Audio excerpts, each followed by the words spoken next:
So we are endeavoring to talk about topics that I think that we haven't necessarily focused on.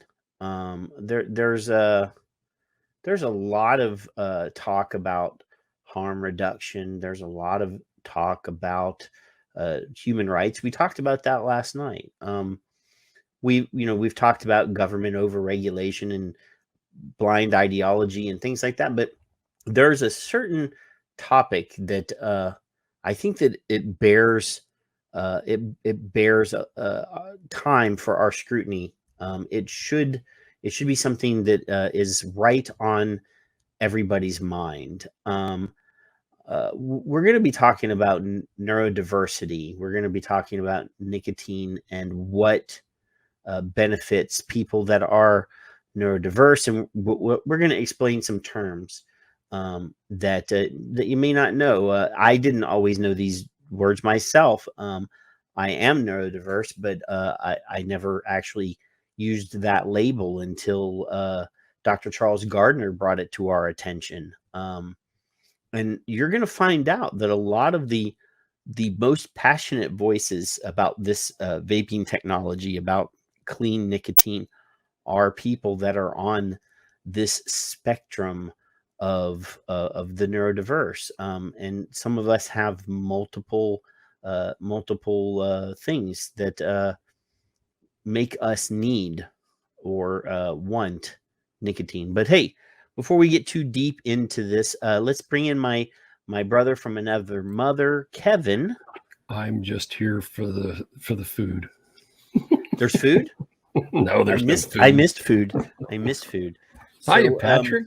I'm good. I'm proud to represent Son of Liberty. Hey, you've got You Don't Know Nicotine, and I've got the nicotine enhanced T-shirt on tonight because right there. I think that we should point out for people that nicotine does supercharge our brains. Mm-hmm. It does amazing things. So anyway, we've got 3 guests that we know. There's Skip. There's lovely Skip. There's Richard, and Kath is supposed to be here. I sent her the link. She replied, so she might be coming in a minute. So hey, Skip has been nagging us forever to come on the show. You're enjoying this, aren't you?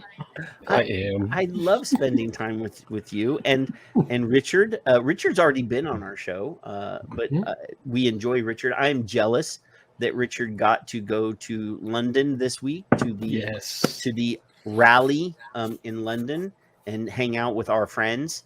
Dr. Charles Gardner was there. I see there was lots of fun people there, and Richard was there.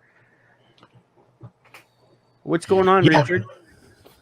It was a brilliant event, considering obviously COVID restrictions and things. There weren't as many people there as there would have been. But yes, it was absolutely brilliant to go and meet Dr. Gardner. He's a fantastic advocate for us. And I don't know how he does it, where he finds the energy to carry on as he does. Mm-hmm. But to help keep his energy up, I did manage to donate him a bottle of my homebrewed mead, which was Dr. Gardner's elixir for what ails you. I saw the tweet. So there was something else. Apparently, Skip cried. What? Oh, apparently, Skip cried. The small award that we got, though, it's absolutely blew me away. I mean, honestly, we don't deserve it, but it's just a wiki. Well, okay, you say it's just a wiki. Yes, just a wiki. But Kevin and I couldn't do a wiki. What exactly was the award? I should have brought it with me, shouldn't I? But unfortunately, it's actually still packed. I'm literally came back from London, grabbed a couple of hours sleep, and then jumped on the live stream. Oh, Yeah. well, So thank you. Well, thank I you for haven't that. actually unpacked. So, but So- what was the award for? Services for- to the vaping community for the Safer Nicotine Wiki team. Nice. For contributions to tobacco harm reduction. Excellent. Excellent. Well One of deserved. these days, Kevin and I are going to get a Chucklehead Award for that. Oh, Maybe. I want to order you one. She's going to present it. She's going to bonk In me in the head with person. it. Yes. She's going to get one of those ones with the big marble base and just walk up behind me and kabonk.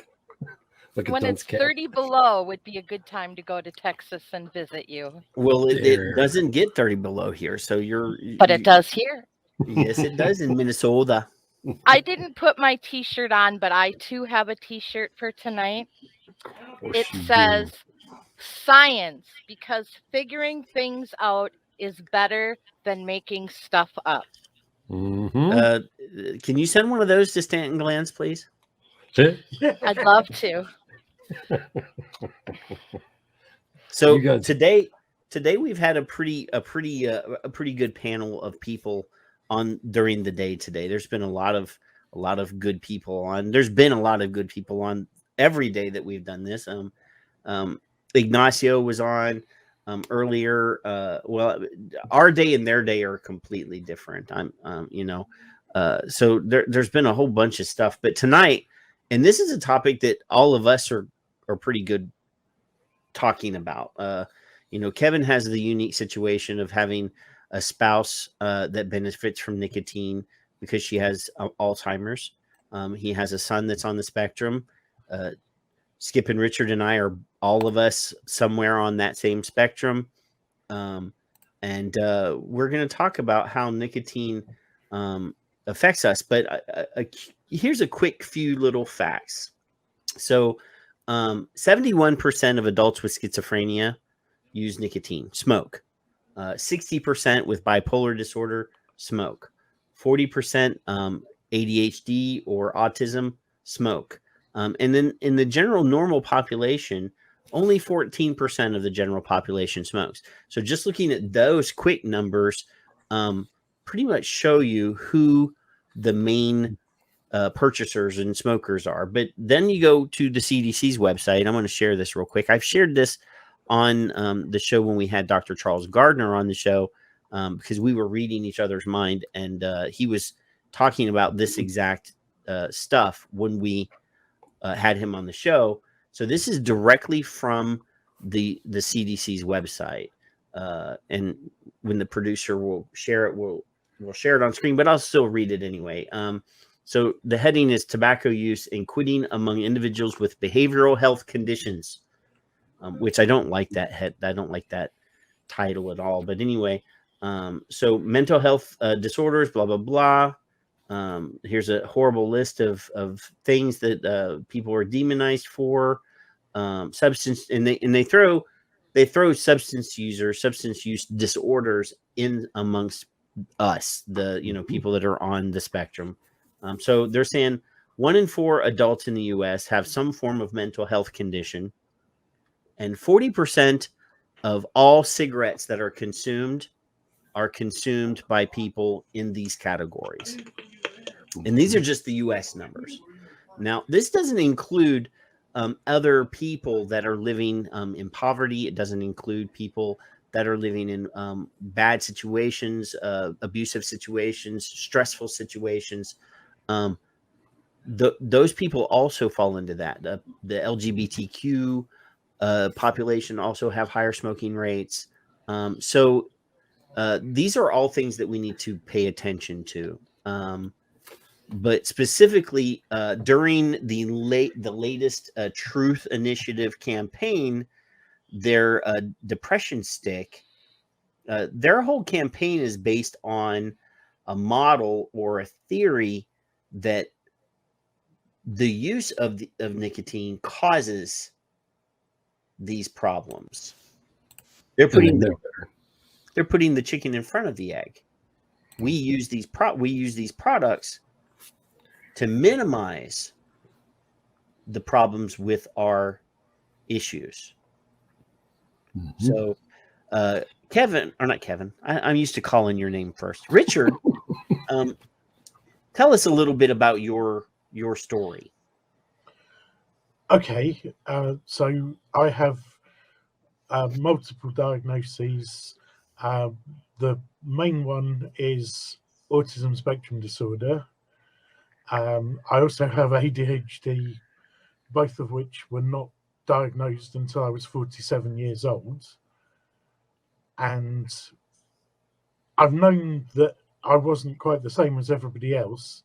Oh, sorry, I forgot one as well. I also have schizophrenia, or paranoid schizophrenia, which is probably the most difficult one to live with and to actually function through. I've known I was a bit different pretty much all my life from other people. And even when I smoked, I used to smoke 60 a day because I just couldn't seem to get enough nicotine.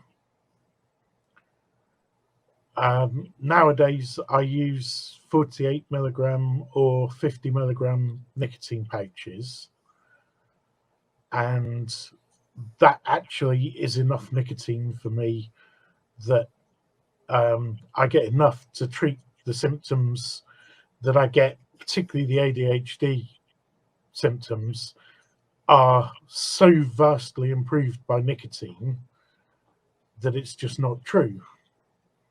I don't understand how people can take the meds which are prescribed when nicotine is actually so much better, at least from my point of view, for treating the symptoms, because they give you basically amphetamines.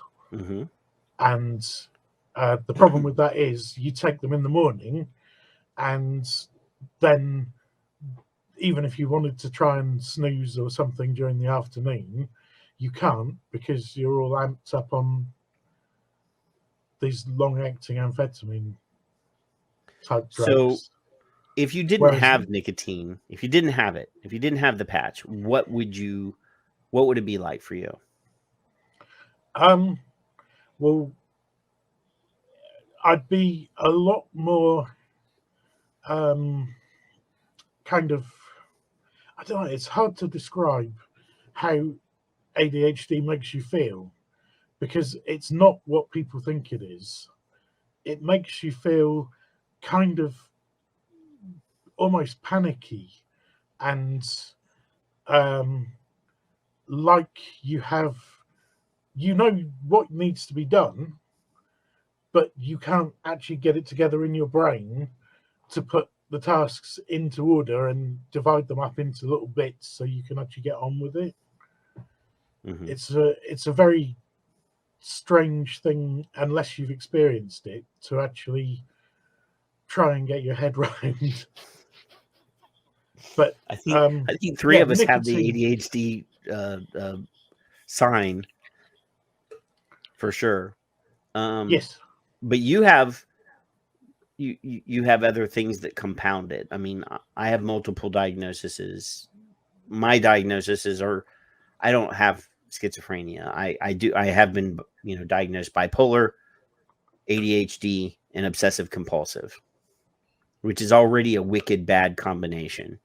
But working with patients, I work with patients that are paranoid schizophrenic. Their world is a completely different world than ours, and your world is a It's completely not. My world is a completely different world because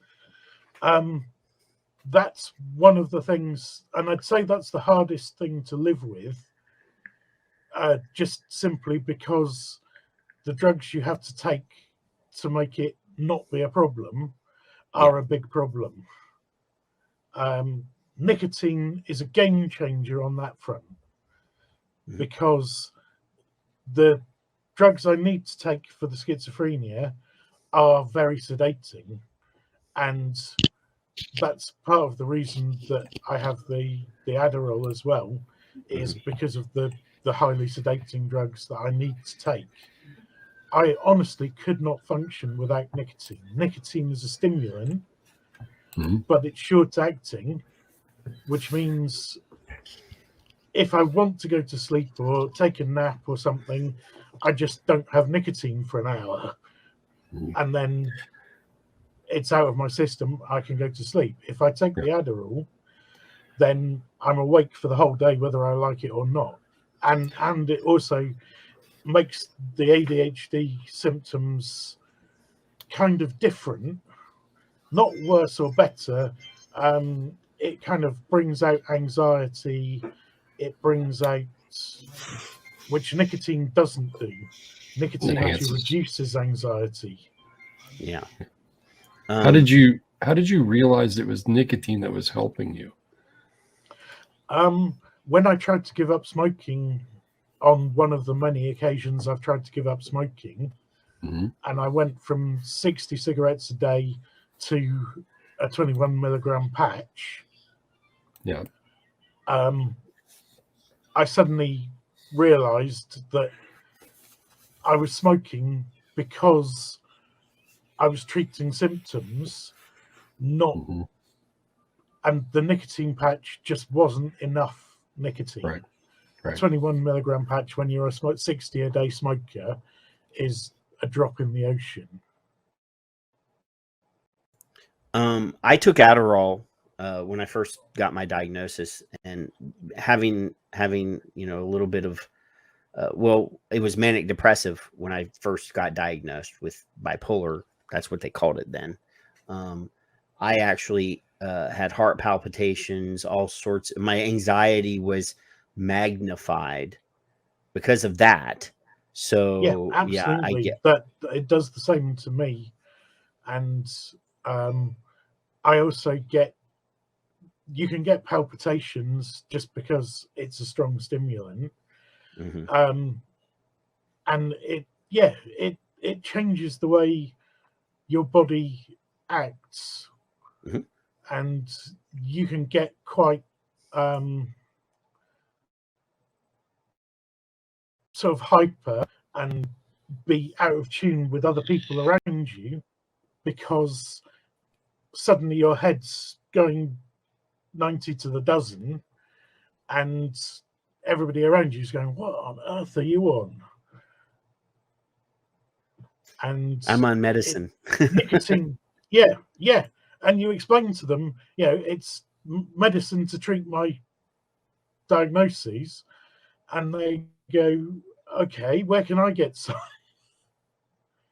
But nicotine doesn't do that. Nicotine actually reduces my anxiety.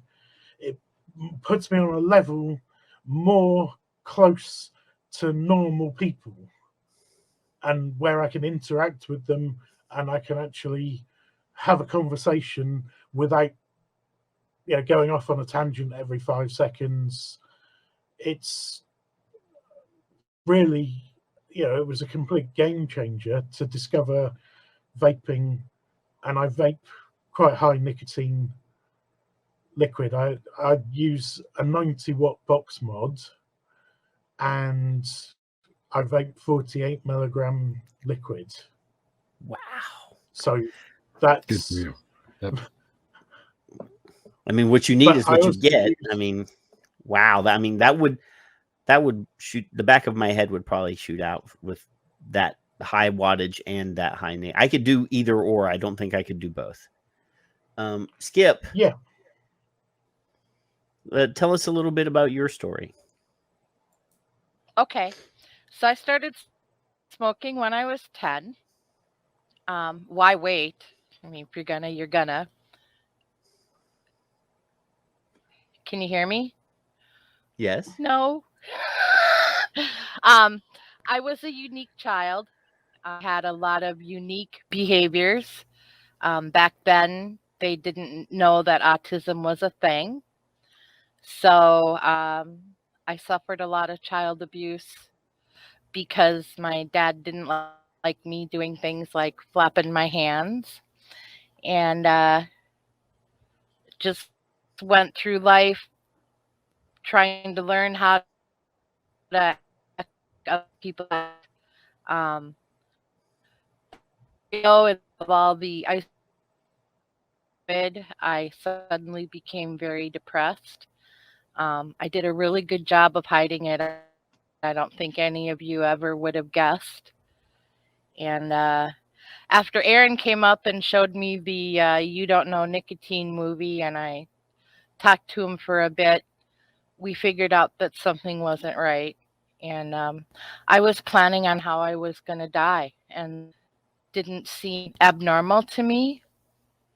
Some help, and I got diagnosed with depression, ADHD, autism, and I got a note of PTSD. So all that happened when I stopped using nicotine and was totally unaware that I had been self-medicating since I was 10. I now vape way higher nicotine than I ever vaped, and I've been vaping since 13. There are so many passionate people that are in this community that are part of this advocacy thing that we do, that are right in the same situation as us. You know, we talked about on the Son of Liberty show, we talk to or interview vapors from around the world and compare how their quit stories are so similar to our quit stories. But then when we start talking to other vaping advocates and we start talking about neurodiversity and the beneficial aspects of nicotine, and the next thing you know, we find out their stories are almost exactly like our stories too. It is amazing. Yeah, it is.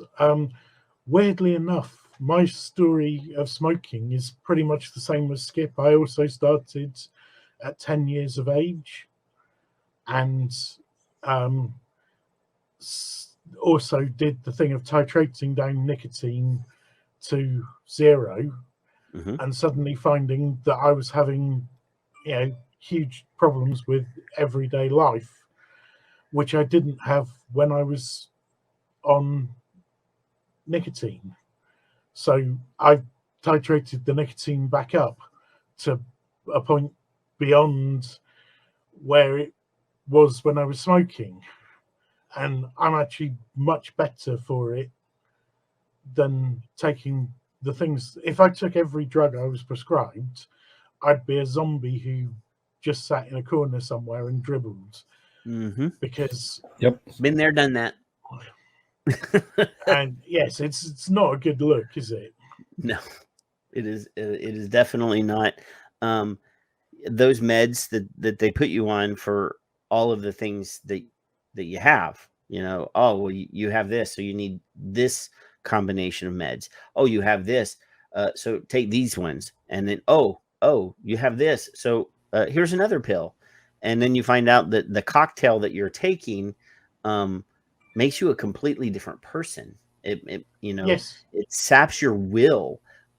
You're, like you said, a zombie. I mean, you can't motivate yourself to do anything. I mean, I'm really lucky at the moment. I found a really good doctor who is willing to let me dictate what I take and how much of it, and also supports the use of me using nicotine in place of things like Adderall and those kind of things to actually better treat my symptoms. And I'm so lucky to have that.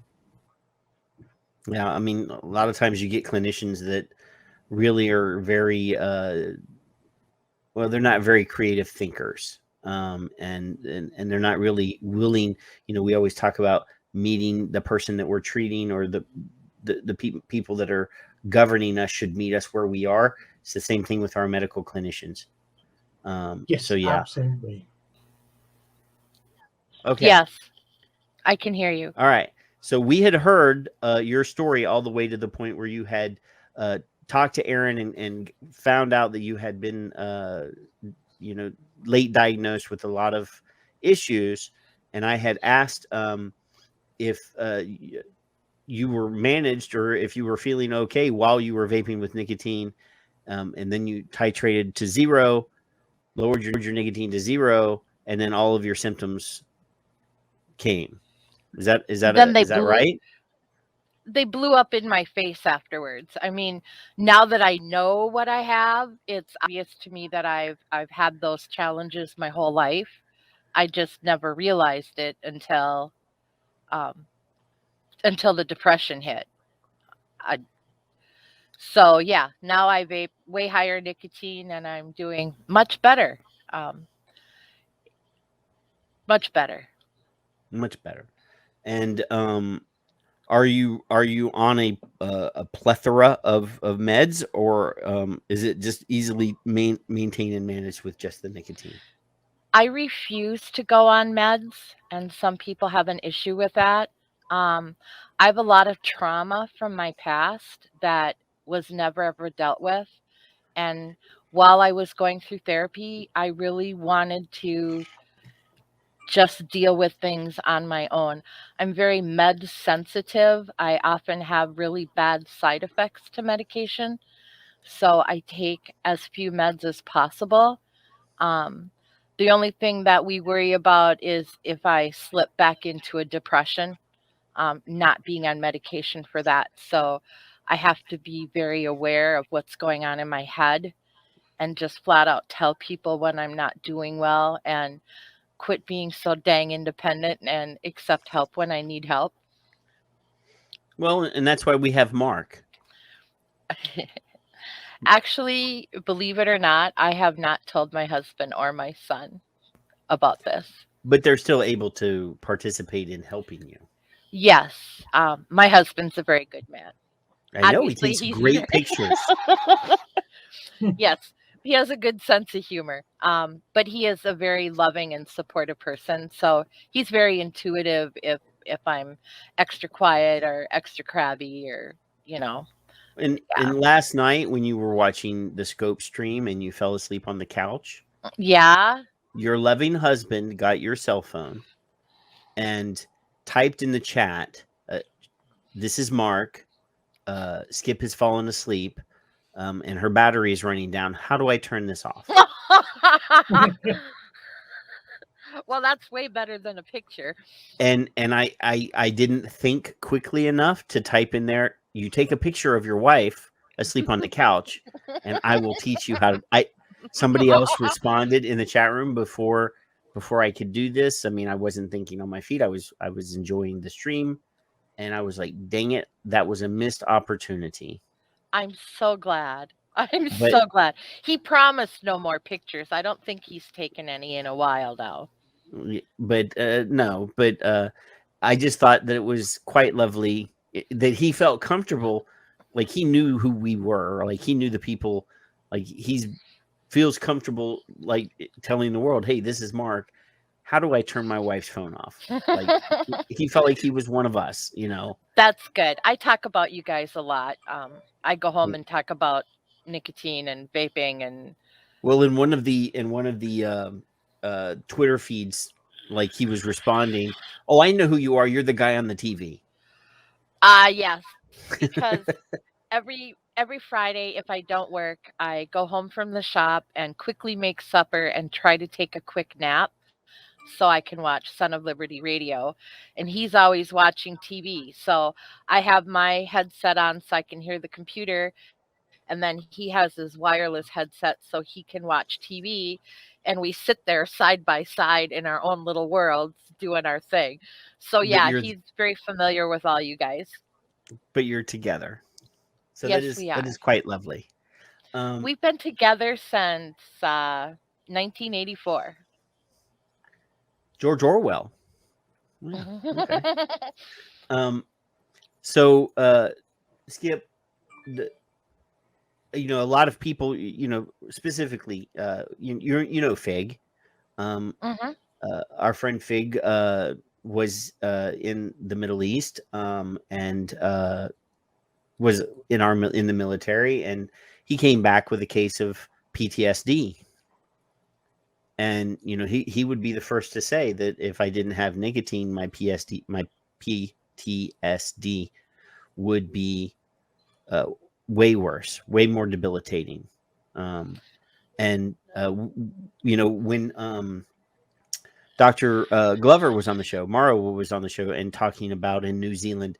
And there's one of the clips, one of the short clips that we're using during Scope from our show is her discussing the fact that there is a lot of spousal abuse, that New Zealand has issues with women being abused, children being abused, and that is one of the reasons why in certain communities in New Zealand the smoking rates are higher.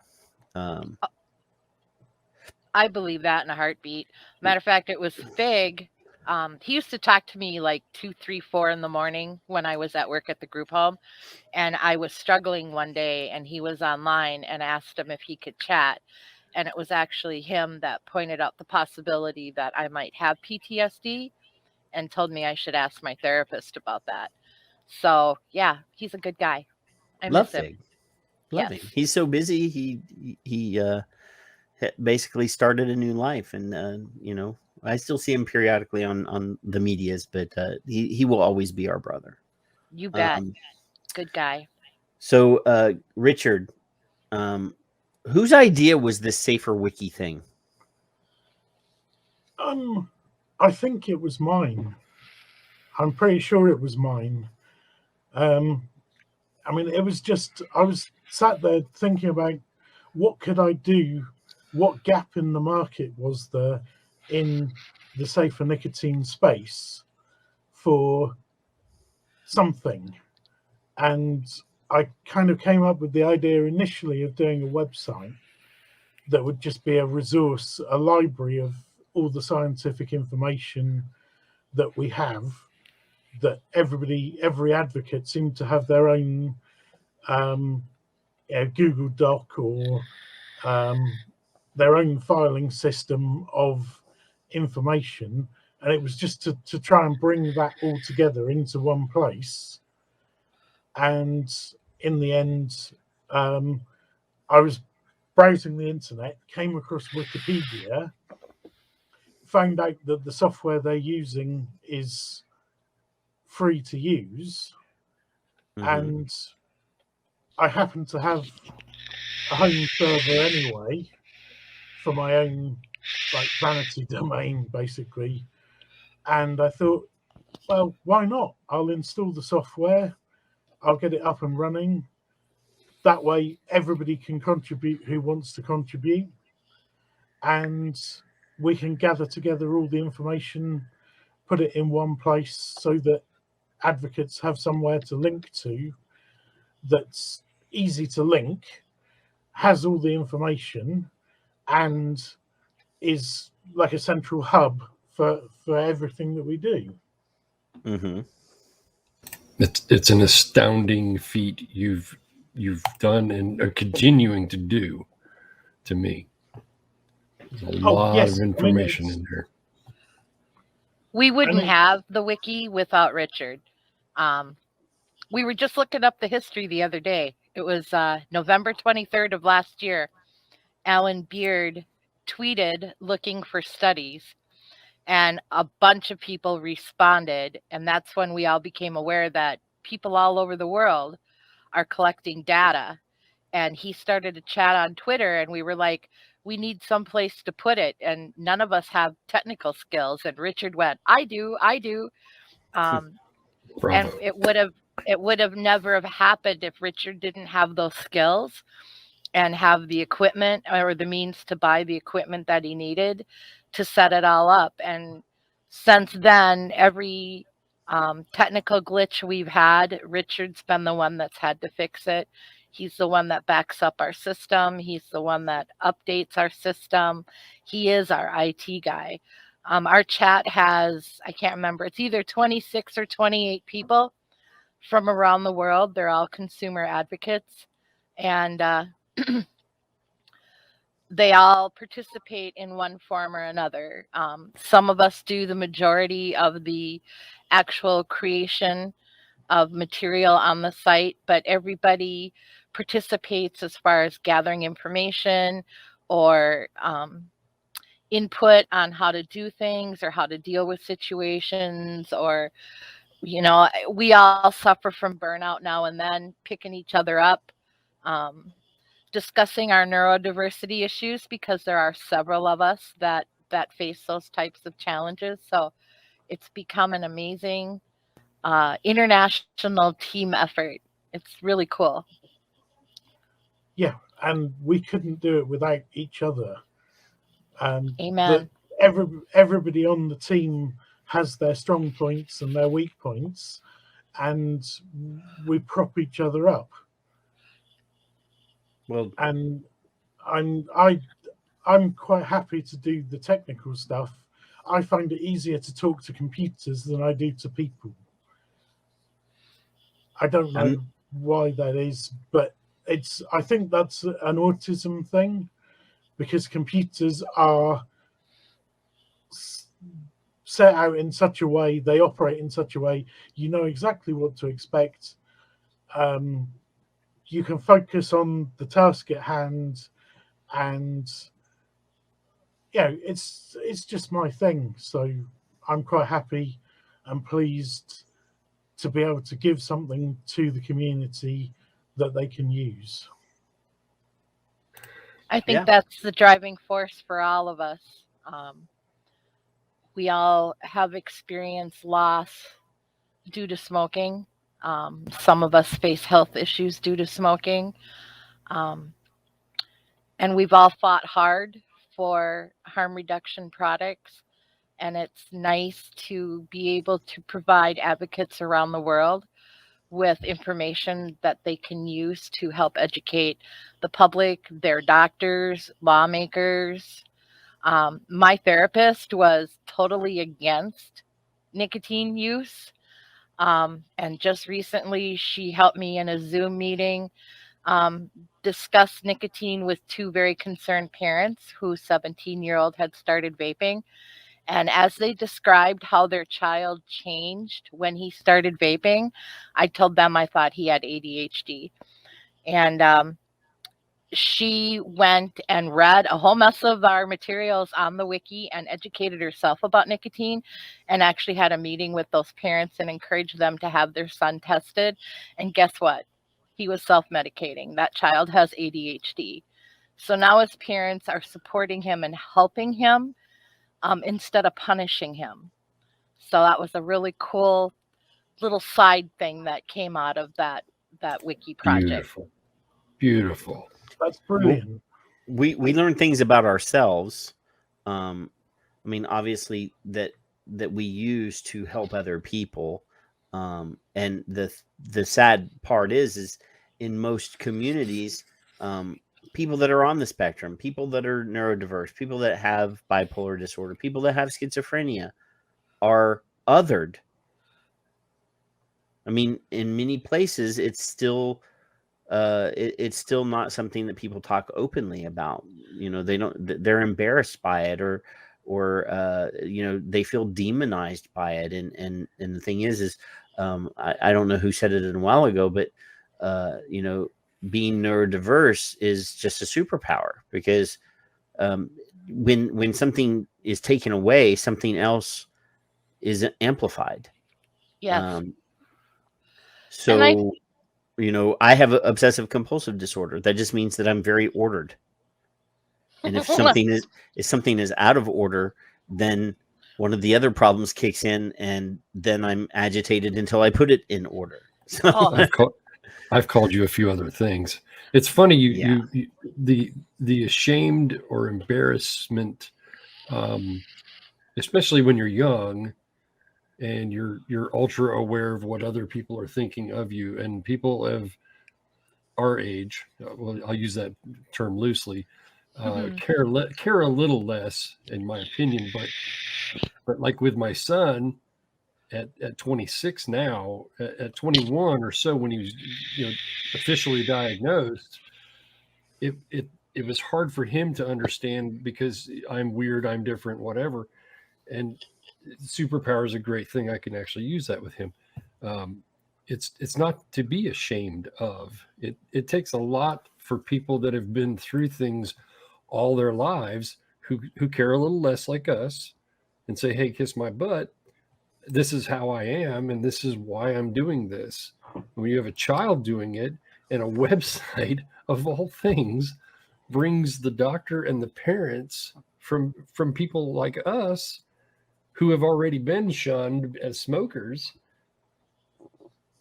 into the forefront of saying, hey, this child has an issue. Let's dig a little deeper. So I give kudos to the doctor for listening with you, Skip, and then proceeding until she figured it out. That's even more beautiful, and it shows how powerful people like us, those people are. So Richard and Alan, because he's always trouble, sparking that interest, and then you guys doing what you do is just a stepping stone for pro-human. Yep. That's what it is. It's very true. It's my therapist that suggested I try salts, so that I could vape a higher nicotine, because the regular nicotine, the real high, is just too harsh and I can't handle vaping it. And the difference in my ADHD is amazing. I mean, I still struggle. I have a lot of struggles with emotional regulation. Starting a task is hard. Finishing a task is hard. I'm very prone to falling into rabbit holes. Uh, but it's amazing. I have worked with people with disabilities my whole life. My brother's learning disabled, my husband's learning disabled, my father-in-law was learning disabled. I work in a group home. I provide services for people with disabilities. I've been a very vocal advocate for disabilities my whole life. And yet when I got diagnosed, I should have felt relieved to finally know why I'm different or why I do the things I do. But I was very, very embarrassed. And I don't even know why my head went there. I have 4 different times told a parent of a toddler that they should have their child tested for autism. And all 4 times I was right. How do I see this in other people and never see it in myself? Other than it was my normal.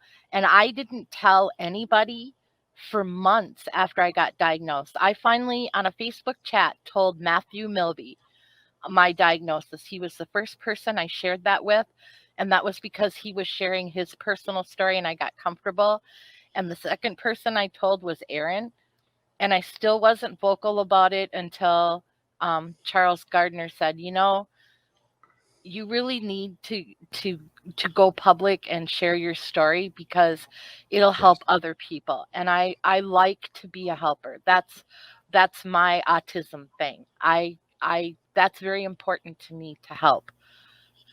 So it's amazing now that I have come forward and shared my story, how many people go, oh, me too, me too. And I now have a whole family of people that are just like me. And I've never, ever had that my whole life. And it's the coolest thing on earth to finally be somewhere where I'm not weird and I'm accepted.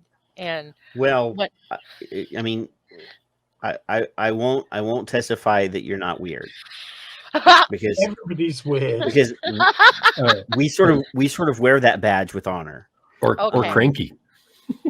Cranky. I won't. I still don't like what Kevin calls you. That's because you're chicken. It's a term of endearment. No, one sir. of the things, yes, Where I it come is. from, gentlemen don't say that thing.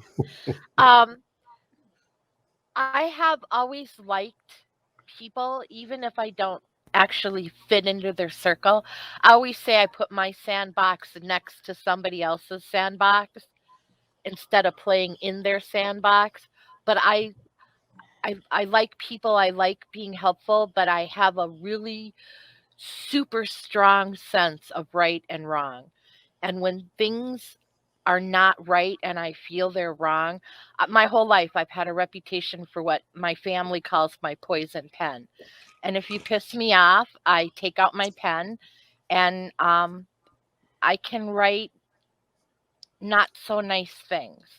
And I think when I first started advocating for vapor products, there was so much wrong that I just needed to let everybody have it. And now I'm trying really, really hard to push be kind, because I've learned that if I be nasty to people, they're never going to listen to me and they're never going to change their minds. And I'm really tired of watching people die from smoking. And dang it, I'm going to change some minds before I die. That's my bucket list.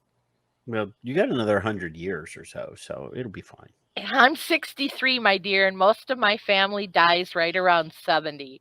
So No. I actually feel that clock is ticking pressure. Like, if you're going to make a difference in the world, then get off your tuchus and go out there and do something. Well, that doesn't mean you have to mark the calendar either. Plus, you have to fill out an application. I think, in all honesty, that calendar was marked when I decided that my life wasn't worth living anymore. And but I burned that calendar. I want to be here for a while. Good. Absolutely. We want you to stick around, Skip. Yes. I'm not done giving Patrick a bad time yet. Now that I've been on his show, I have to find something new to give him a bad time about. I showed you receipts where you basically said, I have a list. Don't make me be on the show.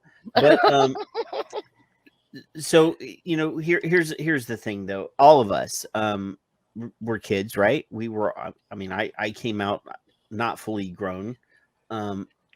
And in our childhood, at least here in the States, I don't know about the UK, but when you go to school, the kids that are different, they're sequestered. They're pushed away from the normal kids, almost like the adults think that what they have is contagious. Yes, absolutely, and that's so wrong that it's not true, because does anybody actually think that for the mental health of those children that that doesn't make them feel like they're less than? Ashamed? Of course it does. Shunned? Of course it does. It's a ridiculous thing to do, to actually segregate people based on the fact that they're slightly different. I mean, things have improved a lot recently in that things have got more inclusive. There's still a long way to go, but back when I went to school, which is quite a while ago now, we were almost put into different classes and looked down on by everybody else. Mm-hmm. And heaven knows I should have PTSD because of that, but somehow I've managed, whether it's the nicotine or what, somehow I've managed to avoid that. Well, I mean, but that's a benefit. But those of us that were diagnosed later, like, I wasn't diagnosed until I was I wasn't diagnosed until I wasn't diagnosed until I was in my 40s. Oh, so that at least helped you. When I was at school, I was put into the idiots class or the lower level class, special needs, because I had attitude problems and people thought that I was just being difficult, and I wasn't. I was just being different. You were being you. And luckily, yes. Luckily, I had a mother who was I might have some of my mother's personality traits. She was my defender. I was actually in all of the gifted classes. However, I didn't meet their cookie cutter idea of what should be. I had long hair down to my backside. I had behavioral problems, but I came in and I scored higher than everybody around me. So they said he can't be cheating because he's scoring higher than everyone around him.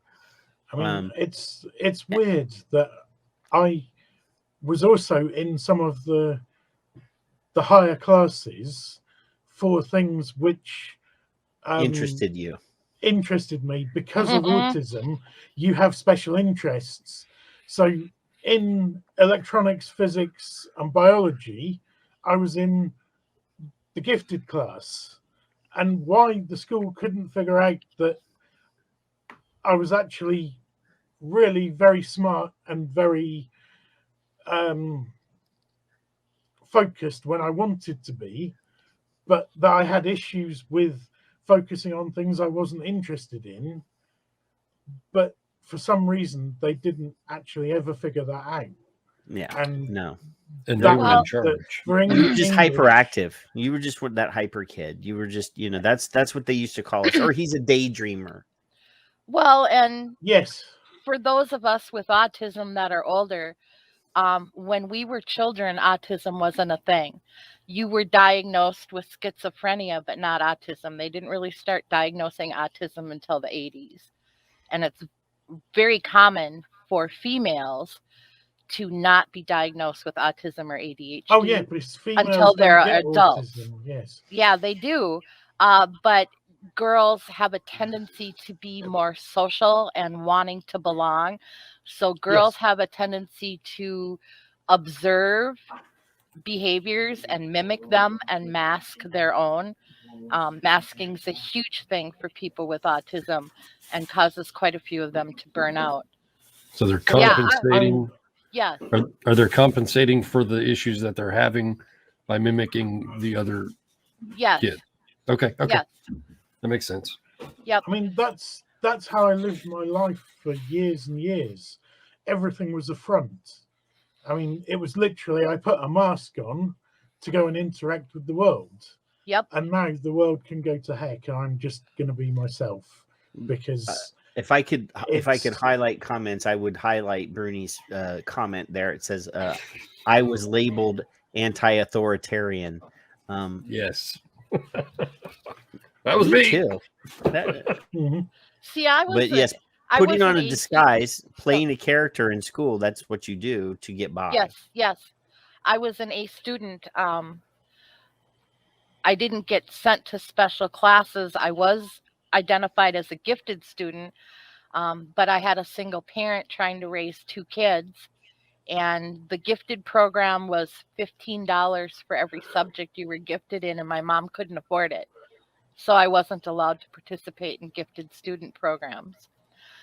So yeah, I was told to take classes like home ec and shop, and because that's what people from divorced families do, wasn't even encouraged. I mean, I don't want to sound ugly here, but it sounds like they were trying to make you butch. Yeah. Versus addressing what was really wrong. I mean, back then, they thought that was a mental illness as well. Right. And thank God we've progressed, but yeah, I mean, that seems like a ham-handed way of trying to solve your problem. I was a hardcore tomboy, so I liked taking wood shop and auto mechanics. I thought the tomboys were sexy. Yeah, I think they're sexy. I don't know. I can ride a Harley. Can you? Yes. I can rebuild a car engine. I like mechanical things. I like knowing what makes things work. Just naturally curious. Absolutely. If I could just figure out computers. The wonderful thing is that there are people in our chat room that are talking along, that are participating, who have very similar issues, very similar stories. I'm seeing Bruni. I see Kath is in the chat room, and I sent her the link so that she could be here. But we are actually running towards the end of our talk. I did appeal for more time, so we do have a little more time, guys. So we don't have to rush. Like last night, I felt rushed, and I didn't even need to. They were like, "You could have gone over," because I feel like there's still some things that we can talk about. Because obviously. When Dr. Glover was on the show, I'll refer back to Dr. Glover. When Dr. Glover was on the show, she was talking about the fact that her daughter goes to a very good school in New Zealand, and that one of the students committed suicide. Oh. And in the conversation, she dropped the statement that, and she wasn't even on the suicide list. Yes. And I said, they have a fucking suicide list? Yes. And I didn't say fucking. I apologize. They have a suicide list, and they're not addressing these issues. They're just what, surveilling these people. They're standing by and watching the Don't get me downslide. started. So that's one of my biggest pet peeves. ACE, adverse childhood experiences. Kids that experience a lot of those, be it mental illness, poverty, abuse, a parent with a substance abuse disorder, divorce, a parent that's incarcerated, traumatic experiences where you're not just having a free, carefree childhood. Those kids have the highest tendency to smoke, to drink, to do drugs, to have risky sex. And yet we're going to ban this and ban that and change the age of this or that and slap a Band-Aid on all these societal problems instead of addressing the issues that drive kids to the first place. Well, why don't they ask kids, why do you smoke? Sure, some of them want to be cool or their friends are doing it, but some of them feel so bad, they're looking for something, anything to make them feel better. And why don't we do anything about that? And would they be able to answer the question that it makes me feel better when I smoke or whatever? Last February. Yes, I mean, I could have told you that from the age of 10. Yeah. That smoking made me feel more able to fit in and better able to cope with the things that life threw at me. I was another one of these people who was on the suicide list at school because I had some fairly serious issues which at that time were undiagnosed. And one of the things I used to do was to self-harm. And instead of actually taking me aside and saying, look, what's going on, they just put you on this list and keep an eye on you. And it makes you feel even more singled out for, the wrong kind of attention to be put on that list, rather than somebody actually helping. That's one of the things that makes me most angry about my life is I'm a kid who fell through the cracks. I was an A student and didn't graduate from high school. My mom was low income. I could have gotten a degree in anything. I could be making $100,000 this year instead of walking around with half my teeth missing. Why didn't anybody notice I needed help, that something wasn't right? Because that's too difficult and it costs money. That's the problem, is that people, I don't know, I go out of my way to help people to do the right thing, but a lot of society just mumbles along and they just do the bare minimum they can do to get by. I don't understand that attitude at all. So last March, I did a series of tweets, and I've shared it. If I don't know who's in the back office right now, but March 22nd, I sent a tweet out, and the text is every day I was posting a picture of a vape or whatever, and then a topic, and I said we need to change the narrative. Ask why people smoke instead of blaming them. Stress, depression, fear of the future drive them to smoke. Vaping helps them handle these situations, giving them clean nicotine without killing them. We need to ask people why. Amen.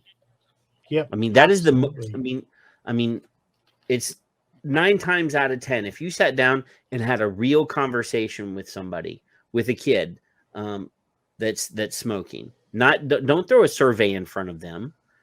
Look them in the eye, have a one-on-one conversation, give them time, and say, what's going on? Why are you smoking? What is this experience? Why is it that you're seeking out this experience? And they're not doing that. They're not approaching this question from a place of compassion. They're attacking them. Your behavior is irresponsible. I mean, that's how they come at them. They automatically make them retreat back into themselves and close themselves off. You're and they're not embarrassing me. you're not going to get a real conversation with them, because this is you've broken the rules. Yes, Kath is in the chat room. She says no, they're policing, and I'm pro police. So don't get me wrong. I have, obviously there are bad cops, there are good cops. I don't want to get into that conversation, but yes, they're going at this from a position of you've done wrong and must be punished, instead of saying why. We're here to talk to you. That's the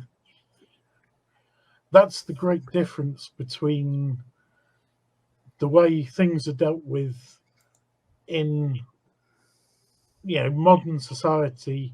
Things are improving. I at least in the UK they are, and that there is a more compassionate approach now than there was early on. If you were caught smoking at school, they literally punish you. You got detention and that kind of thing. And it was, then nobody thought to sit you down and ask, why are you doing this thing? Because it helps me focus on my lessons. And somebody could have then said, oh, it helps you focus. Maybe there's something, going on here, and we ought to look into it. But instead, it was literally, as you've said, you need to be punished. You need to stop doing what you're doing. Yeah. To add to that, Richard, it's also that smoking is bad, and they don't understand that there is chemicals in there that are good for those people, those children, those adults included. So we already know everything there is to know about nicotine. No, we don't. And you're doing something wrong, and we don't like that, and you're embarrassing me, and you're embarrassing yourself. Must stop correct your behavior. Stop that. Right. Patrick, do we have time to go back to depression for just a minute? Yes, ma'am, we do. Thank you. I'm a few days away from a very sad day. Last year, right around Thanksgiving, a good friend of my son's and mine named Jason Fugate committed suicide. Jason was an amazing, amazing young man. A father, a husband, a hard worker. He had gotten a very rare disease, and his body quit absorbing nutrients, and he lost like 80 pounds in a couple of months, and he became unable to work, in a lot of pain, and his doctor told him to quit smoking. And he did, and he got worse. And I called him one day and I said, hey, come down to the shop, I want to talk to you. So my son and I convinced him to vape, and his symptoms got better, and he was able to eat a little bit of food, and he gained a little bit of weight. And he was going from hospital to hospital trying to get diagnosed. They gave him medications for like Crohn's disease and those kinds of issues, trying to find something that would help him. And the only thing that helped him was the damn nicotine. Sorry, I'm swearing. And his doctor insisted that he quit vaping, that nicotine was bad for him. And he got depressed, and he started talking about killing himself. And he promised his wife that if he ever did such a thing, she wouldn't find him. And she was on the couch one night watching a movie, and he was sitting on the floor by her feet playing some video game. And she woke up in the middle of the night, and he wasn't there. And she found him hanging in the garage. It's been really rough losing him. And I go on Twitter, and I see them stupid ads for them depression sticks. Yes, that makes me absolutely wild. The Truth Initiative program. I am so angry that anybody would actually admit on your website that you don't have proof and spend how much money on them stupid ads. And someday some kid who's in trouble and needs help is going to think he can put down his stupid vape and he's going to be okay. And what are people going to think when that child kills himself because nobody helped him and he thought nicotine was his problem? I have Exactly. never I seen mean, anything so irresponsible in my whole life. it's Pisses me off. ridiculous. I mean, I'm going to make an admission here that I haven't really told anybody, but I deal with suicidal ideation every day. Every day I think about killing myself, and every day I took myself out of it. And without nicotine, that would be so much more difficult. That's just the way the world is for me, and it has been ever since I can remember. And yes, the depression stick campaign drives me wild. It's denigrating to people who are depressed. It's just ridiculous. The sick matter is that it's not sick matter. The amazing fact of the matter is that we have people like Dr. Charles Gardner, who will talk to Kevin and I, who will come on our show, because the last time he was on the show, if you watch the show, he actually predicted that this would happen in the show. This is months before the depression stick campaign came out. He said, yes, you watch, they're going to have a study that shows that people that have these problems, depression, and he named all these different things, use these products, and then they're going to say that using these products cause these problems. Yep. And then months later, it's actually one of the clips that the Scope has. It's it drives me crazy that we are able to call their shots. We're able to tell you what plays they're going to make in advance, and there's nothing that we can do about it. We know what they're going to do. We've made predictions. We've made predictions on our show that have been quite accurate about how regulation is going to happen here in the States. And people called us crazy when we said it. And here we are. They've done everything I told you they were going to do. It's disgusting. Without repercussions. Disgusting. That's part of the reason. That's part of the reason we need the wiki, because we need to have the information at our fingertips so that we can beat this stuff, and we can actually throw stuff back at them and say, no, what you're saying is wrong.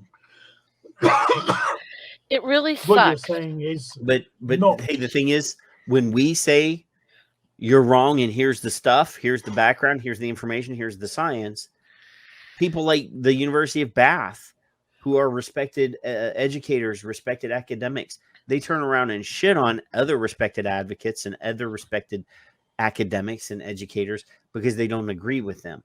I mean, look what they're doing to Dr. Farsalinos. He has all of the science on his side, and they still discredit him. Absolutely. But they're a ridiculous bunch. Bath TR is a joke, basically. They're so far out there. But they get republished.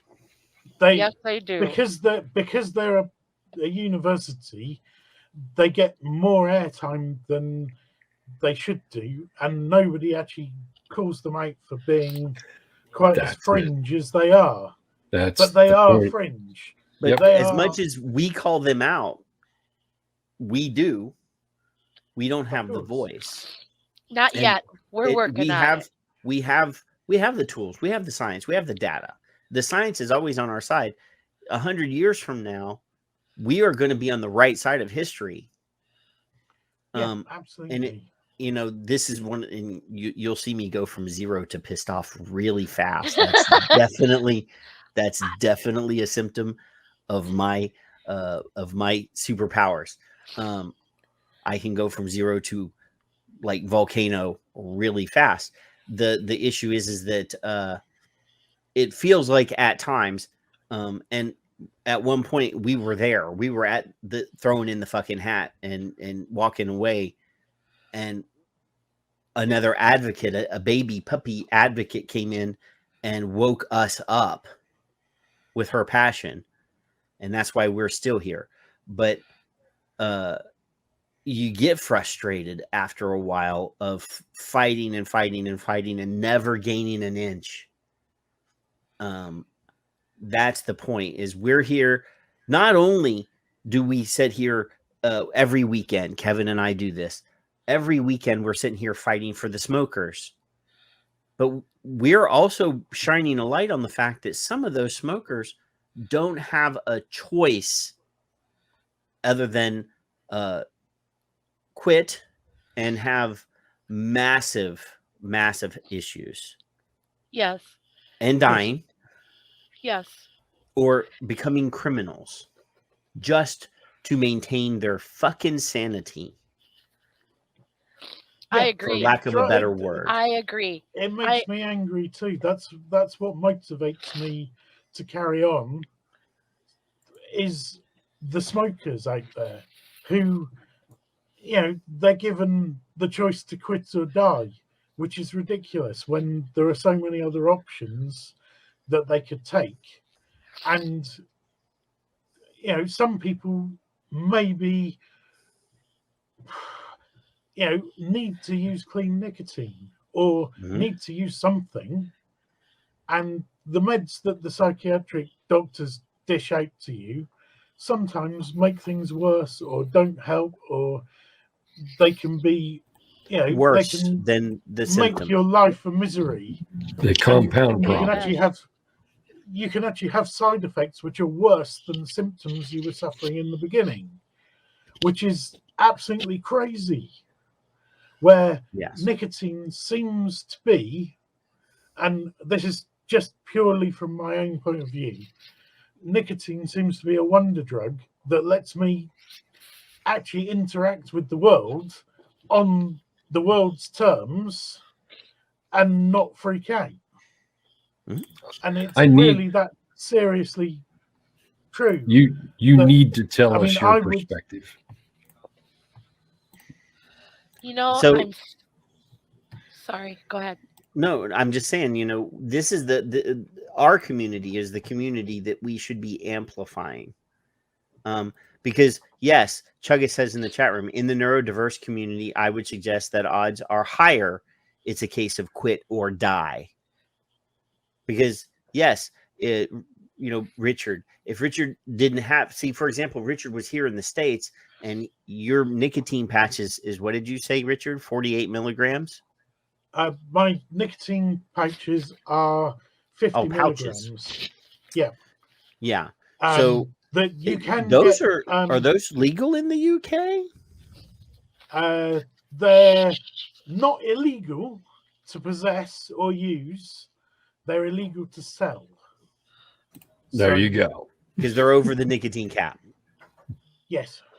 And my e-liquid, which I make myself, is illegal completely because it's over the nicotine cap. Yes. So no, I thought you were saying nicotine patches. Because you can get nicotine patches up to 21 milligrams. Right. So here in the States, that's the same thing. But in China and other countries, you can get them all the way up to 42 milligrams. Yes. And all of the science shows that the higher concentrated nicotine patches are far more successful. So, but they don't tell you that. And the truth of the matter is, two patches don't do the same thing. 221 milligram patches do not do the same thing as 142 milligram patch. They don't. And the first time that I tried to give up smoking, I went to the doctor and they tried to give me a 3 milligram patch when I was a 60 a day smoker. And you can imagine exactly what happened. It just did not work. It didn't do anything. It was just not enough nicotine. Yes, exactly what it is. They already know that the higher I've used the words "do not limit nicotine strength" 100 times. It's probably the UK silliness that started that in my head. I might have stolen it from Alan Beard. I don't remember. You don't do that. A couple of years ago, they came out with higher nicotine strength does help smokers. Now, had I known that 10 years ago, maybe I'd have said, oh, okay, well, I'll do it. I did 21. It didn't work. I was so mad. I did about 2.5, 3 weeks, whatever it was, and I couldn't stand myself. Normally, no, my God, you don't think I'm easy to get along with now? I can't stand you now. I know. I know you don't like me, but I agree that any way you can, if you're choosing to quit, is good. And if they're going to limit nicotine strength and scare the hell out of people to not take the nicotine that they want, need, desire, must have, whatever level that is where they are, like one of you two said earlier, then it's futile. So here's a patch, 30 times you're going to try over your lifetime. How much harm reduction is that over 30 years? 7% success. I mean, I can't All you believe raise that. it. Yeah, the first time I tried to give up smoking, the only things the doctor could offer me would be a 3 milligram patch or 1 milligram nicotine lozenges, and that just doesn't cut it. You can't put 5 or 10 of those in your mouth at one time. You could triple your dosage and still not have enough. Yeah. Like a chipmunk. And that's the problem. I was taking, like, actually, you can put 5 of those in your mouth at once, because that's what I was doing, and chewing nicotine gum. And it still wasn't enough nicotine. It wasn't until vaping came along and I actually got to mixing my own liquids, and I went, well, I'm going to give me as much nicotine as I actually want. And suddenly I went from, it took me a year of dual use to give up smoking, because I did not want to give up smoking. I didn't want to give up smoking. I enjoyed smoking. I liked smoking. It made you feel good. It made me feel normal. Yeah. And it wasn't until I actually got enough nicotine in an e-cig, and back then I was using 60 milligram in cigar-like type e-cigs. So I was probably getting the same nicotine delivery as I'm getting now, using 48 milligram liquid in a relatively high-powered mod. And I used to chain vape 60 milligram liquid in 410 atomizers. Yeah. And I came to this conclusion 2008 that I was just going to up the nicotine until it felt like I had enough. And then within 3 weeks, I think, I'd given up smoking because I just didn't feel the need to buy any more tobacco. It was simple as that. And it was a really weird thing to happen. You found your limit. You found your strength. Yeah. Yes. And I titrated down my nicotine to 0. And then I felt all strange and weird and peculiar, and things got worse, and I felt more suicidal and generally just didn't get on in life as well.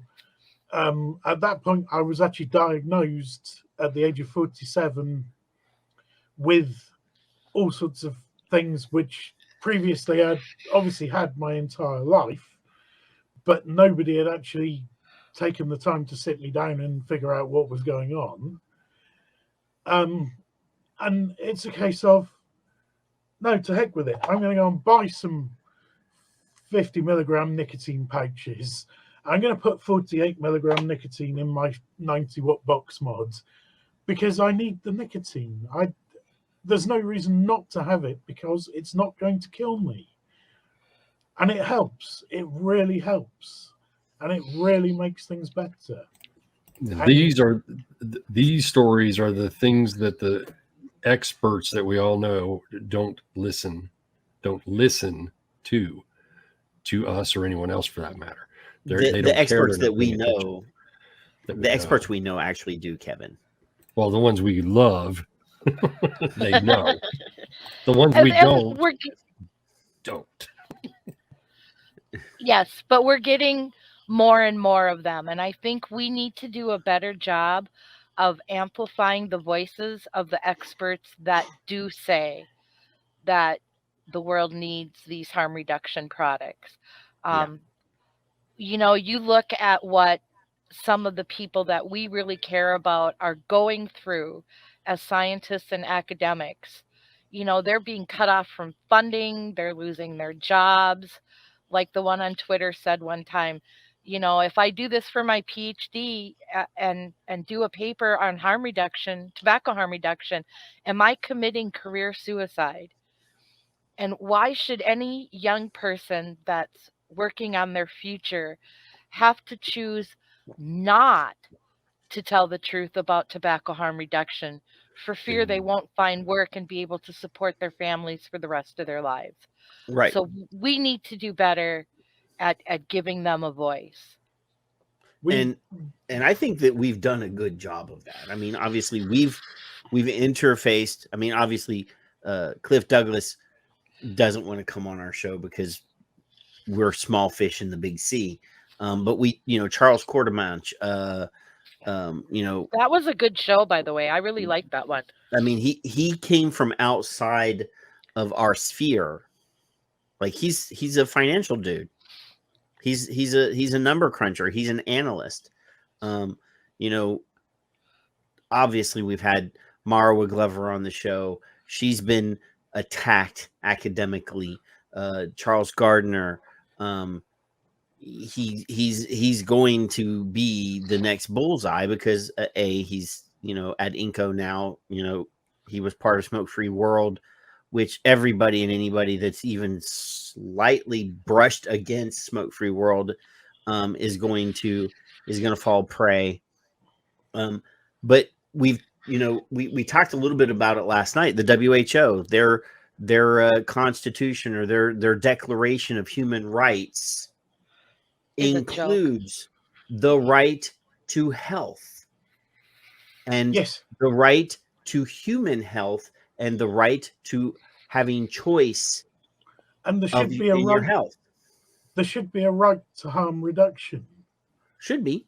I mean, and there is in other fields. It seems in to drugs, me, people have a right to harm reduction.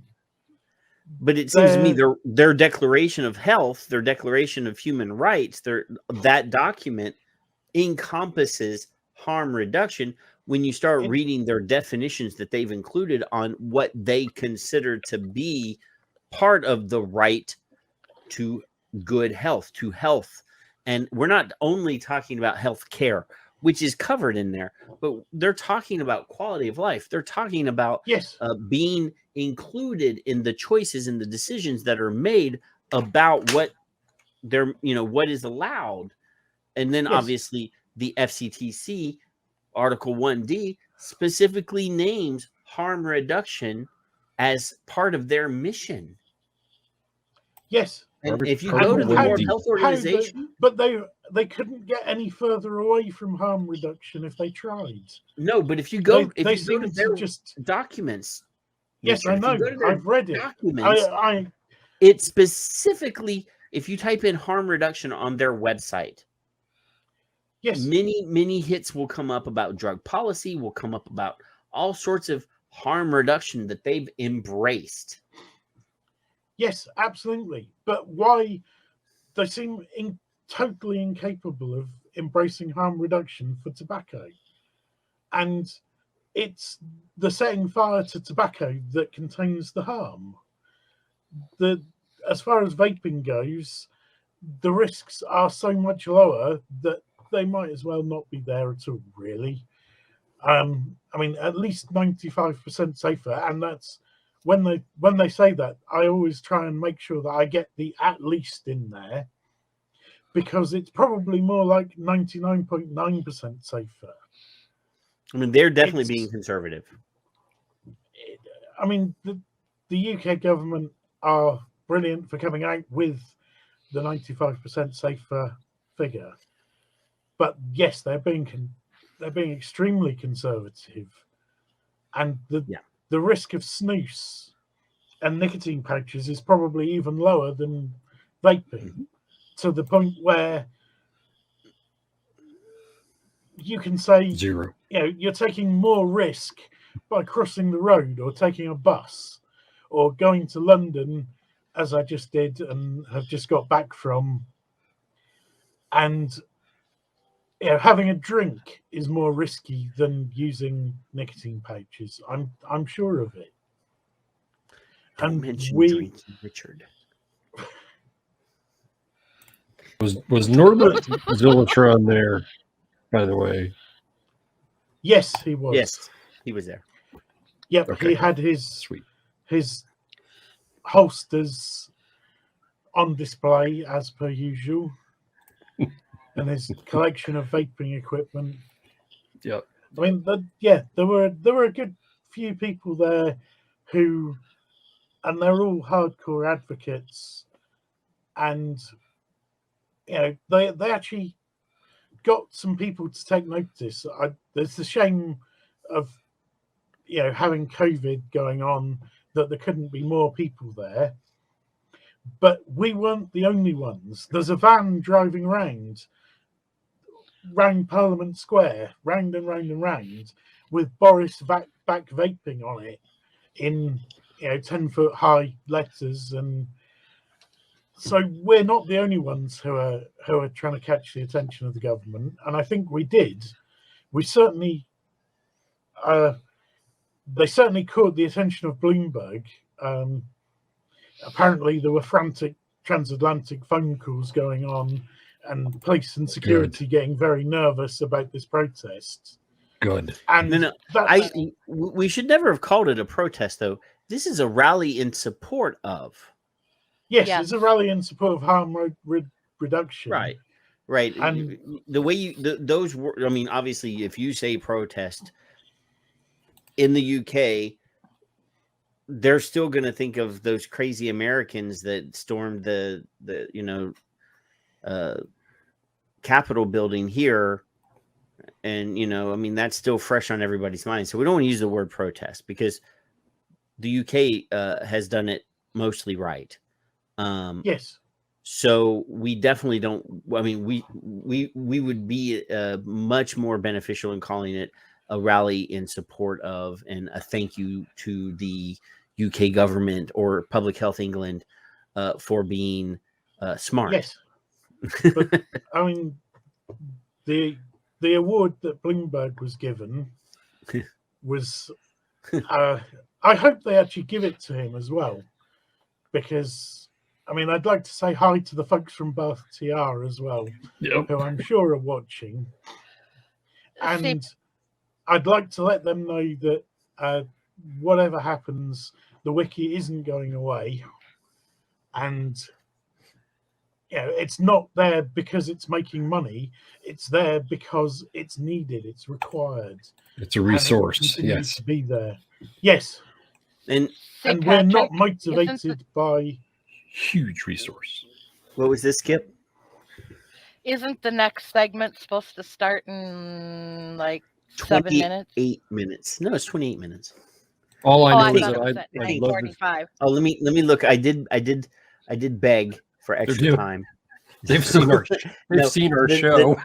The next segment doesn't start until 11 our time, or 11 on the counter. We still have time. I don't obviously want to be a hog and suck up all the time because they do have pre-recorded content that we're bumping. But it has been an amazing conversation, and obviously we will continue to converse. Richard's been on the show now that you understand that you can do the show. It's just that your internet sucks and you may have to not turn your camera on. You're going to come on the show and we're going to continue this conversation, and maybe Kath will actually show up on screen instead of in the chat room. I would Henage has actually sent me a private message, and he wants to know, what message would you like to pass on to the COP delegates? Richard? I've already passed on my message to the COP delegates. I've actually got my MP to write a letter to them with my view that they should support vaping, that they need to change the way the World Health Organization looks at harm reduction. I've asked for them to suggest the World Health Organization actually has a working party on harm reduction built into the system.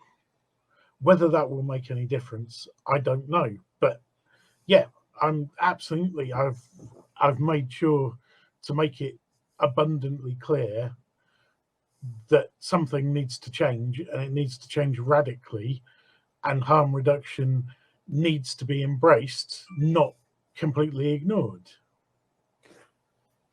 Skip? Yes. What would you like to is there a message that you would like to pass on to the COP delegates, even though we're Americans and we're not signatories? Words are good. Words are good. You know, after surviving a lifetime of bullying and abuse and poverty, I'm 63 years old, and for the first time in my life, I can look in the mirror and say I'm a good person. And I think my life has value. I think I'm a productive member of society. And I think that everybody who uses nicotine, be it smoking or an alternative product, their life matters. And you can pass all the flavor bans and taxes and other kinds of bans you want. You can't force the whole world to stop smoking. And the most compassionate thing you could do is value their life and make sure that these novel products have a place in the marketplace so that people like me can be a grandma and be a great grandma and donate to my food shelf and give a total stranger a hug on a day they need a hug. And what they're doing now is just literally forcing people to die. And I don't know how you can call yourself a health organization and not care about the lives of people who use nicotine. Kevin? Oh, are you sure you want me to do this? Oh, so, I'm gonna fire. I've already got the barrels loaded. I know you make me follow these guys, and that's probably gonna turn a little bit. I think if you're gonna focus to those at COP9, if you're going to focus on taxes for the past 30 years or 40 years, it's not worked. It hasn't dropped the smoking rates around the globe significantly enough to say, hey, let's keep doing it. So that tells me you like money. You really, really like the money and job security more than you care about the humans you're allegedly trying to serve that you won't allow in. So the public and the media. So if you're going to be anti-tobacco, you're also anti-human. And you're not listening to the humans who keep telling you the same story from sea to shining sea and all around the globe. So if you're going to be anti-tobacco, just do that.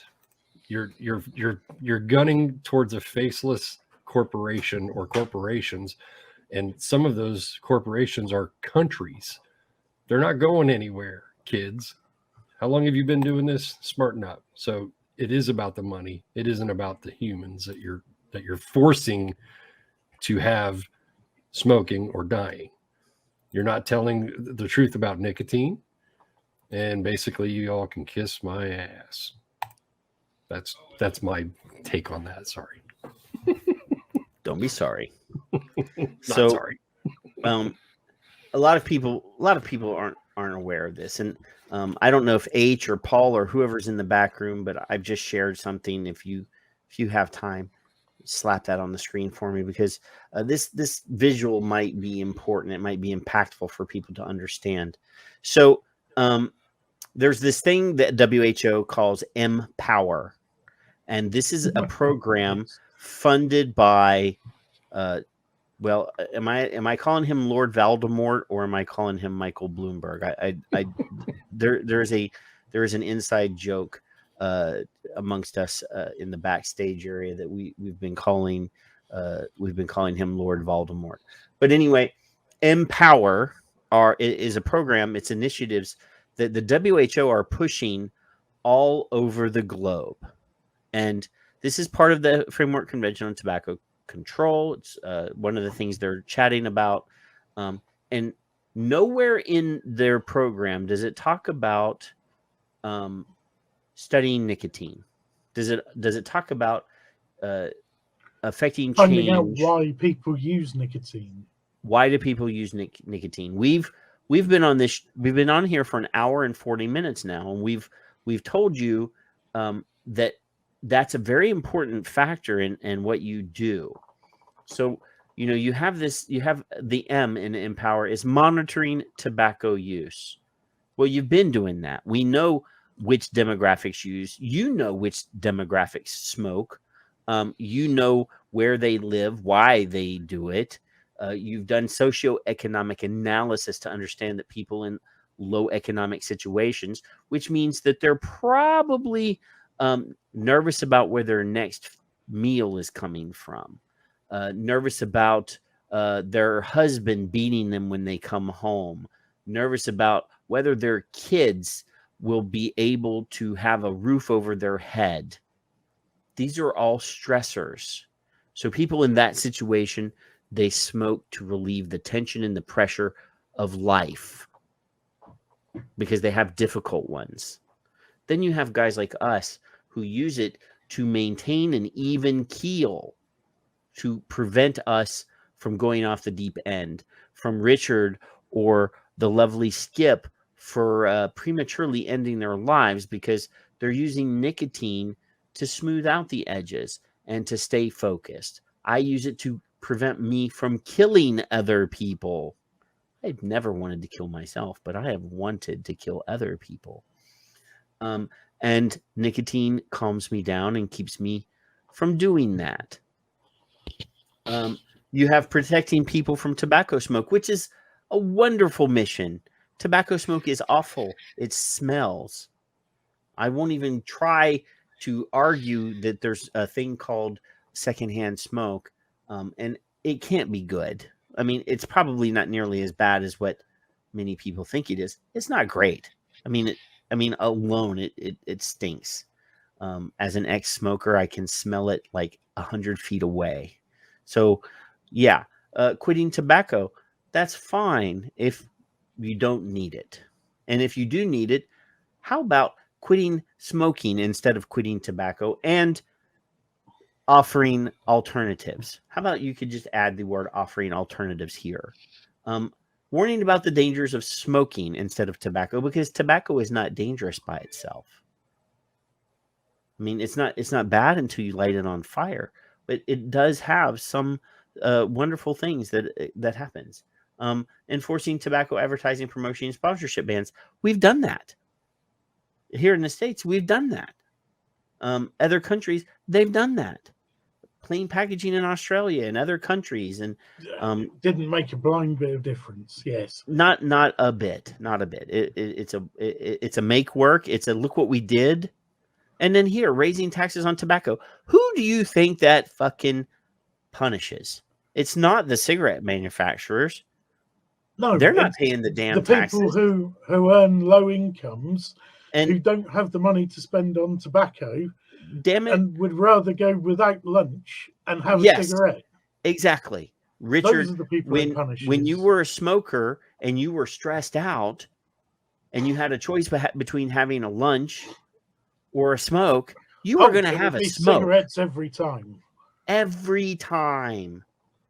So I look at you, WHO, and I wonder, are you listening to us? Are you listening? Are you even caring? Do you even bother to speak to the people that you're denigrating and punishing when you come up with these things? Are you sitting in a room, a sterile room, surrounded by other people that have nothing going on, that want to push and enforce their will upon other people?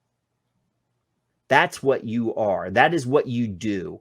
You don't care about happiness of other people. You don't care about people like me or Skip or Richard or Kevin's son or Kevin's wife or Kevin or Shannon Brown in the chat room or Bruni or Leanna. You don't care about those people.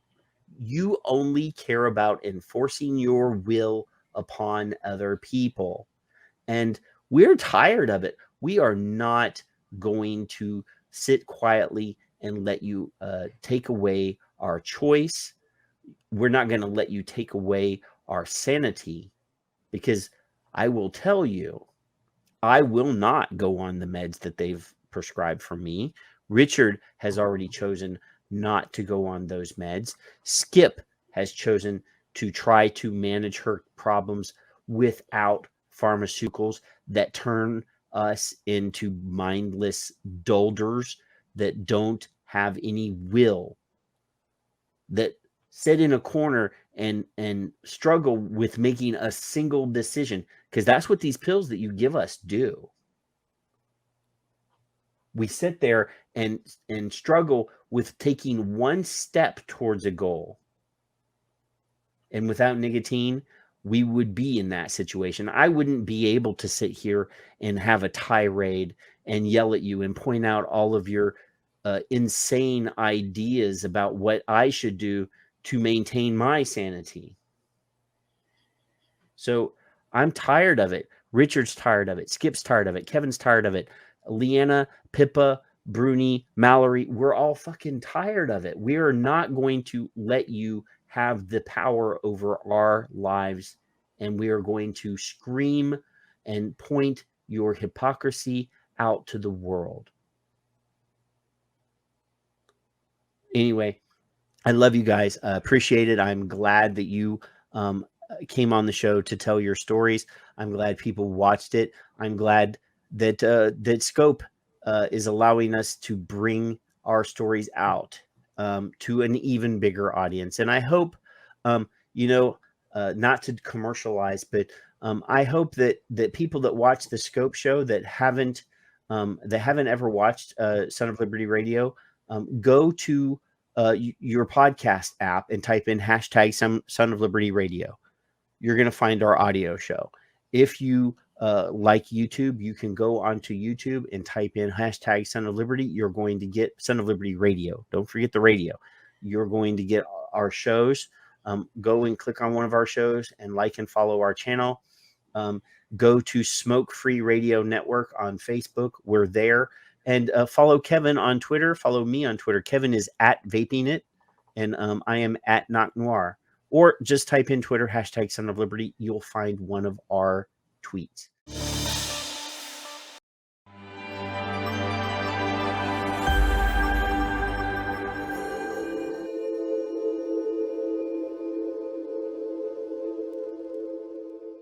Now, basically, it expresses its approach.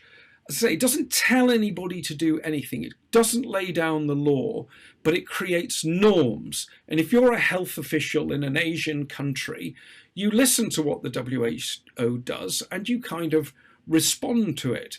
So it has a whole way, both the FCTC and WHO have a whole range of instruments that they use for influencing policy.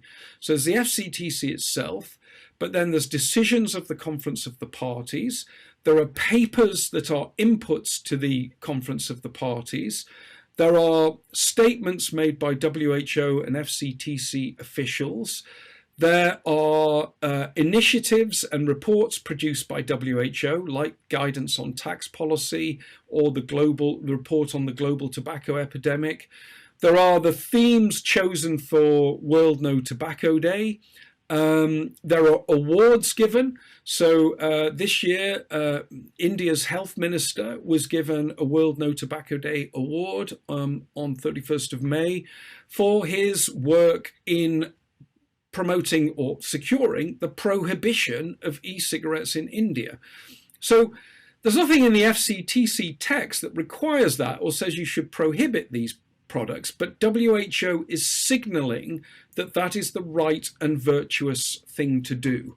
And it does this through all of the vehicles. You constantly see references to prohibition as if that is the normal thing to do with vaping products, heated tobacco products, and anything they can essentially get away with.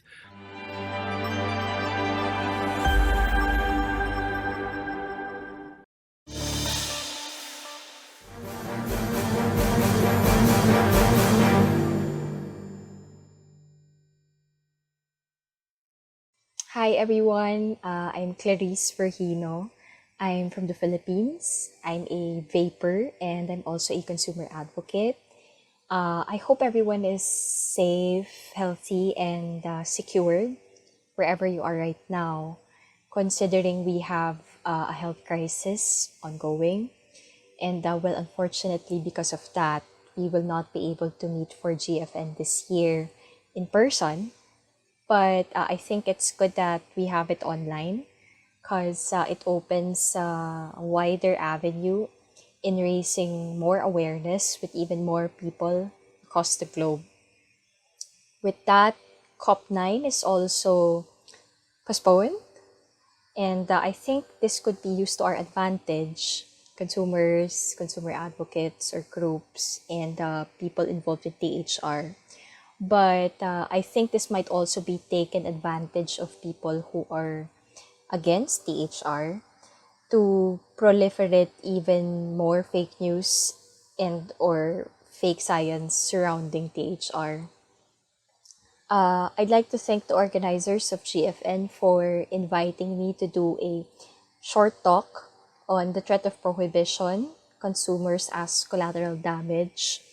Last year, I talked about what consumers want, and I see that we still want the same thing, and probably still the same thing in the succeeding years until tobacco harm reduction gets its much deserved recognition by policymakers and governments globally.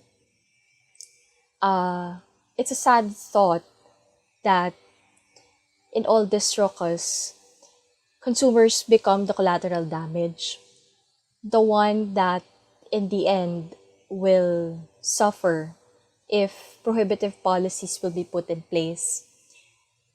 They say that you'll never really understand a person's problem or what he's going through if you were never in his shoes. But I beg to disagree, because whether you're a vapor or not, the threat of prohibition is inclusive. How so, if you may ask? Prohibiting THR products such as e-cigarettes or vape, heat not burn devices, snus, will not just affect people who have already made the switch. This will affect millions of people who are still trying to quit regular combustible cigarettes, depriving them of their right to do the switch, or basically just to choose. A person's right to choose is not just a consumer right, but it's basic human right. Prohibition will affect those who have already made the switch, and it would be like forcing them to return to smoke regular combustible cigarettes, which is, quite frankly, very counterproductive. THR products are made available to be able to curb, if not eradicate, smoking. These are less harmful products which can help people kick a bad habit.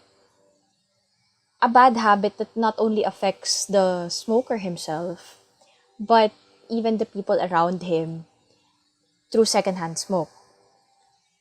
Prohibition will most likely also contribute to create a much bigger problem, such as a black market. In such situation, we cannot assume or rather assure any more kind of security or safety for the consumers. In the Philippines, for example, we've already had a number of cases involving unregulated products which were bought. And let's just say that it was not exactly a happy ending for that buyer. And well, I'm saying this because I'd like to point out that prohibitive policies, which could be, which could well tantamount to banning, only creates even more problems rather than solutions. And the problem at hand, which is the growing number of smokers internationally, as well as the illnesses that they're having, should be resolved head on. Governments want to, well, they claim that they want to strengthen their uh, public health policies, yet they end up disregarding the very core of these policies, which is its people. Consumers and their rights should be protected under these policies. I think it's just unfair and wrong in so many levels to disregard consumers in creating policies surrounding tobacco harm reduction. As they say, there is nothing about us without us. And I think it's a much worse problem to prohibit tobacco harm reduction products or THR products because let's be realistic. Some governments cannot even afford to provide proper healthcare programs to its people. So I think it's high time to embrace tobacco harm reduction and what it entails. And there's a ton of data, research, evidence that could support it. Coming up and implementing prohibitive policies goes against the very essence of tobacco harm reduction, that is, smoking cessation, and evidently, saving lives. As a vapor myself, I think it's imperative to do something about these prohibitive policies. Conferring and negotiating with our policymakers is one initiative that we can take on. I understand that an international health organization, which I will not name, but has three letters as its acronym, obviously. They have a strong hold on policymakers, on governments, and whatever it says greatly influences our health ministers and politicians. This is something that consumers and consumer advocates or groups have been trying to, well, fix. We want our policymakers to listen to the real issues that consumers face, and at the same time, we want them to be perceptive and well informed with the correct facts. Uh, Personally, at most, I would want a regulatory policy rather than something that is prohibitive. Because regulations, of course, they should be reasonable, fair, and humane. We cannot have regulations which just equate to banning too, right? So it would be senseless to have such kind of policy. And consumers should not be the ones to take the blow from policies which are arbitrary and not founded on facts. In the first place, these kinds of policies should not even be formulated, neither implemented. Policies should be protective of its people and not destructive. Whether a prohibitive policy is already in place or there is such a threat of its implementation, I remain hopeful that our policymakers, not just in Southeast Asia or not just in the Philippines, but all over the world, truly take into consideration the plight of consumers as well as their welfare, so that consumers will not serve as collateral damage, whether now or in the long run. That's all. I'm grateful for the opportunity to share my insights on this issue. I hope you were able to pick up one thing or two. Keep safe, everyone, and bye.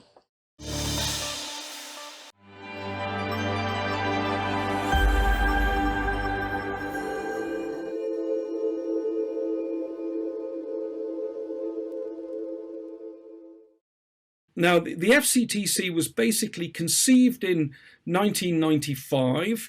It was given impetus by a new Director General, Gro Harlem Brundtland, of the WHO in 1998. It was negotiated between 1999 and 2003, and it entered into force in 2005, once a number of countries had basically ratified and signed up to the agreement. It's basically a kind of advisory framework for tobacco control. It doesn't really force countries to do anything, and it doesn't really have any significant sanctions if you don't. But it's there. That doesn't mean it's not important. It's there to create norms, to establish a pattern of responding to the the challenge of tobacco and smoking.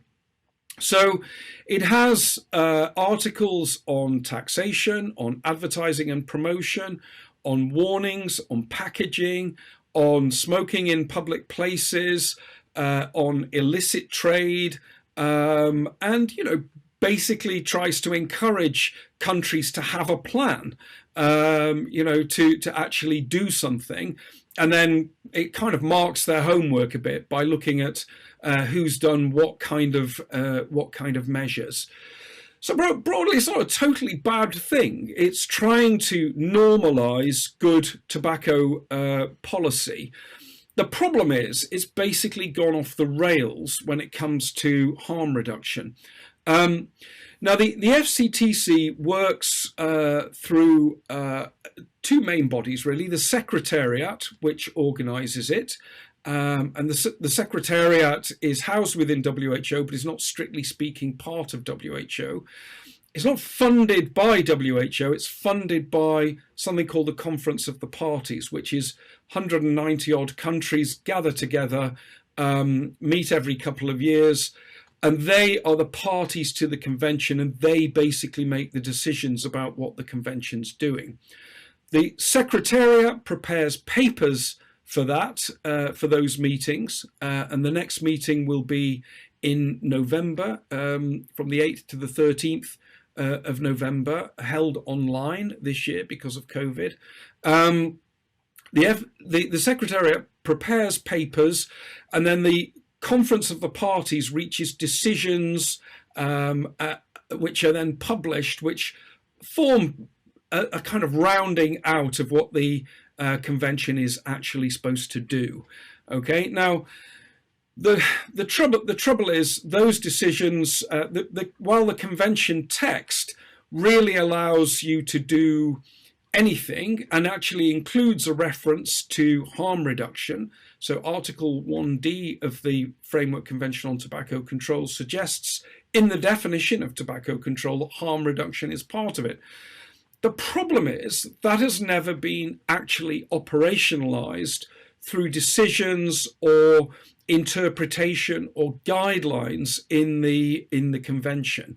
And actually the convention has taken opposite, much more hostile point of view.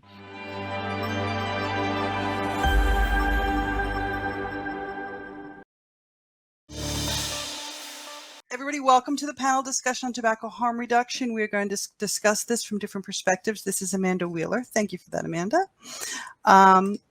This is Ace Salagupta from End Cigarette Smoking in Thailand. And last but never least, Dr. Colin Mendelsohn.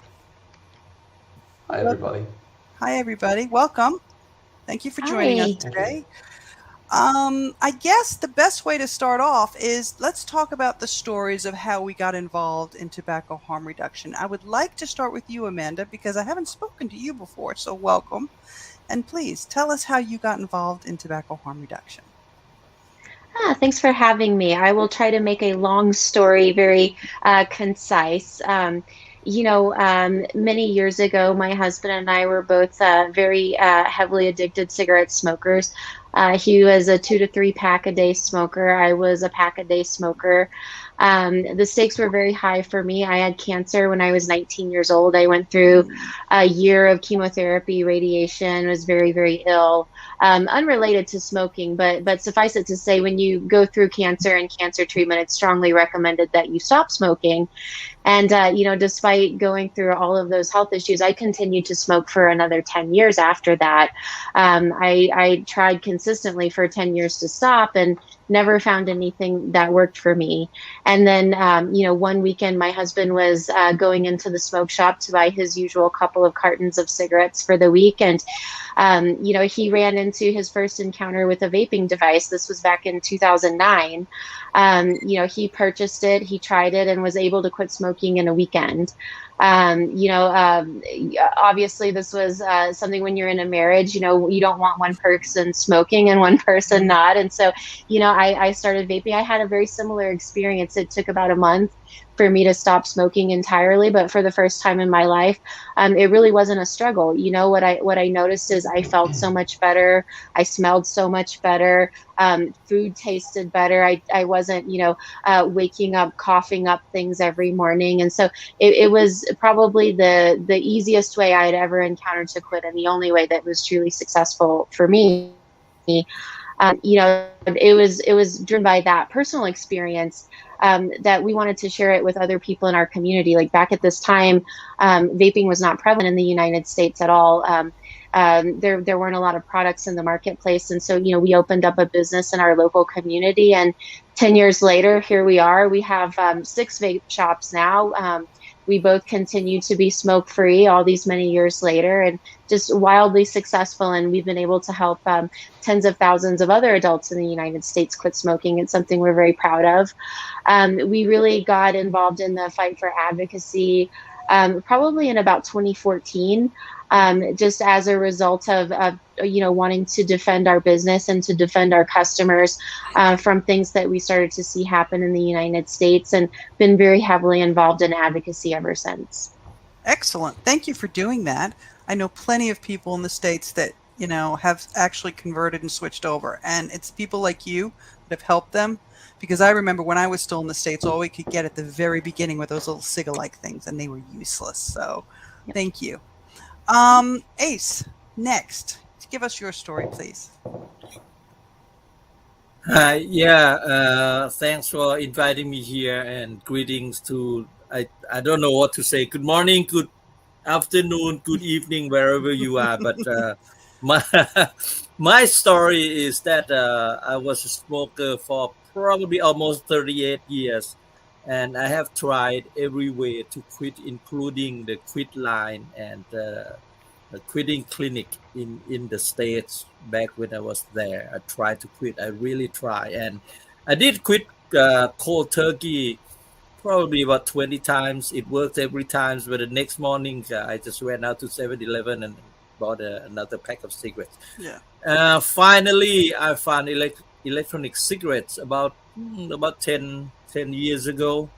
Actually, before that, but it didn't work. And after the cigarette, then I got an advice from a friend saying, every time you feel like you want to smoke, pick up an electronic cigarette instead. And I did that. And since then, I never looked back. I never touched a single cigarette. And it's become really stinky, even, the smell. Mm-hmm. So I did really quit because of vaporizers by using electronic cigarettes. And it had become my passion because like Amanda, I have a lot of close ones who smoked, and I did really help them quit by introducing to electronic cigarettes and the proper way to use it. And I mean, hundreds of people around me got a better health because of electronic cigarettes. So yeah. And also I want to add, and if you would kind of articulate on this, Asa, the screen keeps moving, so that's why my eyes are jiggling around. I'm not losing my mind yet. A group of you from ECST actually went and did chest x-rays and health checks as well to prove. Can you expand on that a little bit? Yeah, of course. A few years back, I think it was we did what we call the World Web Day before the actual World Web Day. So to coincide with the World No Smoking Day, I started by, like about 10 years while I was still smoking. I did the chest x-ray and there were spots in the x-ray. And the doctors, the directors of the hospital, he was very concerned, but told me to quit smoking, and I still couldn't. And a few years back, I just realized, I say, hey, why not do some chest x-ray? And the doctor also advised me to do like the blowing the lung capacity test. You have to blow into the tube spirometer, to check the lung capacity. And he was surprised that all the spots are gone and my lung was really in good health. And so I invited the members of ECST, which our Facebook group, we have like about 100,000 people, and we just gathered like about 20 something, about 2 dozen people to do the same. Especially we want the people who did some chest x-ray in the past that have some spots, and all of them results are the same. The results of our x-rays are really healthy, and we have some comment from the doctor said, the age of our lungs looks younger than our actual age. So yeah, pretty much that's what we did. About 2 dozens of us, we went and have the chest x-ray and lung capacity test. Yeah, that's pretty amazing, actually. Now, Doc, you're here, you're listening to this. You are one of the few GPs and medical people that actually understands and believes in THR. What is your motivation for helping people get off of combustibles? Nancy, thank you so much for asking me, and congratulations on this outstanding exercise. The video said it all, didn't it? I don't know if we can really add much to that. It was fantastic. Look, I guess I'm the odd one out. I've never smoked, I've never vaped, but I grew up in a cloud of smoke. My father was a smoker. He was a doctor, knew how bad it was, couldn't quit, and he and my father-in-law both died from smoking. And I became a GP, developed a special interest in smoking, became involved in teaching and research, became known as the smoking doctor because there weren't many doctors involved in smoking. But even as the smoking doctor, I was having very low success rates. Most of my patients were not being successful, and it was very frustrating for them and for me. So as we became aware of vaping in the mid-2010s, I actually went to London. I spoke to Peter Hayek, Martin Dockrell, Clive Bates, who really piqued my growing interest in this field. I came back to Australia thinking, great, we have all this evidence, everyone listen now. I wrote an article for the Medical Journal of Australia, and there was pretty much dead silence. And this was incredibly frustrating. I found vaping in my practice was working extremely well, although there was a lot of hostility to it. So I became more and more involved in advocacy and in trying to educate doctors and the public about vaping, because as we all know, there is so much misinformation.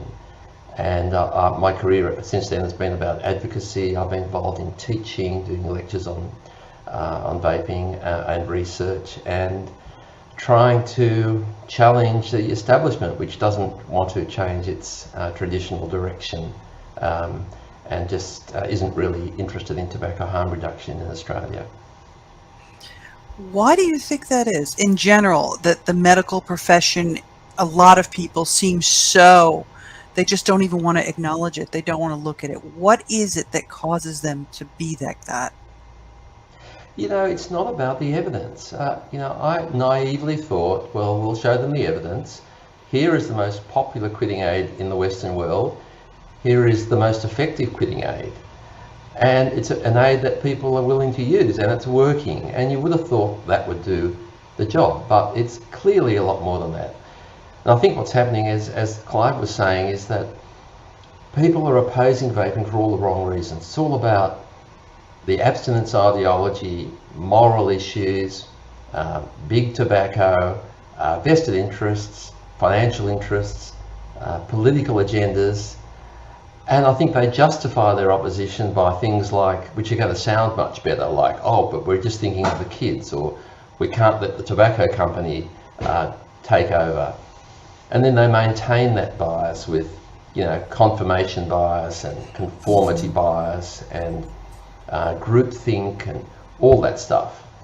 So it's very hard to argue the evidence with people who are actually not about the evidence. Even though they're medical practitioners, they're not looking at the evidence, and they're not accepting the evidence, as Clive said, or was it Eden, even when the evidence is there that they're asking for, they won't accept it. So that's what we're up against. Yeah, you know, interesting that you brought that up about, you know, there is this ideological idea that vaping is a big tobacco construct. And this is going to come back at you, Amanda, because what's going on in the United States, besides being shocking and appalling, is do they realize that they're trying to hand the entire industry to the enemy and killing an entire billion-dollar industry? Can you explain that? Because that is just defies logic. I think they are aware of it. I think they want to treat it like the elephant in the room. Maybe if we don't acknowledge it, maybe we don't have to have an honest conversation about that. In the U.S., who these actions are going to benefit. The United States-based advocates spent years warning the FDA, warning the United States Congress, warning anyone who would listen, that the way regulations in the states are being handled are going to hand a monopoly over this technology to big tobacco, who they claim to be the people that they hate and who they're operating against, when in reality, it seems that they're doing everything they can to ensure that big tobacco has a monopoly over this space. You know, things like the Food and Drug Administration's application approval process, what's going on the last few months here. 93% of the applications from small and independent businesses have been summarily denied. Those companies have no option now but to fight in court. There's an outrageous tax being proposed in the United States Congress right now that every stock market analyst that I've seen cover this has said, you know, their big tobacco stocks they recommend people immediately purchase, because this tax will give such a boost to big tobacco companies over small and independent businesses. And so I think it's when people pretend that they're not aware that these actions will directly lead to a monopoly, I think it's feigned ignorance. I don't think it's very authentic at all. There's certainly been more than enough of us attempting to highlight this issue. Do you think that they're going to try to create a separate MSA for vape like they did with tobacco? Do you think that might be what's behind all of this? I do. I think, you know, 5 companies are easier to regulate than 500 companies, right? This whole process with what we've seen with market authorizations, with recent PACT Act requirements for reporting sales taxes, and that also included shipping restrictions. And now what we're seeing with this proposed federal vape tax, for the first time in United States history, a federal tax on vapor products. I think that is all, you know, pieces that they're putting into place to pave the way to a vape MSA, certainly. Yeah, because I mean, that's another thing we've been dealing with in Asia, is that, you know, for example, I'll give you Malaysia, right? Malaysia is going to legalize, but they're going to tax. A lot of governments, because of COVID, are losing revenue. And they're going to try to claw back as much of that as they possibly can through taxing whatever they can possibly tax. Which brings me to Asa, because Asa is interesting. He lives in a country where the government has a very high vested interest in tobacco. How does this all play out for you, Asa, when you're sitting here listening to all of this? Yeah, It's really funny because like you just said, Thailand has its own tobacco cigarette production manufacturing plants, whatever you want to call it, but still it controlled the majority of cigarette and the people who smoke. And we produce our own cigarette, which are like kind of well known all over, and the brands and everything. And yeah, it's difficult to say because like they are fighting harm reduction, and we are trying to say. I had been at lately. I was with the at.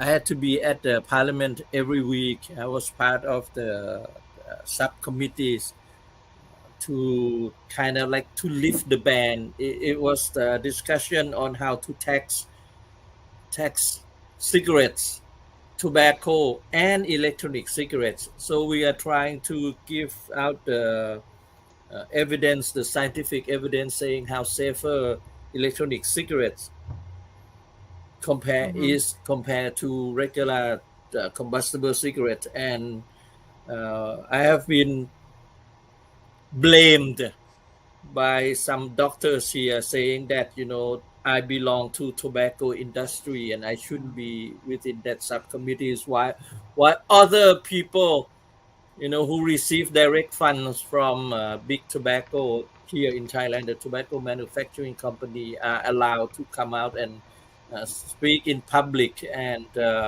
sit in many committees. So there's a big conflict of interest going on here. And yeah, like you said, it's weird.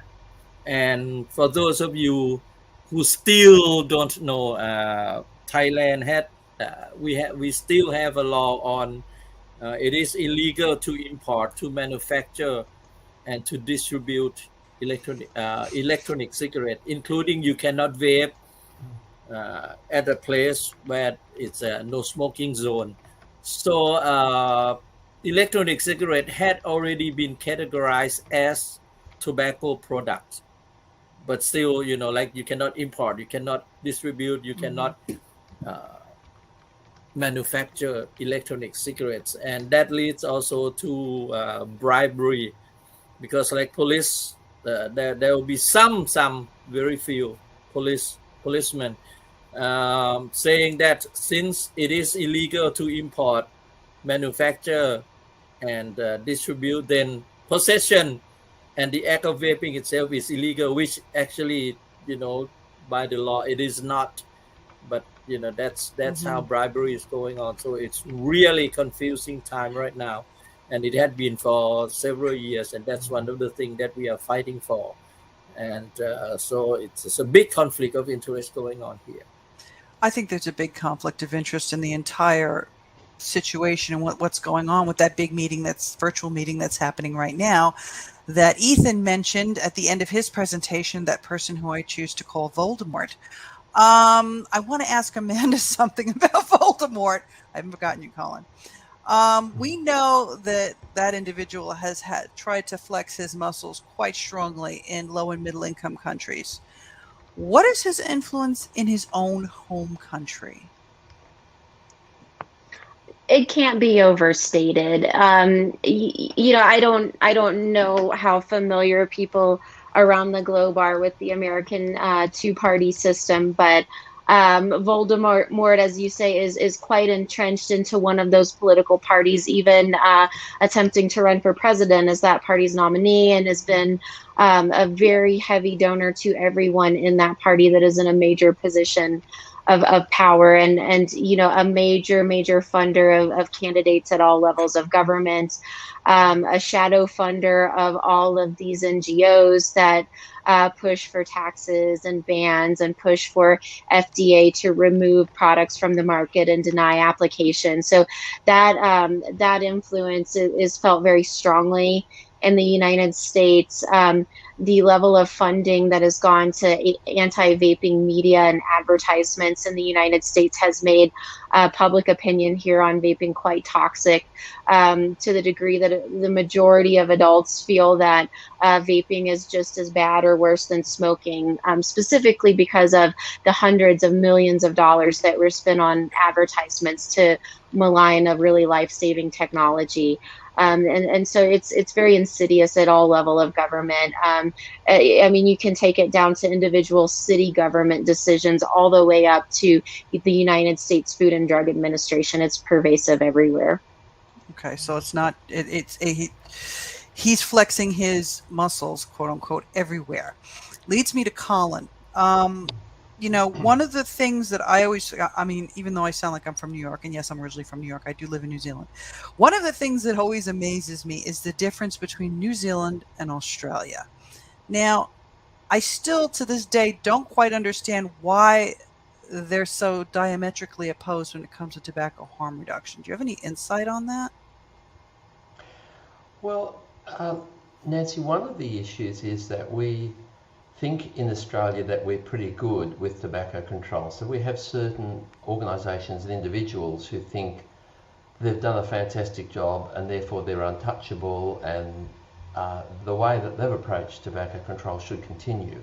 And to some extent I think they're protecting their legacy, but they're trying to say, look, we've done such a great job, we don't need things like this which are potentially risky. And I think they've been driving a lot of the debate in Australia against vaping. It is very distressing looking across the Tasman and seeing, you know, our Kiwi cousins taking a very different and so much more sensible view, as they have in so many other things. You know, New Zealand's been quite progressive in a whole range of other social issues. But in Australia, yeah, we are very conservative, and I do think the $17 billion in cigarette tax is playing a role in Australia. It's our fourth biggest tax. We have the highest cigarette prices in the world. New Zealand's not far behind. But yeah, I think New Zealand has definitely been more progressive. Mind you, there was that court case in New Zealand which where PMI took the Ministry of Health to court, and that kind of turned things around the corner. But still, I think New Zealand was more in favour long before earlier in the piece. Yeah. I have a question from the audience. You ready for this, people? Here we go. In the Philippines, Malaysia, and Indonesia, vapes are now included, or shortly will be, in the tax code, which is a nod to the financial disruption that they have caused. A loss of tobacco tax revenue, etc. Regulation of the actual product, proportionate or not, is yet to be tabled in these three countries. In our view, the view of the panel, is this a viable and sustainable step towards a more reasonable regulatory approach from more enlightened governments? Especially considering that the governments of Malaysia and the Philippines are both signatories to FCTC, so that the decision to regulate and not ban, does this automatically mean that other COP9 countries or delegates will echo the position or not? What are your thoughts on all of that? Kind of complicated, yeah. The summary explanation is that there's going to be countries that are going to be going to COP9 and they have progressive regulation. Do you believe that those people speaking out and speaking up for that is going to influence other delegates and possibly help turn the tide towards risk proportionate regulation of reduced harm products?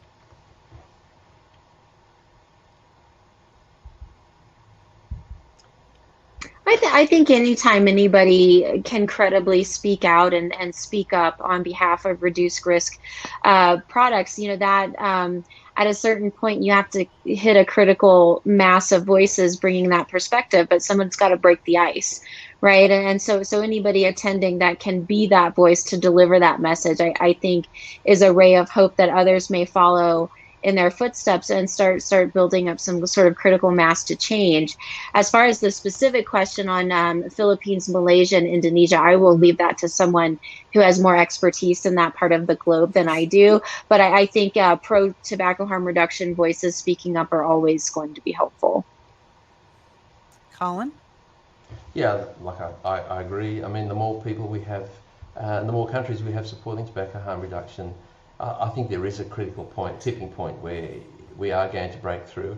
As Ethan suggested, though, it's not going to be a quick process, and it was shocking hearing the decades of struggle they've had in the same game plan of the war against drugs as we're seeing now, and the long time it took. People just don't seem to have learned. So it's going to be a slow process, but this is definitely part of it, getting people on side, countries on side, and gradually building a consensus in that direction. Yeah, I mean, the question remains. I mean, how do we know how do governments know what their delegates are actually saying when they're there? And then how do we find out? Because it's so secretive. We really don't know what they're saying or what they're doing. And that, that brings us to the next issue of, we're sitting here and we're trying to advocate for something. And it's very possible that if we go to somebody who's, a representative and they say, yeah, we support you, that doesn't necessarily mean they're going to go and actually represent that point of view. They may just follow the party line. So, I mean, really, it boils down to we have a lot of work ahead of us, and it's on many different levels, And usually the first port of call for most people is they go to their GP when they want to quit smoking. And that first port of call, unless they get somebody like Colin, are basically they're told patches, gum, whatever is available now. I don't even know. Here in New Zealand, if you're a vapor, you're not supposed to be listed as a smoker. And some GPs still continue to put you down as a smoker, which is illegal. But, people don't want to fight it. Okay. So Colin, as a doctor, say I want to go, I've tried everything I possibly can. Okay. And I'm going to go to this GP, and this GP is going to turn around and try to put me on the same crap that didn't work the first time. How do we break through that? Well, the problem is that the patients do need to see the GP in Australia. I mean, otherwise there are huge fines for possessing and importing nicotine. So the patients need a prescription, so they have to go to the GP. And the GPs have been getting negative messaging about vaping for decades now, or for many years, from the AMA and from the various health authorities. And now from the College of GPs, which is our professional organisation, they've said, yes, look, you can do this, but the subtext is we really don't think it's right, and you need to be very, very careful, and you can only do it under these conditions. And the message to the GPs is clearly, we don't really support this, and the GPs don't know anything about it. Like, they've read the alarming media headlines, and the studies show that GPs get their information from the media. They haven't had training, they haven't got time to do their own research, so the GPs are mostly opposed to vaping. There's about 80 GPs in Australia publicly who have said that they will write nicotine scripts out of 41,000 GPs. So we've got a big problem. We've created this model which isn't going to work. And the GPs are very worried because the government has classified nicotine as a medicine, but it doesn't meet the criteria of medicines. Normally with a medicine, you expect a certain level of quality, follow-up, analysis, government support, TGA approval, that's our medicines regulator, but they don't have that. And then you're being asked to prescribe it, and therefore they're responsible if there are any problems. If the patient buys a dodgy batch, the GP is responsible, but the GP has no control and no assurance that the products are okay. So GPs are anxious about that. But I think most importantly, if they did some research, they'd find out that it does have an important role, but they just don't know. They don't know how to write a prescription. They don't understand the benefits, and basically they're being told not to do it. So in Australia, it's this model that's being set up it's bound to fail, in my opinion. Do you think it was developed? I mean, there's some people that I've spoken to, and they've said, well, the reason they've done this and the reason they're doing all these bans is because they need the money from the tobacco excise, and that they're putting the money ahead of the health of people. But yet, they can prescribe nicotine like replacement therapies, and I believe that they're starting to use nicotine for some neurodegenerative, I said it right, diseases. So how does that, I don't understand, how does that, it doesn't compute. No, the tobacco tax is our fourth biggest tax in Australia. And you'd have to be naive to think that that wasn't a consideration. And if we allowed vaping, we could have a vaping industry, and we could get tax from that. We could have an industry which employs people and collect GST and all the other benefits of having an industry. But you know, the experts have decided that that's we just can't allow that, because you know, people really should just quit smoking, and they should just quit nicotine, and that's the direction they're taking. Okay, Amanda, are doctors like that in the States too?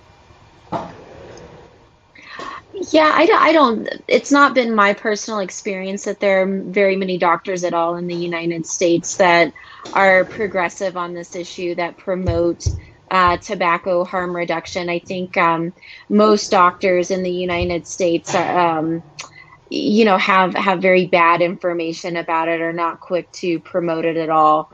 I've heard from a lot of vapors in the United States that have actually, you know, made it a point to have an ongoing dialogue about this with their personal physician, to kind of share their personal experience with their doctors, to help educate doctors on what's going on with people's real lived experience, to hope that might change some minds. But you know, for now, I would say the medical community is very anti-vape here, especially with what went on with the Ivali cases last year being conflated with nicotine vaping.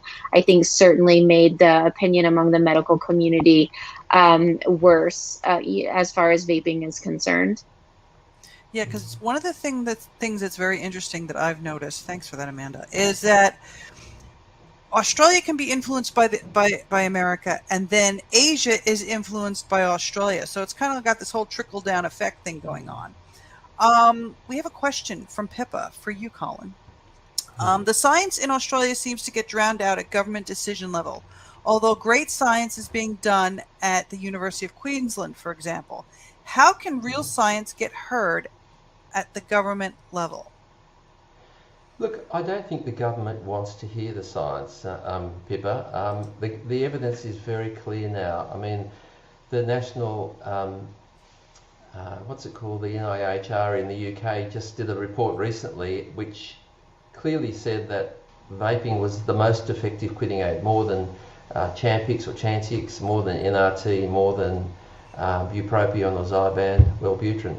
So we know it works, and we know, you know, the College of GPs says, of physicians in the UK says it's no more than 5% as harmful, and it's the most popular product. I mean, it has the most potential to improve public health of just about anything that we have, and the evidence is there, and yet they're not listening.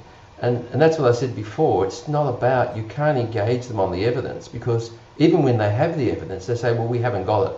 But even when we have it, they're not interested, because they have their agenda, they have their reasons for doing what they're doing. They may not even realise what they are, and they justify it with all sorts of silly arguments. But the evidence isn't going to cut through. I think what's going to work is political pressure, because this is a political decision. And I think the solution is going to be a mass movement. The number of vapors is growing rapidly in Australia, and I think vapors need to get active. Ring their members of parliament and let them know that vaping is an important issue that they're committed to. Go and see their MPs and let them know that this is a voting issue, and there's enough voters in every electorate to make that message very loud and clear, because that's all they care about. They don't care about the evidence, they care about getting elected at the next election. That's insane. That's so insane. Amanda, in the States, I haven't forgotten you, Asa, don't worry. In the States, I know the CASA is very active, and they do a lot of call to actions and things like that. Is there a reticence on a lot of vapors' parts for not wanting to get involved and not wanting to just stick their neck out? You know, we are living in interesting times in the States right now, as everyone around the world is. The political discourse in our country right now is just absolutely out of control on many topics. And you know, I think there's a sort of fatigue that sets in with people. You know, certainly this has been a long battle that consumers have been waging in the United States. And there was quite a bit of fatigue that had set in over 2019 and 2020. And of course, people are dealing with their own personal struggles during the pandemic. It was a tough year. What I've seen this year, particularly in the last 3 to 4 months in the States, is a renewed consumer interest in getting engaged, a renewed interest, even from many small business owners who are also vaping consumers. And so I do think that is starting to pick back up. Back in, the 2015, 2016 era, we had a very loud, very vocal community of vaping consumers here. And I think that, they were sort of worn down over time of so many battles lost. We went through very tough times in 2019 and 2020 with vaping laws and vaping regulations around the country. And I think a lot of people got very discouraged. But I think right now what we're seeing is that people are starting to pay attention again. Some of that outrage that people feel is starting to come back in the form of actions. In the US, it's estimated that about 6% of adults use vaping products. So that translates to about 15 million people. And, if we could just get a fraction of those people really mobilized to take action on this, like Colin said, we would see a huge and quick change in the tides here. And it's just a matter of getting all of the vapors informed and providing entryways for them to get active on this. And CASA certainly is doing a wonderful job of that here in America. Yeah. We have a question. I'm going to ask Asa to answer it first, and then I'll ask your other two to please explain or answer anyway. In the panel's opinion, to what extent do you think a government has the right to determine what an adult can put into their own body, in this case, lower harm products, particularly given the easy access to cigarettes? Asa, you're up first. Yeah, that is a trick question. The right that the government, have, actually, no, they don't. Especially, the basic human right. And if you want to compare like combustible cigarettes to something that they had categorized, and I'm using example in Thailand here, that they had categorized electronic cigarette as a part of a tobacco product, while according to the question, like cigarettes are being sold everywhere. I mean, every nook, every street, every sublet. I mean, you just walk around, you can buy cigarettes any and everywhere. Why something that is safer is definitely a safer alternative. Like I've mentioned earlier, that I did some chest X-ray and whatnot, and you don't need a chest X-ray to tell that your health it's much improved after you quit smoking.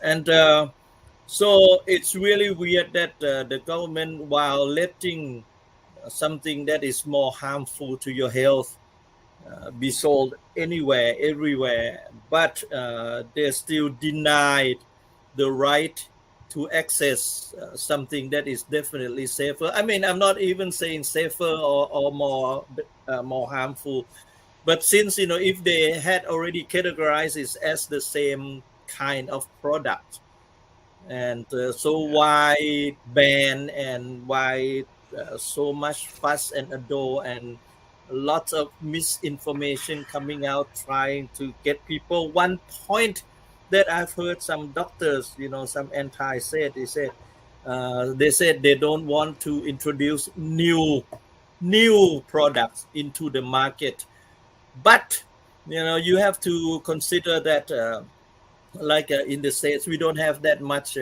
vapors, but I imagine we have 1 to 2 million vapors in the country, while the government still look at there's a national statistic organizations that they did all the stats and whatnot, and they said, well, they had estimated from their questionnaires, they said that there's about 70,000 vapors here in Thailand.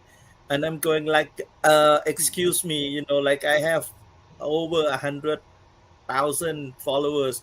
There was once one of our web pages that we had almost 500,000 subscribers.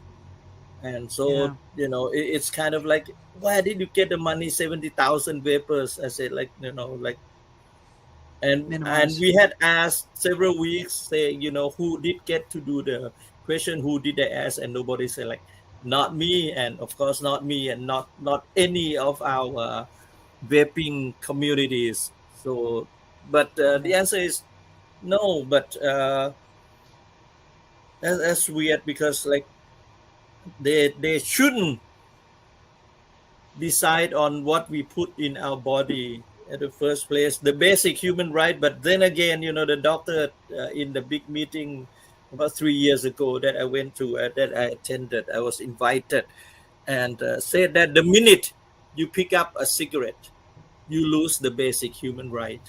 So I mean, that's kind of a mindset that I couldn't accept it.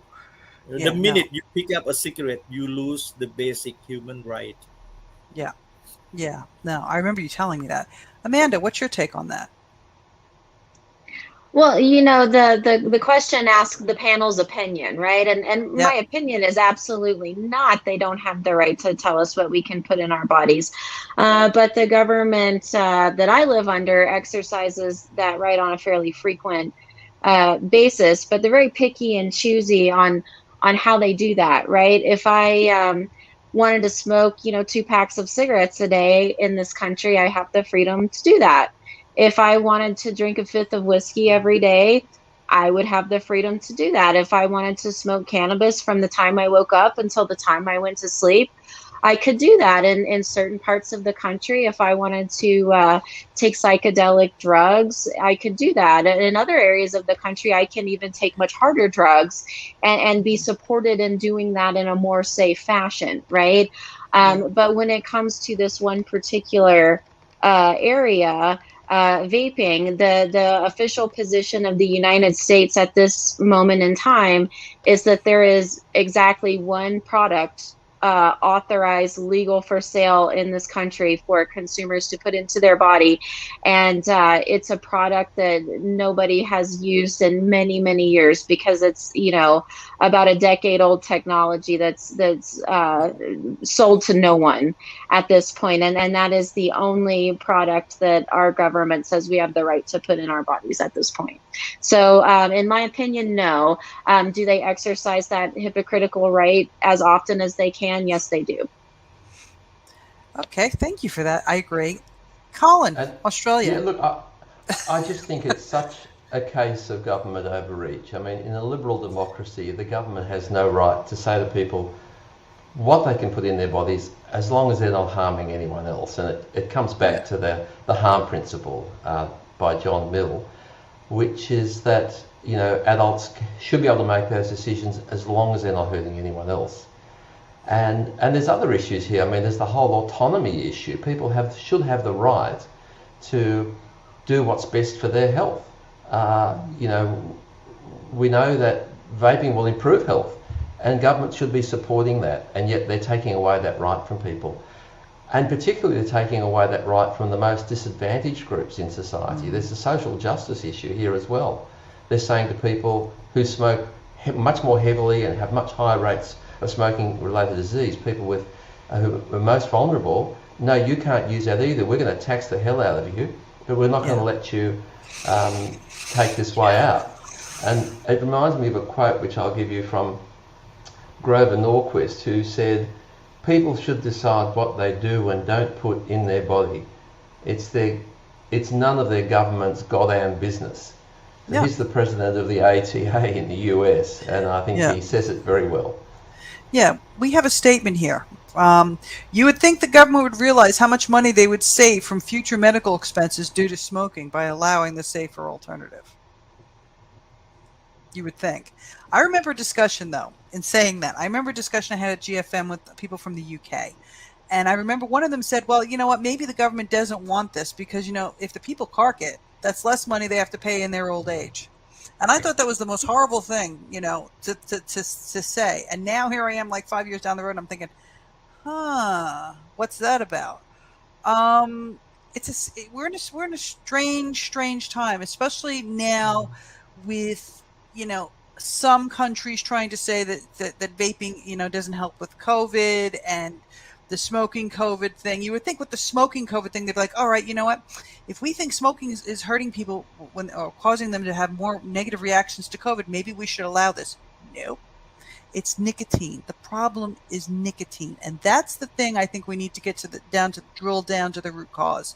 Why are they so against nicotine? What do you think, Asa?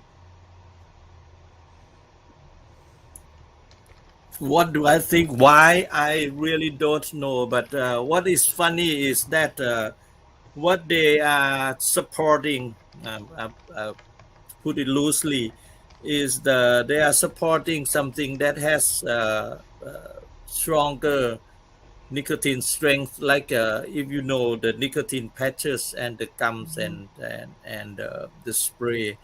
It contains much more nicotine than even cigarettes itself. I mean, let alone electronic cigarette or vaporizers that has like much less nicotine. I mean, the strength of what they support and what they say that should be the correct smoking cessation, they contain lots and lots more nicotine because they think that people are dependent on nicotine while I don't know. I don't think they realize that it's not the yes, of course, it's nicotine that got you addicted, but it's the same as sugar and caffeine and monosodium glutamate and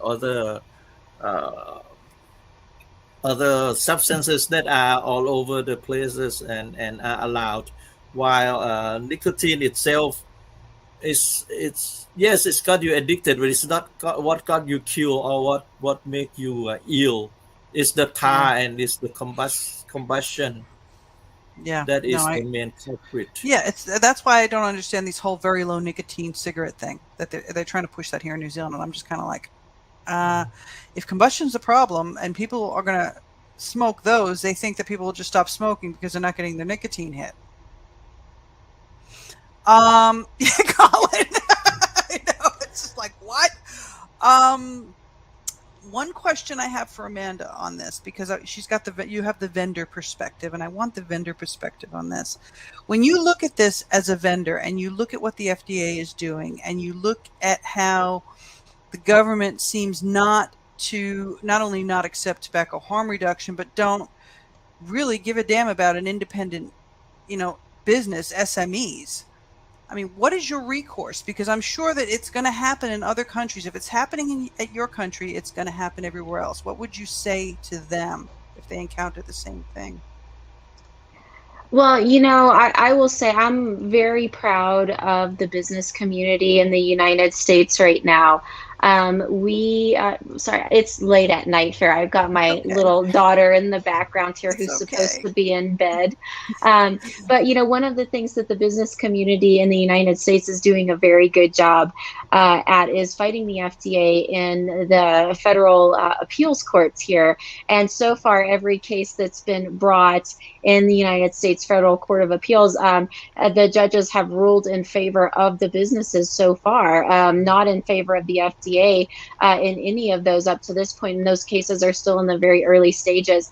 But I would say, use every legal recourse you have available to you until you've exhausted every single one of them. I mean, the court system is really that final frontier in the United States in our checks and balances system of government.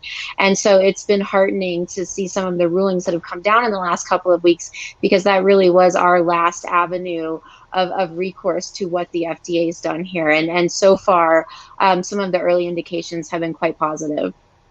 Okay, but yeah, good. That's good. That's heartening. I have one last question for the panel. If Voldemort, and we all know who Voldemort is, had endorsed vaping instead of demanding a prohibitionist mindset from the recipients of his largesse, would we be less concerned or even support the pernicious corruption of so many countries on THR? So let's just say Voldemort, instead of pushing for bans, was pushing for countries to adopt THR. How would we feel about that? Would it still be just as bad as him pushing bans? What do you think, Colin? I'll give it to you. I wouldn't have a problem with that. If he was pushing a measure which would improve public health, I'm all behind it. If he was pushing a strategy that was strongly evidence-based and which was going to save lives and cut out the black market and solve all the other problems, I haven't got a problem with that. That's what any decent person would do. Even though it's corruption? Even if he did it by corruption? Oh, if he did it by corruption, I didn't see that part of the question. Well, I don't know if I could support that, but certainly if he used his money to fund groups and influence the World Health Organization and political parties in a legal sense, and he was doing it for all the right reasons, I wouldn't have a problem with that. Okay. Asa? Thanks, Colin. I totally agree with Colin. Anyone, actually, not the Voldemort himself, but anyone who wants to turn around and support harm reduction in any type of form, I'm all for it. But that would, going back to say, we have to say the corruption is another thing that we have to think about. But as long as let's face it. There no such. I don't think there's. You cannot get rid of corruption, but it's on the degrees, more or less.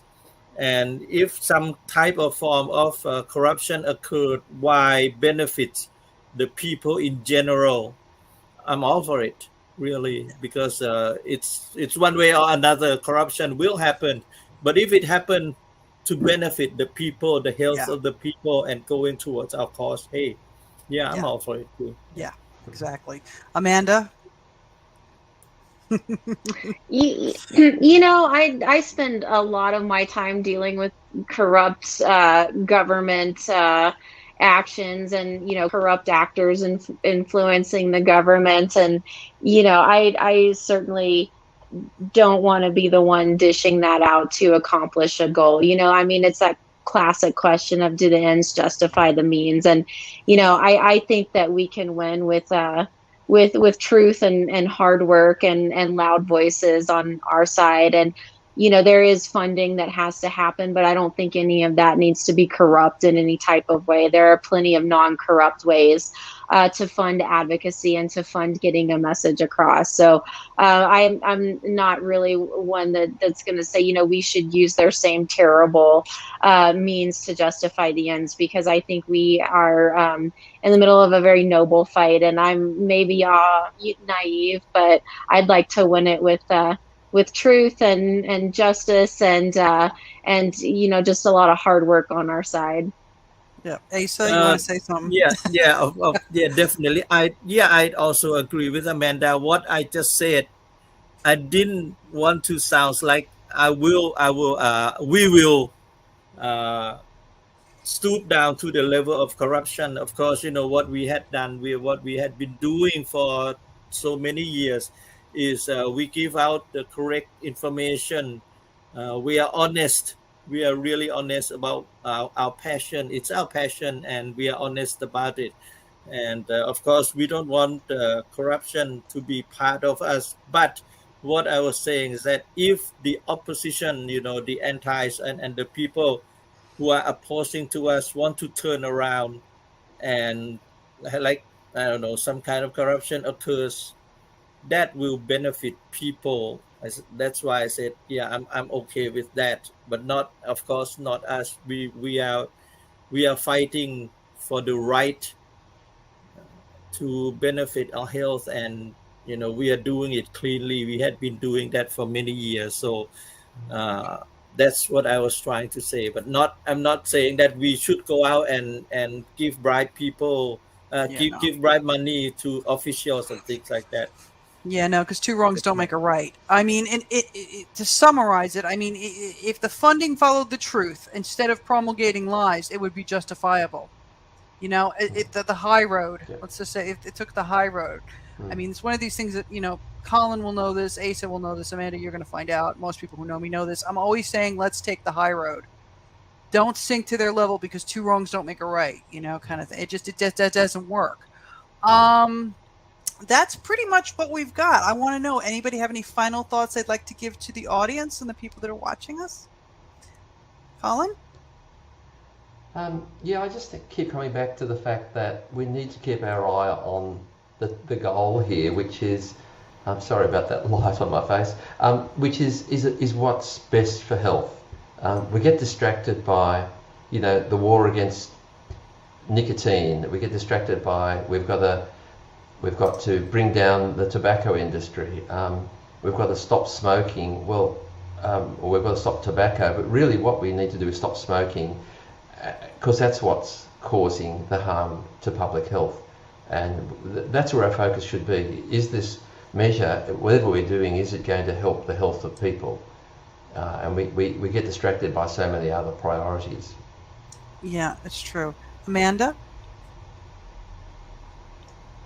My final thought here is it's always darkest before the dawn, and I think certainly we're at a very dark time in vaping policy in the United States, and I don't think we're alone in that. I think around the globe, many of us are at a very critical juncture in the way this is going to go, as far as how tobacco harm reduction is handled, or if it has an opportunity to continue to exist in various countries around the globe. And so my message to anybody watching, I know we're all in very different struggles depending on where we are, in the world, but none of us are in this alone. We're all fighting every day for this. And when you feel discouraged, when you feel like giving up, just remember there are so many like-minded people that are absolutely cheering for you and your efforts and what you're doing. We're all fighting our own struggles, and I think we can all win this together, because we're all fighting together, and I believe in us very strong. Yeah, I agree. Thank you all for joining me today. I know it's late for you, Amanda. Thank you. You're going to sleep so well tonight. Thanks, Ace. Thank you, Colin. Thank you, Amanda. Thank you to the audience for joining us today. I hope you enjoyed that. And Careful will be back tomorrow, same time, discussing nicotine. So make a note of it, and I will see you all then. So until then, stay safe, stay well, be good. Thank you. Bye. คนไทยเจอกัน Bye, บ่าย everybody. 3ครับบ่าย 3เจอกัน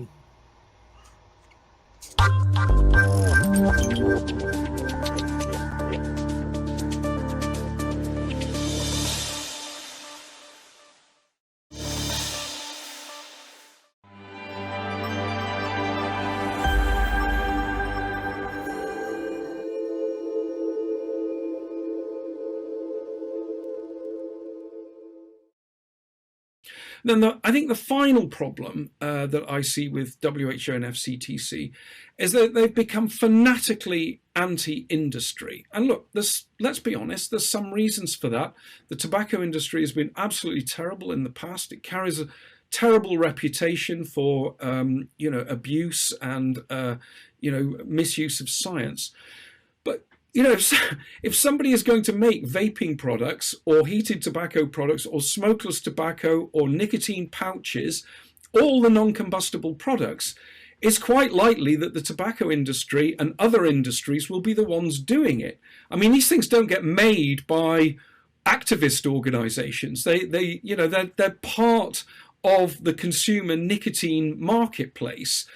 I happen to think it's a good idea if the tobacco companies get out of the merchant of death business to the extent that they can, and that we move as quickly and as deeply as possible towards non-combustible products as the way that people use nicotine. And we've got the 4 basics for that: vaping products, heated tobacco products, smokeless tobacco products, and oral nicotine products such as pouches. If we could get everybody, or a substantial proportion of those 1.1 billion smokers using those products, we would just see huge cuts in the death toll as it plays out over the coming century. But WHO, for reasons that are hard to understand, rejects that as an approach, and that's a great shame in my view.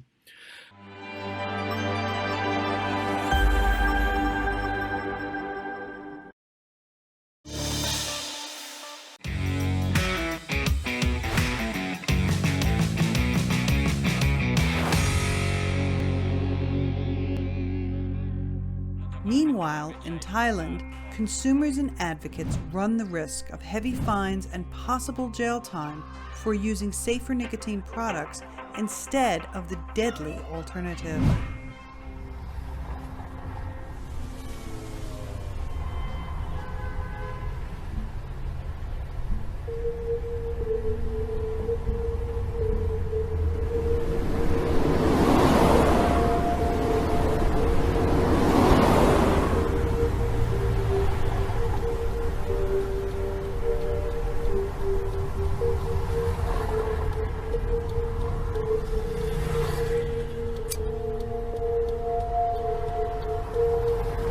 Smoking is bad, but shouldn't we have the right to choose less harmful products?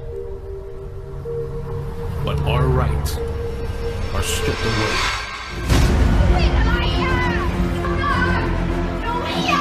We are harassed physically, financially, and brutally. Visitors, you are forced to smoke again. Why can't we choose?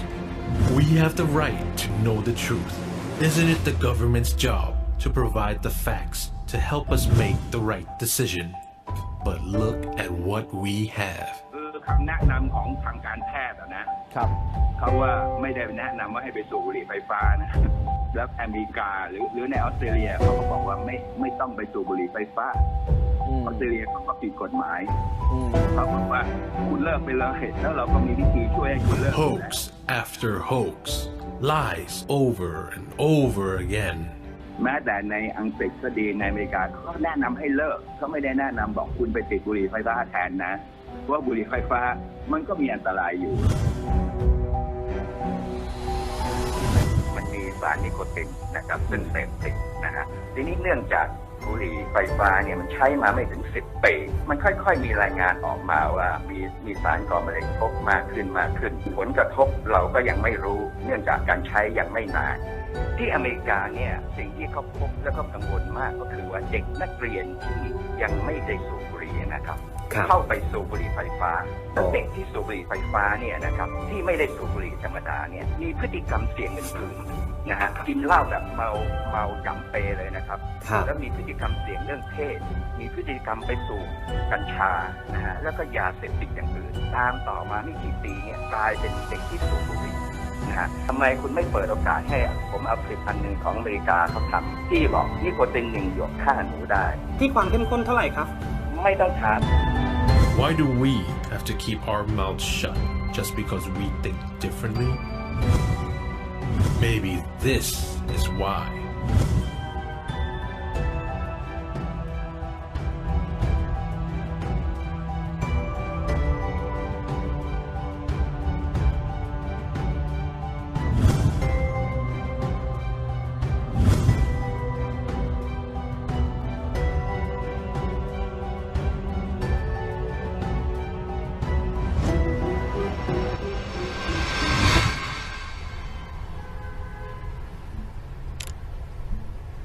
Can I choose my way?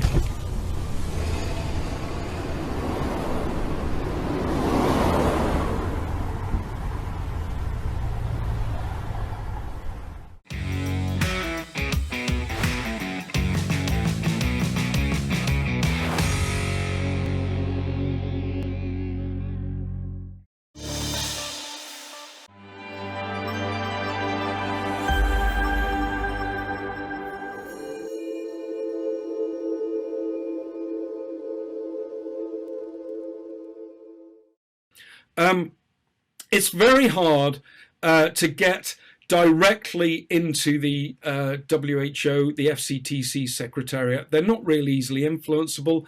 They don't feel accountable, particularly to ordinary people, to any kind of groups. They are accountable, however, to the Conference of the Parties. So I recommend if you're in Malaysia, you deal with the Malaysian government. If you're in Indonesia, you deal with the Indonesian government, and you focus your energy on capitals. That's on the capital of, basically the health departments in your country. Secondly, start early. I mean, for COP9, which is in November, I would say start now. Okay, countries form their positions well in advance, and There'll be more to do in September. The WHO has to publish papers 60 days before the meeting, so that's around the 9th of September. But you can't start early enough in this game. Third thing I'd say is that your experience counts. Don't think that it all has to be very technocratic. It doesn't. If you've given up smoking or vaping has changed your life, you can say so, and that will influence politicians. I would say there are just unlimited things that you can do in this space. You can write letters to governments. You can write letters to newspapers. You can make it known to the delegates who go to the FCTC. My advice is to get busy. But my very final piece of advice, and this will help you get busy in a constructive way, help you to land your arguments, is to join a trade association or a consumer group. Trade association if you're a small business, or a consumer group if you're a vapor and you want to do something, because they will help you orientate your way around the system and help you to land your experience with the people who count in the right way and at the right time. And a little bit of money put into those groups is a good idea. So pay up, get your hand in your pocket and pay some subscriptions, but that will help you to be effective.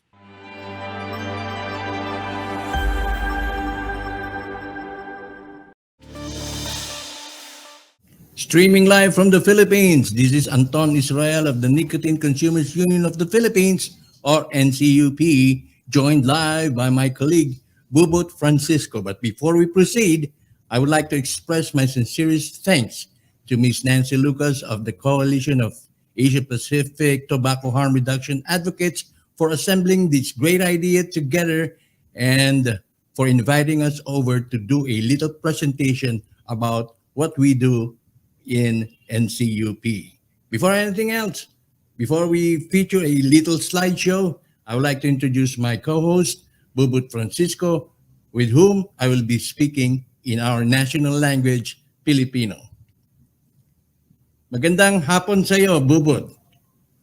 Okay, now. Yes, magandang hapon sa iyo, Ka-Anton, at ganoon din sa iyo sa ating Nancy Lucas, no? Yung ating sa Kapra. Magandang hapon sa inyo lahat yan. Napakaganda. It's very beautiful that we speak bilingual at this moment. I will speak as much as I can in English and you will respond in Tagalog. Napakaganda pakinggan, Bubut. And then we're now international, okay? And we're now international. And we again express our gratitude for allowing us to present what NCUP does.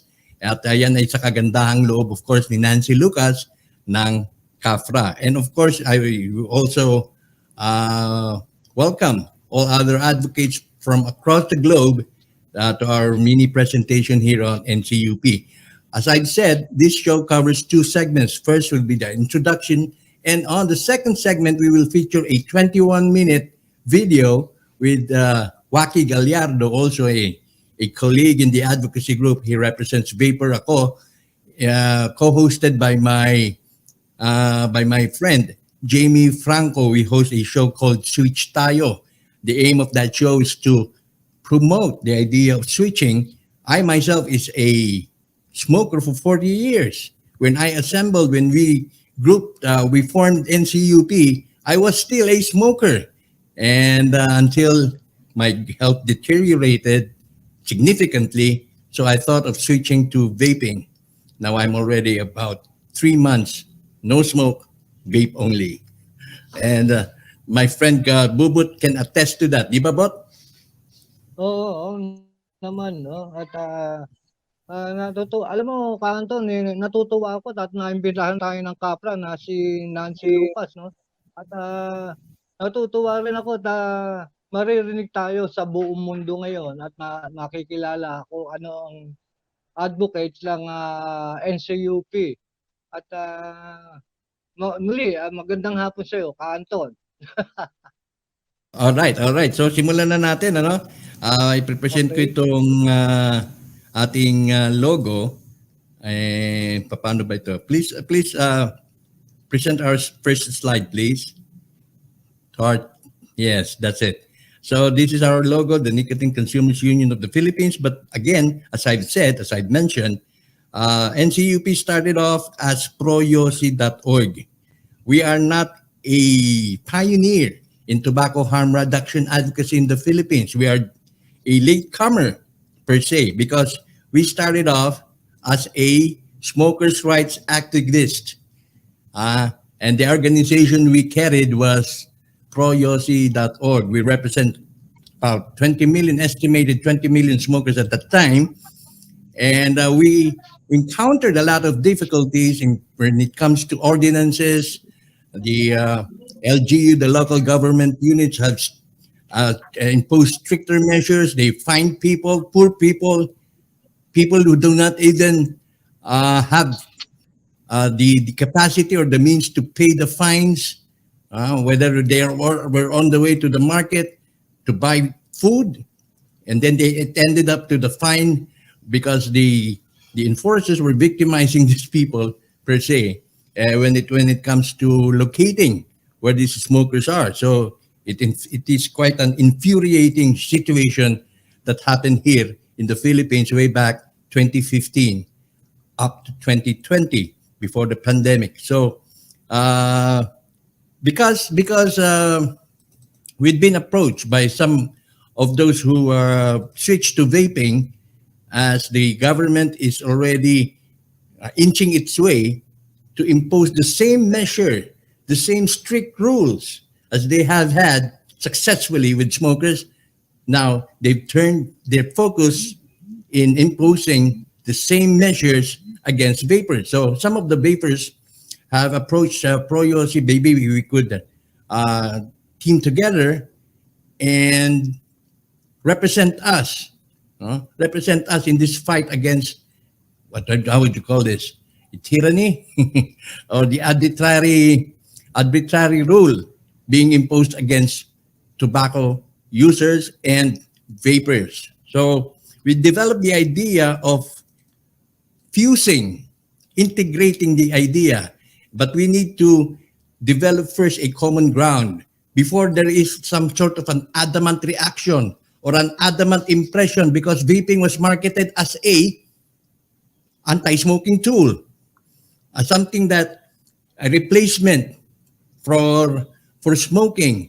And there is a divide, which is obviously cannot be denied, a divide between smokers and vapors. Now we need to find a common ground. And we saw that the linkage is found on nicotine enjoyment. Vapors, smokers alike, enjoy nicotine. So we aspire unity regardless of consumers' preference. If you prefer snus, if you prefer tobacco, largas, or pipe tobacco, we act as one, as we preserve the values that bond us together as a whole. So that's our stance. And our reason for being is we exist to safeguard the rights and interests of 20 million Filipino nicotine consumers. So that would include those who have switched from smoking to vaping. Still, the numbers are estimated to run about 20 million consumers. So, and to uphold the liberal expression, that's number one. The freedom of choice, especially over how we should personally enjoy nicotine. And we communicate to deliver our cause and to empower consumers with reliable information. Of course, this is being thought about to combat misinformation, disinformation that is sweeping mainstream media. And you see, there was one occasion that an anti-tobacco advocate who happens to be a doctor, we've met this lady doctor several times in congressional hearings, in public hearings, and she was really an outright anti-tobacco antagonist or an anti-tobacco proponent. But now she has switched its focus or her focus to vaping without realizing that vaping and smoking are two different contexts. And vaping, of course, was created for smokers only. So she's entering the domain again of smokers and now has focused their attention, their effort to combat, to squash vaping for good. Now, what NCPUP does is we cooperate, we work in harmony, we act as one with other pioneering groups like the PCIA, the Philippine E-Cigarettes Industry Association, Vapors.ph, care of Paul Dato, my friend, and Vapors Ako, HACAP, HARAP, and other groups. So we communicate to deliver our cause and to empower consumers with reliable information, which is currently a very hard thing to do because, again, the media is powerful. The man behind the media is also powerful, feeding them with funds, etc., which creates a very difficult situation, which is why we need our strength, to gather our strength, to pull our strength in order for us to develop ways to provide our friends, the consumers, with better informed decisions. Now, who we are. NCUP is a legitimate organization. It is a non-profit outfit that's been registered with the SEC in November 12, 2018. ProYosi likewise was a SEC registered organization back in 2016. And on top of that, we carry a vision. We are an organization promoting the principle of accommodation, social inclusion, and reasonable enjoyment of rights made available to nicotine users and non-users alike, providing a voice for smokers and vapors in the perspective of consumers on local health and trade issues. Now, there is a battle between advocacies outside the perspective of consumers. They view nicotine use differently. They view nowadays nicotine as the enemy, which it never was. And I think that our lawmakers should be reminded that vaping was necessitated. It was something that was invented because of the stricter rules being imposed against smoking. Again, the principle of invention as being the mother of necessity, the vapes or the harm reduction methods known as electronic cigarettes was necessitated because of the stricter rules being imposed against smoking, without, of course, the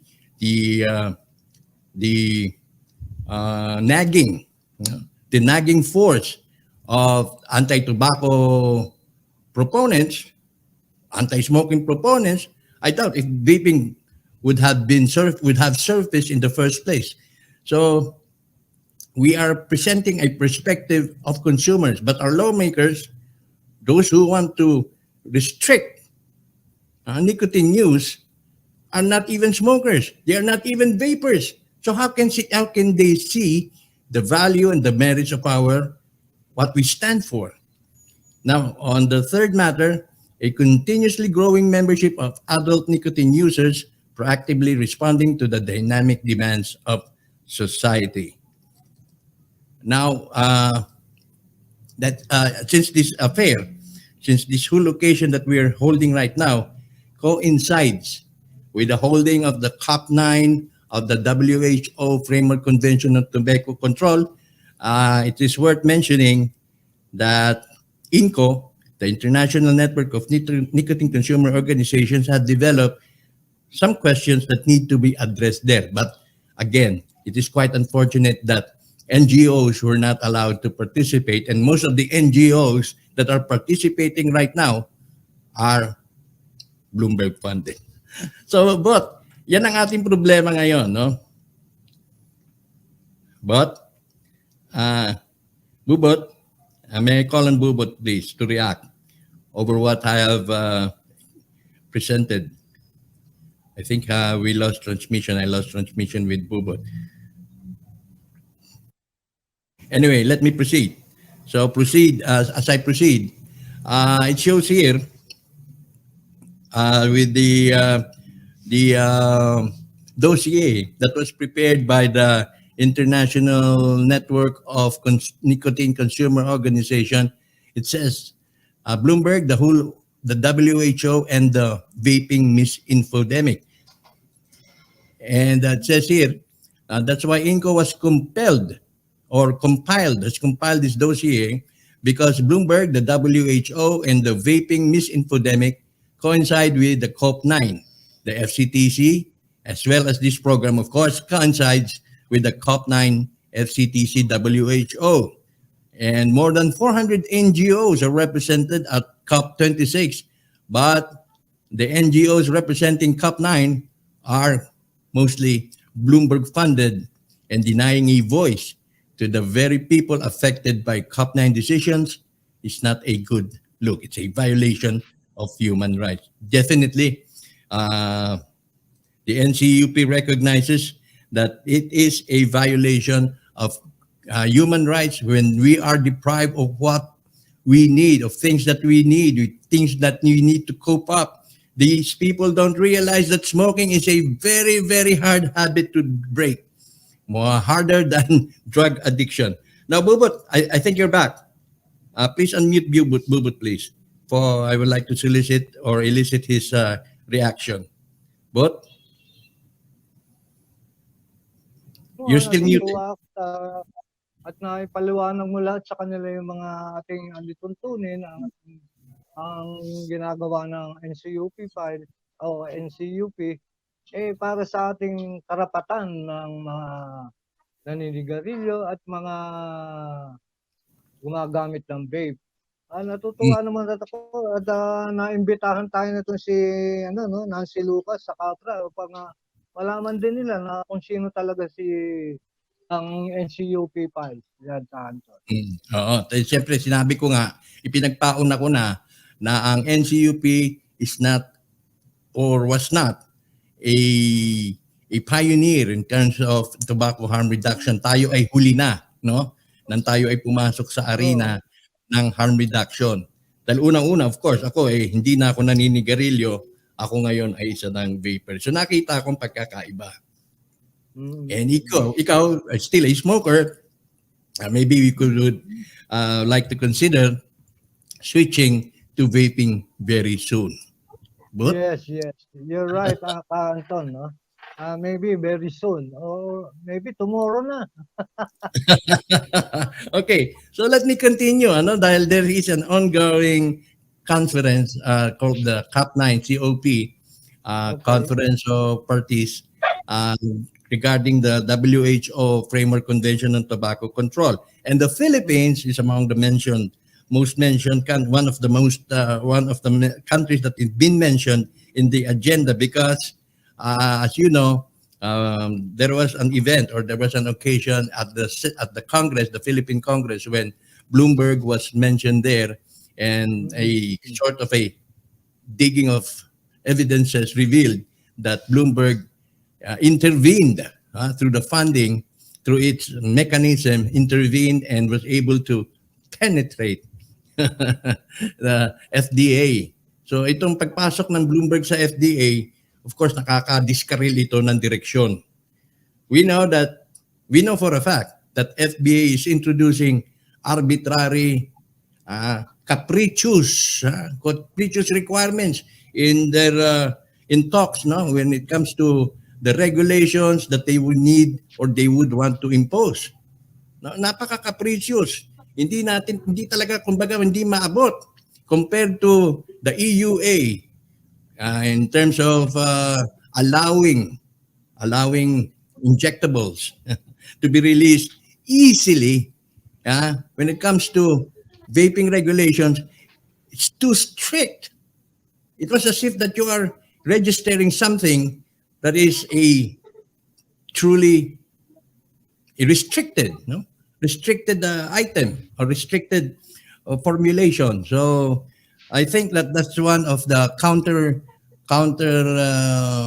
productive methods that is being introduced or being utilized by this group in order to curtail further the use of harm reduction methods that would benefit millions of smokers. Again, let me continue with this material being provided by INCO. So, according to the dossier, there are 9 reasons why we should question Bloomberg and the WHO's anti-vaping stance and approach. On question number 6, or reason number 6, it says here, the alleged case of influencing tobacco control measures in the Philippines. So, according to the media in the Philippines, concerns have been raised within the country's parliament that its FDA, through the leadership of Domingo, received funds from Bloomberg Groups to support the implementation of the National Tobacco Control Program. Of course, we have a document that we were able to source through the internet, saying that there are purchases made. There were purchases made on behalf of this Bloomberg project. It's stated there. There were purchases made in order to cover something like a Bloomberg project. Okay, so this was discovered, and the Deputy Speaker Rufus Rodriguez said that there was is reported to have recently questioned the FDA why it accepted funding from the Bloomberg external international groups in exchange for the issuance of predefined policies, something which is against the law in the Philippines. So Rodriguez is quoted as saying that the FDA allowed itself to be influenced by money from external international sources. So this is quite a scandalous, to whatever proportion that might be. It's based. It depends on one's judgment, but this is quite alarming. How this mechanism in cahoots with the medical cabal, in cahoots with other personalities that have been working against tobacco use, against alternative use, termed as tobacco harm reduction methods, are still active in promoting the idea that nicotine is dangerous. Now, but we recognize that the focus and the attention that they're promoting at the moment has switched from smoking to nicotine use. So malaking pagkakaiba yan. Malaking pagkakaiba yan because nicotine is not a dangerous drug. No, parang kape lang yan. It's comparable to coffee or to caffeine. And yes, it is addicting, but of course our body regulates how much we should intake. No? It is not something that nicotine patches can do. Nicotine patches, you cannot control what gets inside unless it is prescribed by a doctor, because it would the body may not be able to detect, no, when is enough is enough. But when it comes to smoking, when it comes to vaping, of course, we know when to stop. Di ba, Bot? Alam natin kung kailan tayo titigil. Oo, pagka gumagamit tayo ng halimbawa sigarilyo o kaya ng vapors, alam natin kung saan tayo titigil. Pero pagka yung sinasabi mong yung patches, hindi natin alam kung saan tayo titigil doon eh. Tama ka dyan, Anton. Yes, tama tayo dyan. Ano? At yung iba, there's a danger there because when you overuse it, when you put patches, the reaction, it delivers, the nicotine delivery, you cannot, of course, determine right at the very moment when it starts to invade your body, kung naparami, if you put in a lot of patches, that's very deadly. No? Yes. But when it comes to vaping, when you have enough, you stop. When you need more, you start. So there's a big difference. Now I attended a seminar presentation last Monday, And this seminar presentation was sponsored by the Commission of Human Rights, through the efforts of HARAP, Harm Reduction Association. And dito bot, may nagsalita na isang abogado presented by a lawyer, and he asserted that deprivation of harm reduction use, if you are being deprived by the government to use any of these methods, which is bound to improve your health conditions, that might be considered as a violation of human rights. Of course, we have freedom, and we are bound by ourselves to look for alternatives, which we deem beneficial for our health, diba? Pero kapag yan ay pinivent, when that is being prevented from you by the government itself, or by the LGUs, or by those proponents against nicotine, against tobacco, then they might be liable for some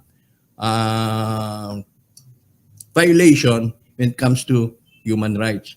They're not just depriving us of enjoyment. They're not just depriving us of what we need, but they're depriving us of the alternative measures that are available for our better health. Kita mo ba? Nakakita tayo ngayon ng bagong avenue na pwede nating suutan para maihatid natin ang ating tinig ng mas malakas, Bubot. Human rights violation, pwede. Sasama ka ba dyan, Bot?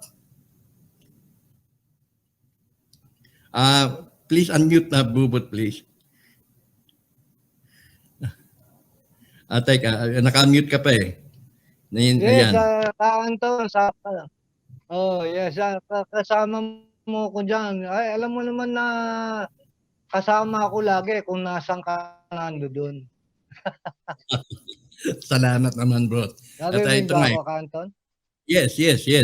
And just yesterday, the Senate hearing, the interpellation for a vape law that is being forwarded by Senator Ralph Rector. Again, there was a sort of, it is being held again on delay or on abeyance, because the supposed interpellation which should have taken place last night was postponed until November 22.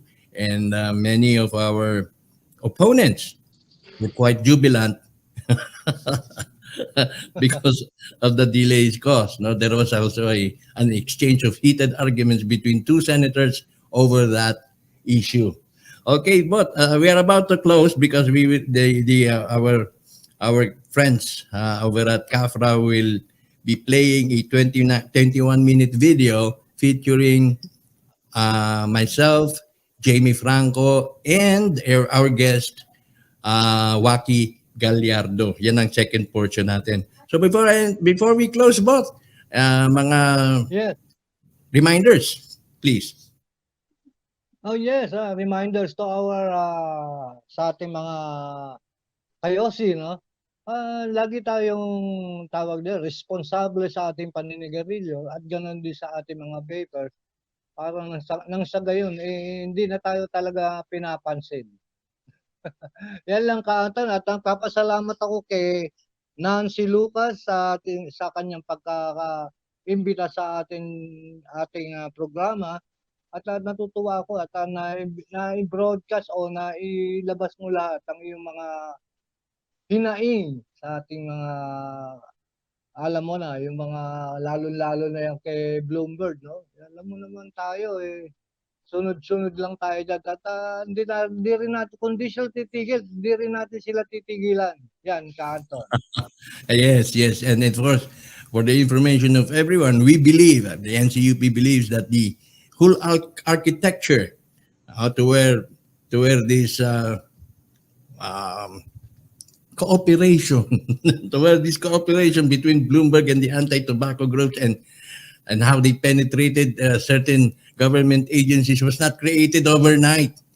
It took years, perhaps a decade, to develop the relationships and to what is now coined as something that we, the Filipinos,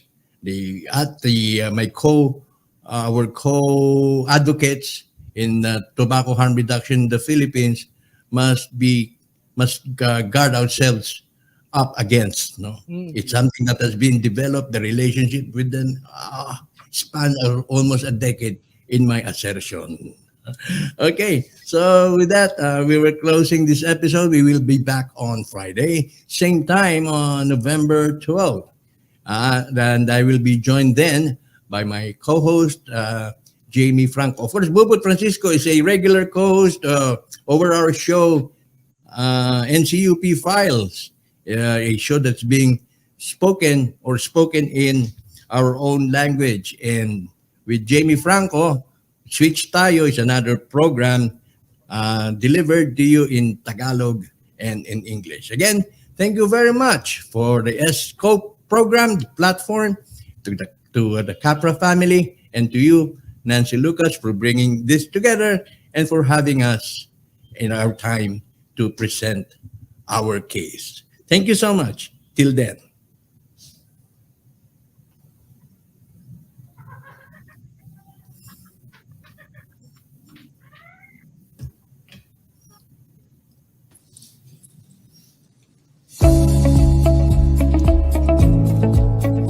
Welcome to the first episode of Switch Tayo.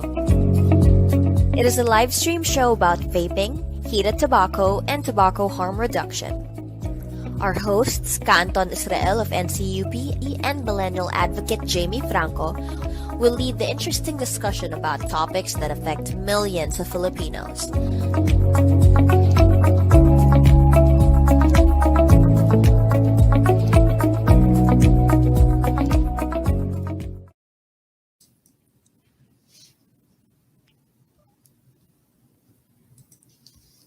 Kapuluang Pilipinas, magandang gabi. Ngayon ay Hulyo 30, 2021 at welcome sa premiere episode ng Switch Tayo, ang natatanging programa tungkol sa tobacco harm reduction dito sa Pilipinas. At siyempre, ang aking kasama, wala iba kundi si Binibining Jamie Franco. Magandang gabi sa iyo, Jamie. Hello, Ka-Anton. Hello to our viewers. How is everyone? Ka-Anton, it's been a while. Kamusta po? How are you? Oh, 30 days ago. So ito gagawin na natin ito every 30 days, no? Right. At siyempre ito ang ating first episode dahil yung ating naging episode last month, warm up lang yun. Pampagana lang yun. At aking nga nabanggit nung nakaraan na tayo ay mamimigay ng mga starter vape sets. No? Yes, very exciting yan. Yeah. Oo, mamimigay tayo ng 3 for this particular episode. So ang gagawin lamang ng ating mga participants, ng ating mga contestants, ay magko-comment lang kayo dun sa chat box, either dun sa YouTube or sa Facebook, at doon ay pamimili tayo at iraraffle natin yan gamit ang isang app at yun na makikilala kung sino ang mga magwawagi at i-announce natin sa susunod nating episode. So wag po kayong magatubiling mag-comment at yung inyo pong mga pangalan ay amin pong iraraffle. So, for sure, maraming sasali dyan, Ka-Anton. Sana. Sumali ka. Salihin mo na rin ibang mong kaibigan mo yung daddy mo. Opo, PPM ko sa isa-isa na sumali sila mamaya. Okay. So, nung mga nakalipas, atin nang inanunsyo na ang ating magiging panauhin sa first episode, wala iba kundi si Waki Gallardo. Correct. Yes po. Paper ako. Na Jamie? So, yes, Ka-Anton. Sino ba si Waki? Well, sorry Ka-Anton, before we introduce our gusto ko lang ulit i-remind yung mga audience natin kung ano ba yung Switch Tayo. So, just to remind everyone what this show is all about. Switch Tayo focuses on the rights of consumers to enjoy nicotine and why it makes sense to switch for the better. And speaking of switch, me and Ka-Anton will represent different generation. So basically, we will exchange ideas and different perspective from an old school and a millennial regarding issues on nicotine enjoyment while getting insights from different experts. So, ayun Ka-Anton, I'll introduce na And besides, speakers. and besides, siguro mapapansin nila na ako'y nagtatagalog, ikaw ay nag-i-English. Ayan naman Right. sa kadahilanan para maging universal yung ating approach Correct. para din sa local audience natin at sa mga international audience. Correct. Ikaw na bahala dun sa international. Kayong dalawa ninyo. Yes po. Kailangan ko ba mag-practice sa mga susunod na episode? Of course. Okay, sige. Anyway, Ka-Anton, Bigyan mo ako ng background ni Waki. Okay, so our speaker for today is a casting director for over a decade now. So Waki specializes in talent negotiation and booking for multinational agencies here in the Philippines. He is passionate about vaping, having experienced quitting smoking several times without success since he was a teenager. Okay, so atin ang patuloyin si Ginoong Waki Gallardo. Siya rin po ang tagapagsalita or spokesperson ng Yes. Magandang gabi sa iyo and welcome sa Switch Tayo, Waki. Hi, Waki. Hi, everyone. Hi, Ka-Anton. Hi, Jamie. Yes. Kamusta ka ngayong pandemic, Waki? How are you? Hindi naman. Hindi ako masyadong lumalabas. Kayo, kamusta kayo? Okay naman din, no? Lalo na ako, hindi rin ako lumalabas. Staying safe at home. Mahirap na magkasakit. Okay. So, Waki, ikaw ang tagapagsalita ng vapor ako. Baka bago tayo dumako dun sa ating interview, mabigyan mo kami ng paunang salita, mga paunang pahayag. Okay, so ako po si Waki Gallardo and ako po ang spokesperson ng Vapor Ako, grupo ng mga consumers sa Pilipinas na nagsusulong para bigyan kaalaman ang mga naninigarilyo tungkol sa mas mababang panganib na produkto ng nikotina. Layunin, ano po yun? Sige, tuloy lang.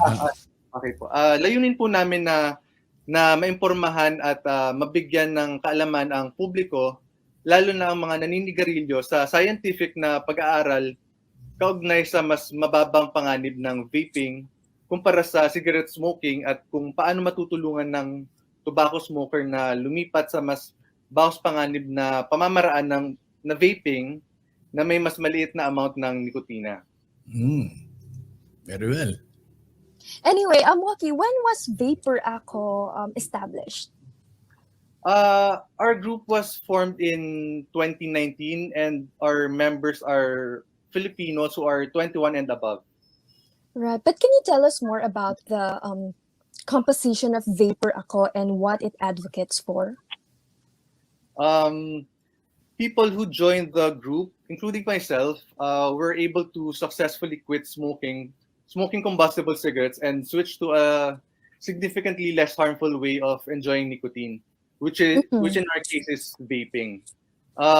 We aim to educate the general public, particularly smokers, about scientifically established information on the significantly reduced harm of vaping compared to smoking and how vaping can help smokers switch to a less harmful way of enjoying nicotine. Our group would like to serve as one of the voices of vapers in the Philippines by advocating for the rights and interests of all vapers. Right. This is in line with our group's vision to be a united vaping community. As the spokesperson of Vapor Ako, I make sure we are seen and heard by the government and policymakers by engaging with the media. Through our trusted media contacts, we get to share the latest news and developments about vaping and tobacco harm reduction. The media also helps us to be heard. So I help engage with media contacts. We also work to ensure that realistic and reasonable regulatory framework for e-cigarettes and other less harmful alternatives to cigarettes are adopted in the Philippines. Well, siguro, Waki, bilang isang tagapagsalita, ikaw ay mismong smoker at pumihit ka ng vaping. Tama ba ako doon? Opo, nag-vape po. 9 years na po ako nag-decide lumipat nung 9 years ako nagsusmoke saka bago ako nag-decide switch to vaping actually. Interesting. Well, 9 years is a really long time, and it would take a lot of self-discipline and strong mindset to stop the things you've been doing for so many years, right? So, can you tell us, Waki, what made you quit? Definitely my health. Kasi my throat was always irritated, and I always had sore throats. And I didn't like the lingering taste in my mouth. Smoking messed with my taste buds, so basically my overall comfort was affected by smoking. So it used to be rewarding at first when I was younger, but now it doesn't feel good anymore. Pero sa aming mga matatanda, sa aming may mga edad, may mga nakakausap ako, para sa kanila, yung produkto daw ng vaping ay para lang daw yan sa mga bata. At para sa amin mag-stick na lang daw kami sa sigarilyo hanggang sa huli. Hindi ba awkward o hindi ba nakakaya pag nagbe-vape ang kasing tanda ko? Hindi naman ka, Anton. Hindi naman. Di ako naniniwala. Wala naman ito nakakahiya doon. Actually, ako po yung mga may lasa, yung may flavors pa yung nakatulong sa akin para mag-switch ako sa vaping para mas umokay yung nararamdaman ko, yung kalusugan ko. Right. Oo. Saka naniniwala ako na makakatulong din sa ibang tobacco smoker yung paglipat sa vaping. At siyempre dapat may flavors, para hindi kami mahirapan. Yes. Yung mga tulad ko hindi mahirapan, lalo na yung mga menthol aficionados or enthusiasts. Kahit ano naman pong flavor, marami naman pong nagpo-produce ng kung ano-ano flavors dyan. Okay, so going back, Waki, what was your experience like in being part of the GSTHR panel held last April 18? For everybody's information, the event Waki attended was part of the launch of the Global State of Tobacco Harm Reduction's latest briefing, which is Tobacco Harm Reduction, a Burning Issue for Asia and the Far East. So it was a live debate and Q&A based on the latest briefing from the GSTHR project, which examines challenges and opportunities facing harm reduction work in the region. So, Waki, what was your experience being part of the panel? Oh, it was an amazing experience. I got to discuss THR with advocates from other countries in the Asia-Pacific region. It also feels amazing to know I have advanced vapor across cause by being part of the panel. Yeah, napakahalaga nga ng tobacco harm reduction dahil yan ay isang concept na hindi pa nauunawaan ng nakararami sa mga smokers. Yan ay, kumbaga parang bago pa lang sa kanilang pandinig, kaya napakahalaga ng papel na ginagampanan mo, Waki, para yung informasyon na yan ay makarating sa mga smokers, lalo na nandoon sa mga nasa liblib na lugar na hindi nararating ng internet na ginagawa natin ngayon. So tayo ay magtulungan para yung tobacco harm reduction as a concept ay makarating at makonsider ng ating mga smokers na pumihit na at tignan kung yan nga ba ay makabubuti sa kanilang kalusugan. Diba, Jamie? Yes, Ka Anton. And Ka Anton, for the benefit of everyone, can you tell us what are the policies on vaping in the Philippines? You can answer and Waki can answer the question. Well, unahin natin si Waki, siyempre. Okay. Sige. So as I've shared with the GSTHR panel, sadly, only a few countries in the region have existing laws on vaping and other less harmful alternatives. In our country, the Philippines, the regulatory framework that will govern the manufacture, sale, and distribution of these products is still being developed. The problem is that the World Health Organization and some well-funded anti-vaping organizations are trying to influence the crafting of laws and regulations on e-cigarettes and HTPs. This results in policies that discourage the switch from combustible cigarettes to less harmful alternatives. For example, people who are 21 years and above are allowed to purchase less harmful alternatives to cigarettes. If you're a smoker who is 19 or 20 and would like to switch, you can't buy vapes because of age restrictions. Yes, the government allows people younger than 21 to buy traditional but more harmful cigarettes. Yan nga ang problema natin na, Waki, dahil sa ngayon, babalikan ko yung katanungan ni Jamie, wala pang malino na policy pagdating sa vaping. Right. ang kadalasang ginagawa ng ating mga politiko, kung ano yung galing dun sa smoking policy, pagkokontrol ng smoking, yun din ang ina-apply dito sa vaping, which is, of course, ang vaping ay is an entirely different thing. Kaya hindi dapat na ito ang i-apply. At gumawa siyempre dapat ng specific at particular lamang sa vaping. Pero alam mo, Jamie, alam mo, Waki, kinokontra yan ng kalaban namin sa sigarilyo. Ayan walang iba kundi si Bloomberg. Alam na, ha? Hindi naman niya matatatwa, hindi na rin maitatago na itong si Bloomberg ay nagpopondo ng mga anti-tobacco groups, anti-vaping groups. Sila-sila lang din naman. Yung nandun sa anti-tobacco, pumihit lang, nag-switch na rin sila. Dahil sila ay nag-switch na rin. So, vaping,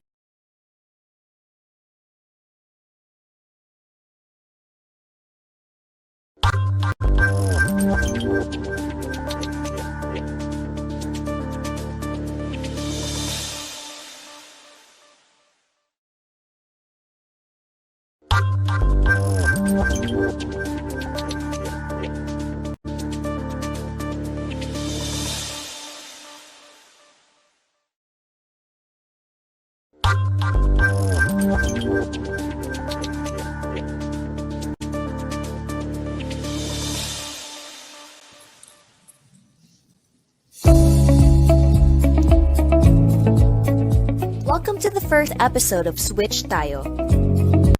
Cigarettes to less harmful alternatives. For example, people who are 21 years and above are allowed to purchase less harmful alternatives to cigarettes. If you're a smoker who is 19 or 20 and would like to switch, you can't buy vapes because of age restrictions. Yes, the government allows people younger than 21 to buy traditional but more harmful cigarettes. yan nga ang problema natin na Waki dahil sa ngayon, babalikan ko yung katanungan ni Jamie, wala pang malino na policy pagdating sa vaping. Right. At ang kadalasang ginagawa ng ating mga politiko, kung ano yung galing dun sa smoking policy, pagkokontrol ng smoking, yun din ang ina-apply dito sa vaping, which is, of course, ang vaping ay is an entirely different thing. Kaya hindi dapat na ito ang i-apply. At gumawa siyempre dapat ng specific at particular lamang sa vaping. Pero alam mo, Jamie, alam mo, Waki, kinokontra yan ng kalaban namin sa sigarilyo. Ayan walang iba kundi si Bloomberg. Alam na, ha? Hindi naman niya matatatwa, hindi na rin maitatago na itong si Bloomberg ay nagpopondo ng mga anti-tobacco groups, anti-vaping groups. Sila-sila lang din naman. Yung nandun sa anti-tobacco, pumihit lang, nag-switch na rin sila. Dahil sila ay nag-switch na rin. So, vaping, anti-vaping groups yan, ha? Dahil dyan sa Bloomberg na yan.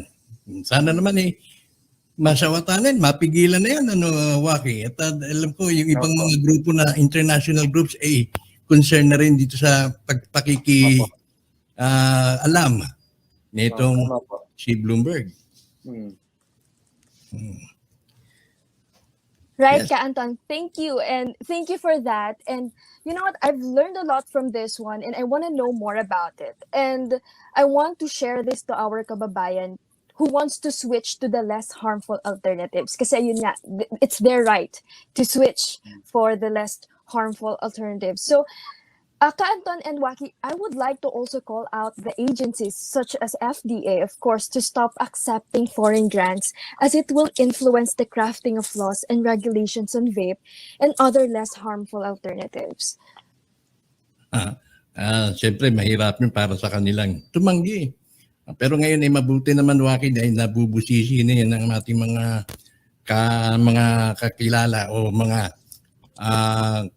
mambabatas na nakakaunawa sa kalagayan ng mga vapers na tulad natin. Kaya magpatuloy tayo sa ating krusada, sa ating pinaglalaban at nang sa ganun ay mailapit natin sa ating mga mambabatas kung ano yung katunay nating kalagayan. So bago ka namin bitawan, Waki, may mga mensahe ka ba na nais mong iparating sa mga kamiyembro ng Vapor Ako? Wala naman po. Okay. So, Jamie? All right, thank you so much, Waki, for gracing us with your presence dito sa aming first episode. I hope meron pang mga sunod-sunod or mga susunod na episodes with you wherein we discuss the rights and, of course, the effects of using harmless or not harmless, I'm sorry, the less harmful alternatives such as e-cigarettes. Ayun. Okay. Maraming salamat, Waki. Hanggang sa susunod, ha? Huwag mo sana kaming biguin. Stay safe, Waki. Thank you so much. Thank you so much. Ayan po. Ayan po ang ating naging panauhin, si Ginoong Waki Gallardo ng Vapor Ako. So, anong natutunan mo, Jamie? Ako, Ka-Anton, marami. Especially the fact that napagdadamutan tayo ng karapatan to, alam mo yun, to switch or to choose the less harmful options to alam mo yun, to use nicotine products. And marami po kasing hindi nakakaalam pa sa ganito. We always think that it's okay. We always think na kasi marami pong hindi nakikita yung problem eh. They use the e-cigarettes but they don't see the problem na maraming gustong humarang. So, I guess this is an eye-opener for all of us. Of course, yung ating mga pinaglalaban, ating mga kaagapay, gaya ng Vapor Ako at ng PISIA, yung ating effort ay naihahatid natin doon sa mga mambabatas at may mga nakakausap na rin dahil kinatawag tayo para sa mga public consultation, particular sa PISIA. At nais ko i-congratulate ang samahan ng Vapor Ako, ng PISIA dahil pumasa yung mga panukalang batas sa mababang kapulungan gaya na lamang na itong makikita natin sa Facebook page ng PISIA na yung House Bill number 9007 at yung SB or Senate Bill 2239 ay lumalakad na.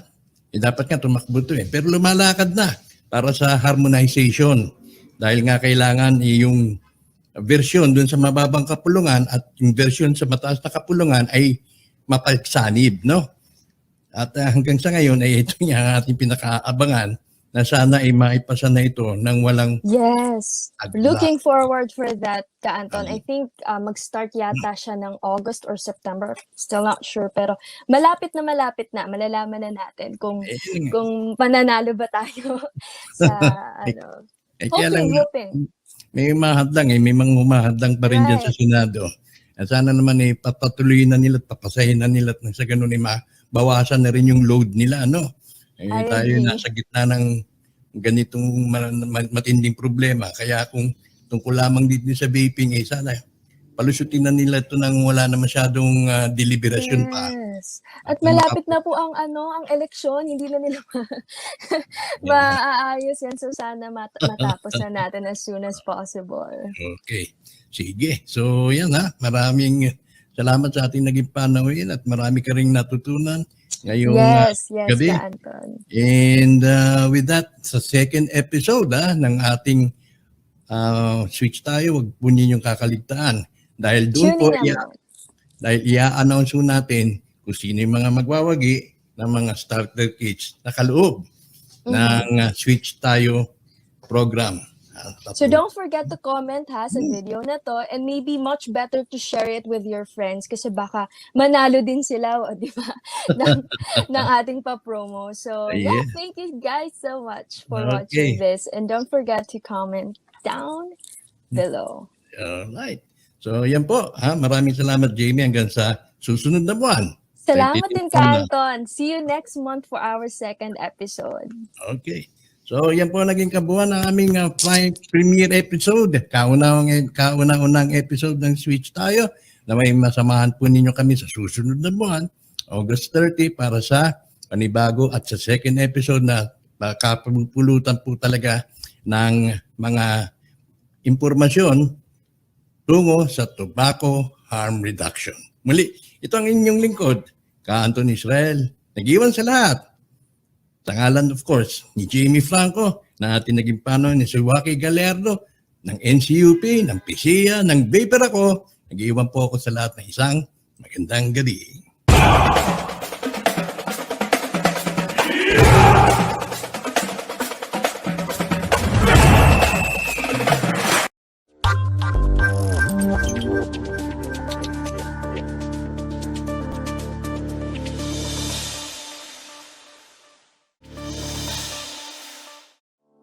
I'm doing it every day.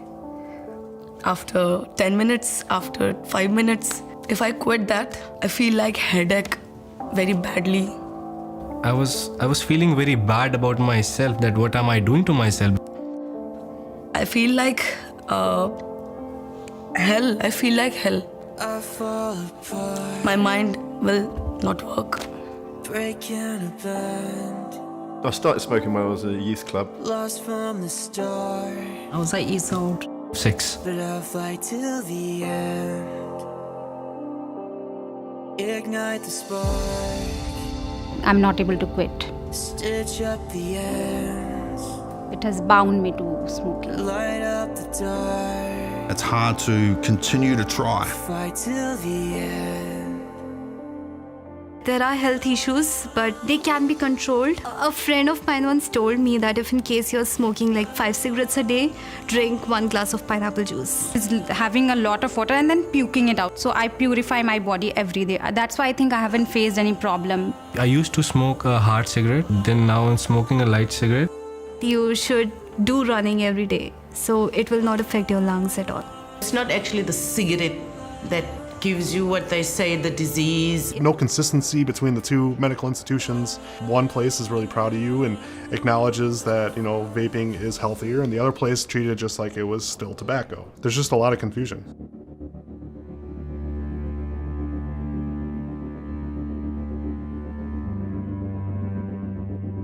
What we've found globally is that you can see very clearly a very high lack of knowledge that needs to be addressed. One of the challenges that you have is a population that is not informed. This is what the nicotine does. It's a stimulant, it excites you. What are the side effects? We don't even know that, even as doctors. And part of the problem is where the scientific community thinks the general population is too dumb, and instead of giving them the information, they give them instructions of what to do and not to do. And we still do this in public health. We exaggerate the harms or the risks or the effects because we're trying to get people to change their behaviour, but I've learned that's not the right way to do it. We need to stick to the truth, and we need to give people true and accurate information. Whether it's Diet Pepsi, an e-cigarette, a combustible cigarette, a piece of meat, let us get into the habit of people being informed about what they put into their bodies and how their body interacts with it. So we now need to deal with it, dismantle it, and talk about raw data, scientific information, and evidence.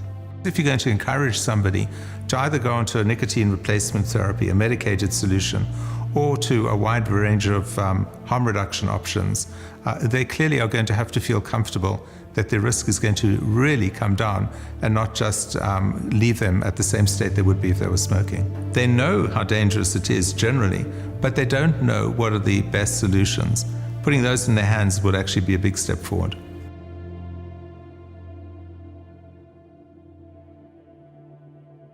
I know about the risks. Just a few years ago in South Africa, they started putting it on the cigarette packs. When you buy your packet of cigarettes, it's in front of you, but yeah, we just don't stop, we just go on smoking.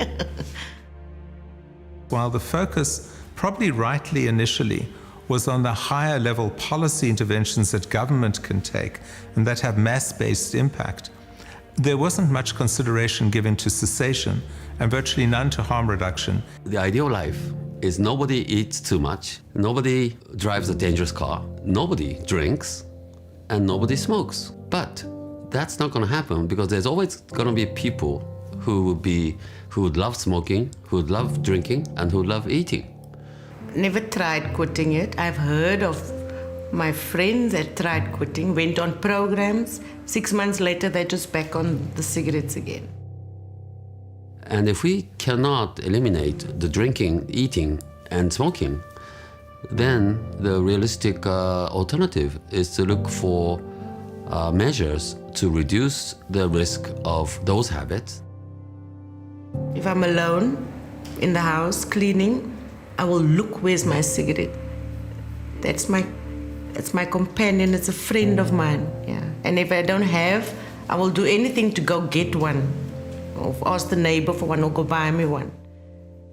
I don't think there was a day went by when I didn't miss smoking for some reason, and it wasn't the nicotine. A lot of people think, well, it's because you're addicted and all that sort of thing, but it wasn't. It was all the other things around it. You know, the fact that it was a social thing, the fact that all my friends were still smoking, and I kind of missed the whole thing about it. It was something that I enjoyed, and I think for every day that I was given up,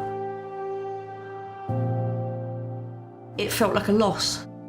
In many parts of the world, high associations with coffee or the first meal or drinking or socializing or being with friends, those things give context to what we're doing. I think the assumption that we often make that there's going to be one solution that can be determined by, let's say, WHO sitting in Geneva and saying what is best for the world is simply not going to work. We can't go in, especially if you come from a different culture, go in and tell them what to do. We must develop their capacity for them to apply their worldview to the problem in an ecological way, to understand all of the influences, and then they will then tell us what they would do. How would they fix it? That's what's fascinating. That's what we need to find out. A lot of it has to do with what has culturally been acceptable over years, what's been on the market, what have people grown up with, what do they know the most about? And you've got a long history of how people have associated with certain products. In order to be worshipping your God, you must do what gods do. Many of them did use tobacco or related forms, smoking. The whole world of tobacco control needs to actually start taking a more segmented approach to what we're trying to do, moving towards what matters for them as an individual and where do they get their identity from. And the more we start doing that, we're going to start finding that the simple one-size-fits-all notion, applying it not just to one country but to all countries, needs to be broken down quite dramatically if we want to make progress.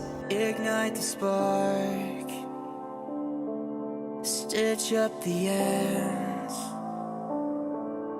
light up the dark, fight till the end.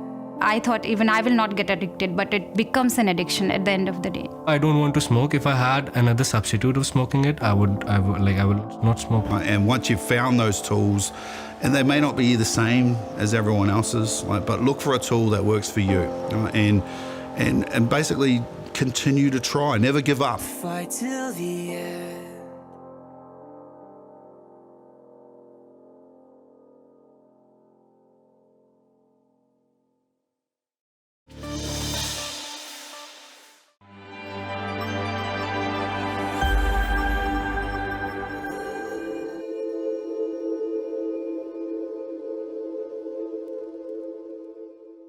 So let me talk a bit about the solutions. Part 5, how should WHO and FCTC reform? Okay, now first of all, I would say focus on the right goals. The job here is to reduce as deeply and as fast as possible the burden of these non-communicable diseases, cancer, cardiovascular disease, respiratory illnesses, stroke, all the different things that are associated with smoking. So focus on harm, focus on the loss of life due to severe diseases, and that will incline you to do everything you can to move people from smoked products to smokeless products, because smoke is the main cause of harm. Okay, now the SDGs, the Sustainable Development Goals, do focus on that. They're trying to get a deep reduction, a 30% reduction in non-communicable diseases by 2030. And if you stuck with that goal, you'd be really on the case for making a lot of progress. Okay. The second thing is to embrace innovation. I would love to see a working group set up within WHO, within FCTC Secretariat, to ask the question, how do we get as much as possible as we can out of these new technologies. Let's say our lives, that is health bureaucrats based in Geneva, depended on it, or our salaries or our house, we'd have to give up our house, we'd have to give up our careers if we didn't meet these goals for deep cuts in non-communicable diseases or deep cuts in smoking. What would we actually do? And the answer to that is there was no way on earth that they would ignore these technologies. No way on earth. They would become very, very proactive when it comes to innovation if their own careers, their own lives depended on it.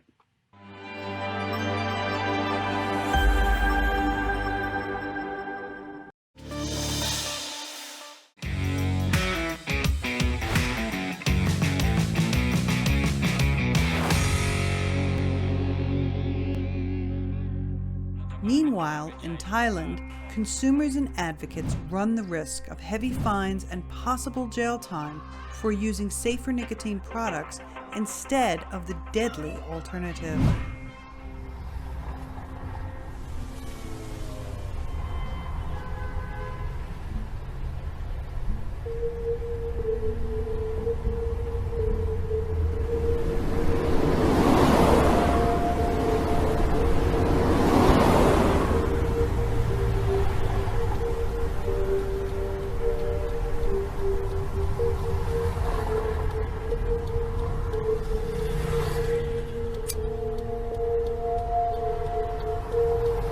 Smoking is bad, but shouldn't we have the right to choose less harmful products? But our rights are stripped away.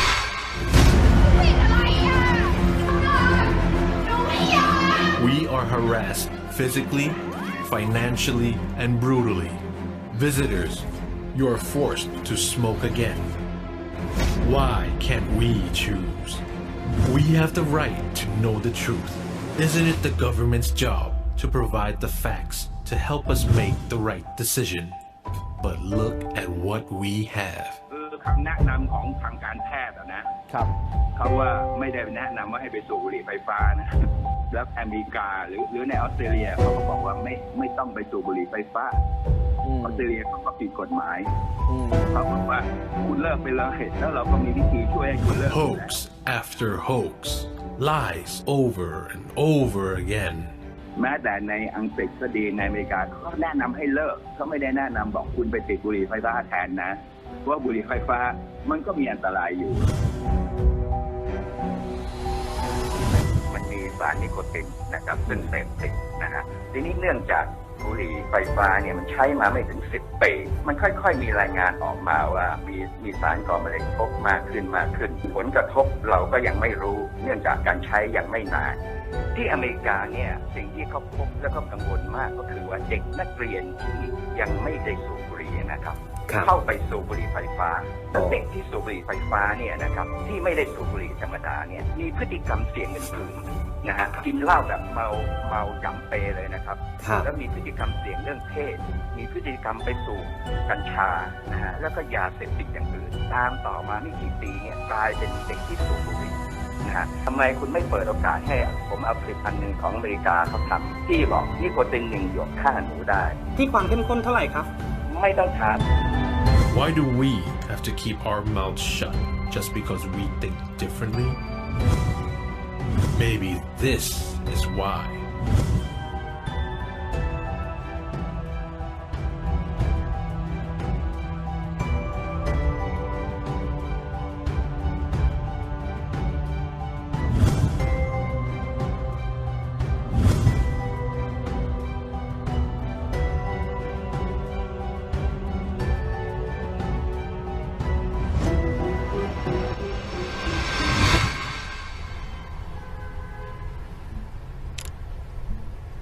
Can I choose my way?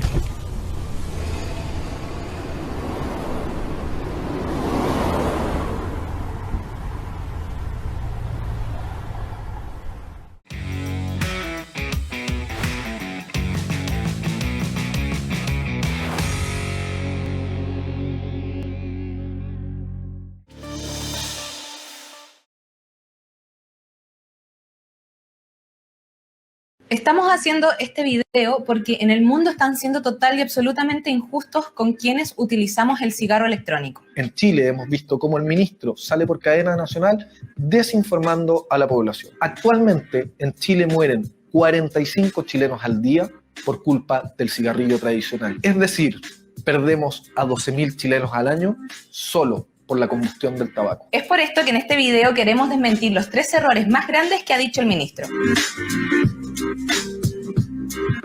Los vaporizadores no tienen nada que ver con el tabaco tradicional. En primer lugar, los vaporizadores no tienen ningún componente del tabaco. En segundo lugar, al ser una vaporización y no una combustión, se reducen los riesgos de manera muy importante, ya que desaparecen de la ecuación el monóxido de carbono y el alquitrán, que son los principales componentes que dañan y están matando a los chilenos.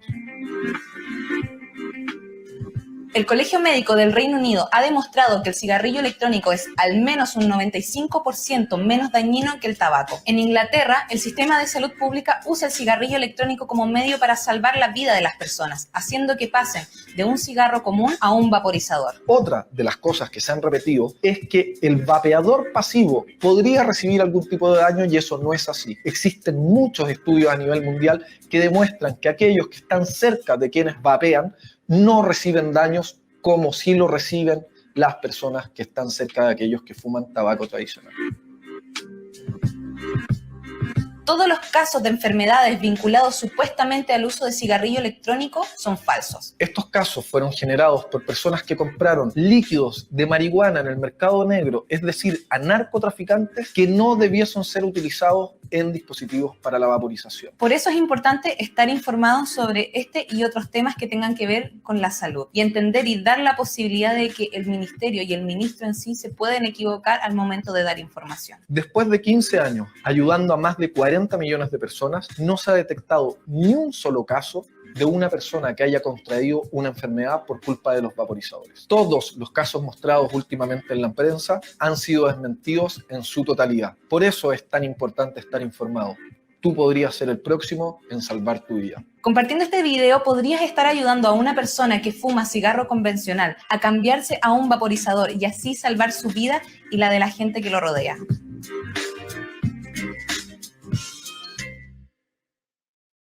Michael Bloomberg, ¿el peor enemigo para la salud de los fumadores? El tabaquismo es una adicción que se cobra millones de vidas todos los años y arruina la calidad de otras tantas. Afortunadamente, desde hace unos años, existe una alternativa más segura como reemplazo del cigarrillo que permite al fumador eliminar los elementos dañinos para su salud. En efecto, son la combustión, el alquitrán y demás compuestos los que son nocivos para la salud de los fumadores al punto de que pueden enfermarlos y llevarlos a la muerte. En cambio, existe gran evidencia científica respecto de que el vapeo es al menos un 95% menos dañino que el cigarrillo común, constituyendo el mecanismo más efectivo para dejar de fumar, especialmente cuando contiene nicotina y saborizantes, permitiendo mantener las costumbres y rituales difíciles de abandonar sin consumir los elementos nocivos. Además, es casi inocuo para quienes se encuentran alrededor. Lamentablemente, hace unos años la paranoia le hizo mucha mala fama a los cigarrillos electrónicos debido a un aditivo de vitamina E en los líquidos de vapeo con THC proveniente de marihuana que se encontraba relacionado a algunas internaciones y fallecimientos. El vapeo salva miles de vidas y podría salvar aún más si los gobiernos eliminasen las campañas del miedo, prohibiciones, impuestos y regulaciones excesivas que mantienen a esta tecnología muchas veces en el mercado negro, sin controles de calidad ni buena información o acceso para los usuarios. Uno de los mayores promotores del movimiento antivapeo es el magnate Michael Bloomberg, quien donó más de $1.000 millones a nivel global para prohibir, restringir y combatir el vapeo y los cigarrillos electrónicos. Bloomberg controla un imperio mediático, fundaciones, empresas e incluso fue alcalde de la ciudad de Nueva York y precandidato presidencial en las primarias demócratas del 2020. Por medio de iniciativas como Bloomberg Philanthropies, otras organizaciones y donaciones coordinadas junto a la Organización Mundial de la Salud, Michael Bloomberg promueve acciones represivas y paternalistas respecto de las decisiones de los adultos sobre sus cuerpos, como qué tomar, comer, fumar o vapear. Este accionar ha generado numerosos escándalos y ha provocado que lo acusen de imperialismo. En México y Armenia se lo ha cuestionado por inmiscuirse en asuntos internos. En Filipinas hay investigaciones por corrupción y denuncias internacionales por fomentar la represión. Sin embargo, el lobby de Bloomberg continúa extendiéndose por más de una decena de países en vías de desarrollo y abarca una compleja red de organizaciones y mecanismos internacionales. Recientemente se ha descubierto que Bloomberg es uno de los principales miembros. Estamos haciendo este video porque en el mundo están siendo total y absolutamente injustos con quienes utilizamos el cigarro electrónico. En Chile hemos visto cómo el ministro sale por cadena nacional desinformando a la población. Actualmente en Chile mueren 45 chilenos al día por culpa del cigarrillo tradicional. Es decir, perdemos a 12.000 chilenos al año solo por la combustión del tabaco. Es por esto que en este video queremos desmentir los 3 errores más grandes que ha dicho el ministro. Los vaporizadores no tienen nada que ver con el tabaco tradicional. En primer lugar, los vaporizadores no tienen ningún componente del tabaco. En segundo lugar, al ser una vaporización y no una combustión, se reducen los riesgos de manera muy importante, ya que desaparecen de la ecuación el monóxido de carbono y el alquitrán, que son los principales componentes que dañan y están matando a los chilenos. El Colegio Médico del Reino Unido ha demostrado que el cigarrillo electrónico es al menos un 95% menos dañino que el tabaco. En Inglaterra, el sistema de salud pública usa el cigarrillo electrónico como medio para salvar la vida de las personas, haciendo que pasen de un cigarro común a un vaporizador. Otra de las cosas que se han repetido es que el vapeador pasivo podría recibir algún tipo de daño y eso no es así. Existen muchos estudios a nivel mundial que demuestran que aquellos que están cerca de quienes vapean no reciben daños como si lo reciben las personas que están cerca de aquellos que fuman tabaco tradicional. Todos los casos de enfermedades vinculados supuestamente al uso de cigarrillo electrónico son falsos. Estos casos fueron generados por personas que compraron líquidos de marihuana en el mercado negro, es decir, a narcotraficantes que no debiesen ser utilizados en dispositivos para la vaporización. Por eso es importante estar informados sobre este y otros temas que tengan que ver con la salud y entender y dar la posibilidad de que el ministerio y el ministro en sí se pueden equivocar al momento de dar información. Después de 15 años ayudando a más de 40 millones de personas, no se ha detectado ni un solo caso de una persona que haya contraído una enfermedad por culpa de los vaporizadores. Todos los casos mostrados últimamente en la prensa han sido desmentidos en su totalidad. Por eso es tan importante estar informado. Tú podrías ser el próximo en salvar tu vida. Compartiendo este video podrías estar ayudando a una persona que fuma cigarro convencional a cambiarse a un vaporizador y así salvar su vida y la de la gente que lo rodea.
Bienvenidos todos a este especial de Vapearnos y Fumar para la Semana de la COP. Estamos transmitiendo a través de Scope, una transmisión internacional organizada por CAFRA. Queremos agradecer la invitación.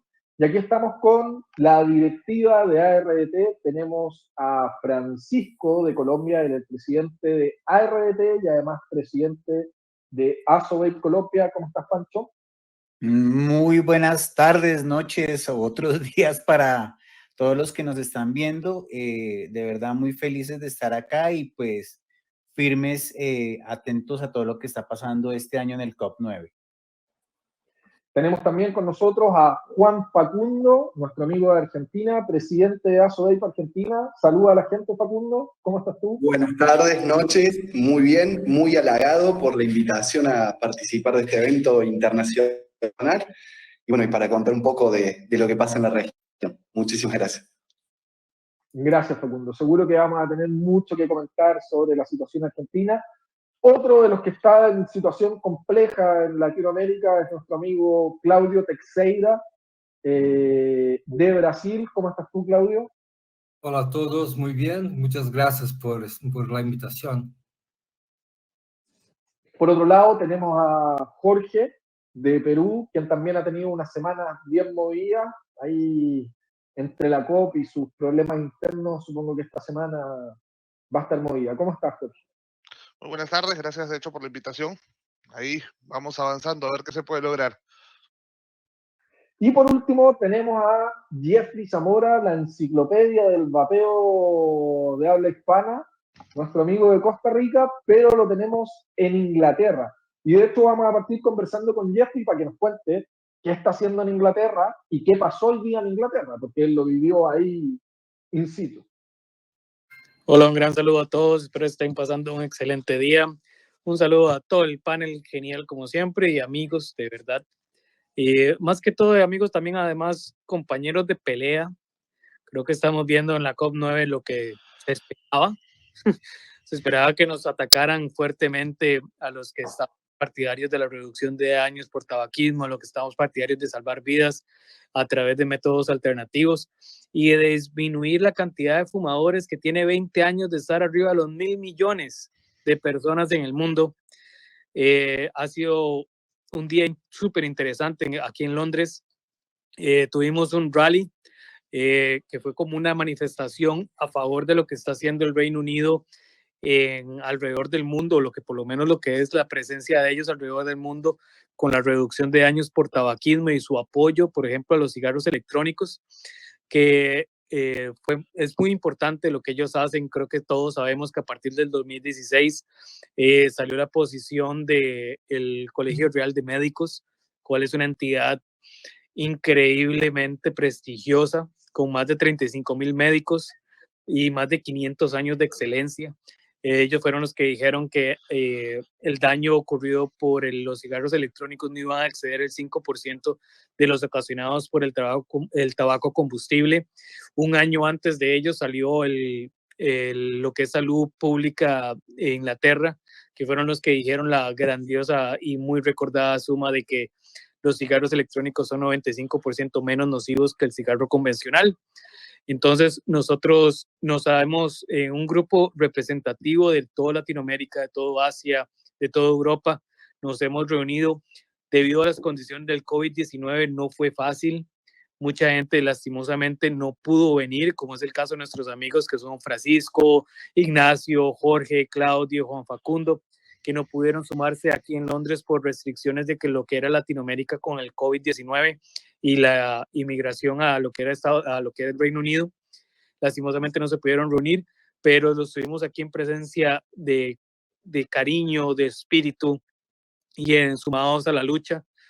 Lastimosamente no pudieron estar acá, pero sí nos manifestamos en nombre de ellos, en nombre de todo el mundo, para decir al Reino Unido que muchas gracias, que se les agradece un montón por lo que están haciendo a favor de reducir las muertes por tabaquismo alrededor del mundo, dando su apoyo no solo a las personas, sino a la ciencia que son datos, o sea, es que no hay quite. O sea, no hay de dónde escaparse. La ciencia es la ciencia. La ciencia dice lo que le dice la ciencia y son hechos claros que la reducción de daños por tabaquismo es la única forma de acabar con el tabaquismo dentro de nuestro tiempo de vida. Así que nos hemos sumado en una manifestación que fue hoy en la mañana, a las 10 de la mañana en Londres, donde nos sumamos activistas que pudieron asistir, como fue gente de Noruega, gente de Francia, gente de Suiza, gente de Holanda, gente de Reino Unido, gente de Estados Unidos, en fin, estuvimos varias personas de varias organizaciones diciendo esto. Esto es la primera de las actividades, de 3 actividades que se dieron el día de hoy. Además se dio una conferencia a través de Scope, también de este mismo canal, donde hicimos un panel de discusión y después se dio otro panel de discusión, bueno, tal vez una conferencia, más tipo conferencia, con lo que es una doctora muy famosa de aquí de BBC, la cual apoya la reducción de daños por tabaquismo, al igual que muchísimos médicos en lo que es salud pública de Inglaterra. Y mañana también hay otra actividad, mañana INCO hace el release o ¿cómo se puede decir release en español? Lanzamiento. El lanzamiento de un documento muy importante que lo que hace es descubrir ciertas influencias que está teniendo la OMS con lo que es Bloomberg Philanthropies y que es una relación tan corrosiva, es una relación que está causando muchas muertes, muy honestamente, o sea, al final y al cabo eso es lo que está causando, donde desincentiva a las personas que fuman de optar por métodos de reducción de daños a de las muertes, de las 8 millones de muertes que pasan alrededor del mundo. Entonces, son muchas cosas muy interesantes aquí en Reino Unido. Mañana pasarán muchas cosas importantes también. Estamos viendo en la COP9 cómo están pasando discursos. Sobre eso te quería preguntar, no nos adelantemos a lo de mañana, porque mañana te vamos a tener de nuevo en el programa para que nos cuentes qué pasó ayer. Pero cuéntanos un poco cuál ha sido tu visión o qué ha salido de este primer día de la COP. Y si alguien más quiere comentar algo de lo que ha salido en la COP, obviamente está abierto a hacerlo, pero cuéntanos un poco para que la gente sepa, no todo el mundo está tan atento a la COP, así que es importante entregar esos antecedentes. Bueno, hemos visto en estos últimos días, 2, 3 días, creo que si no me equivoco, estaban saliendo los statements, las declaraciones de varios países que están sumando ya poner en forma pública sus declaraciones. Estamos viendo el Reino Unido, obviamente diciendo y mencionando que, por ejemplo, ellos apoyan la reducción de daños y el uso de cigarros electrónicos. Estamos viendo Nueva Zelanda, que también ya hizo su declaración, y estamos viendo otros países que están manifestando, creo que si no me equivoco, y disculpen que tenga como 3 copas de vino encima, entonces tal vez la memoria no es la mejor del mundo, pero sí estamos viendo países como Irán, que se están manifestando en contra, que están alertando, haciendo un alarmismo innecesario en cuanto a lo que es el uso de China, que es lo que están intentando implementar una restricción o prohibición a medida obligada, a pesar de que los datos científicos no la convaliden, esa prohibición.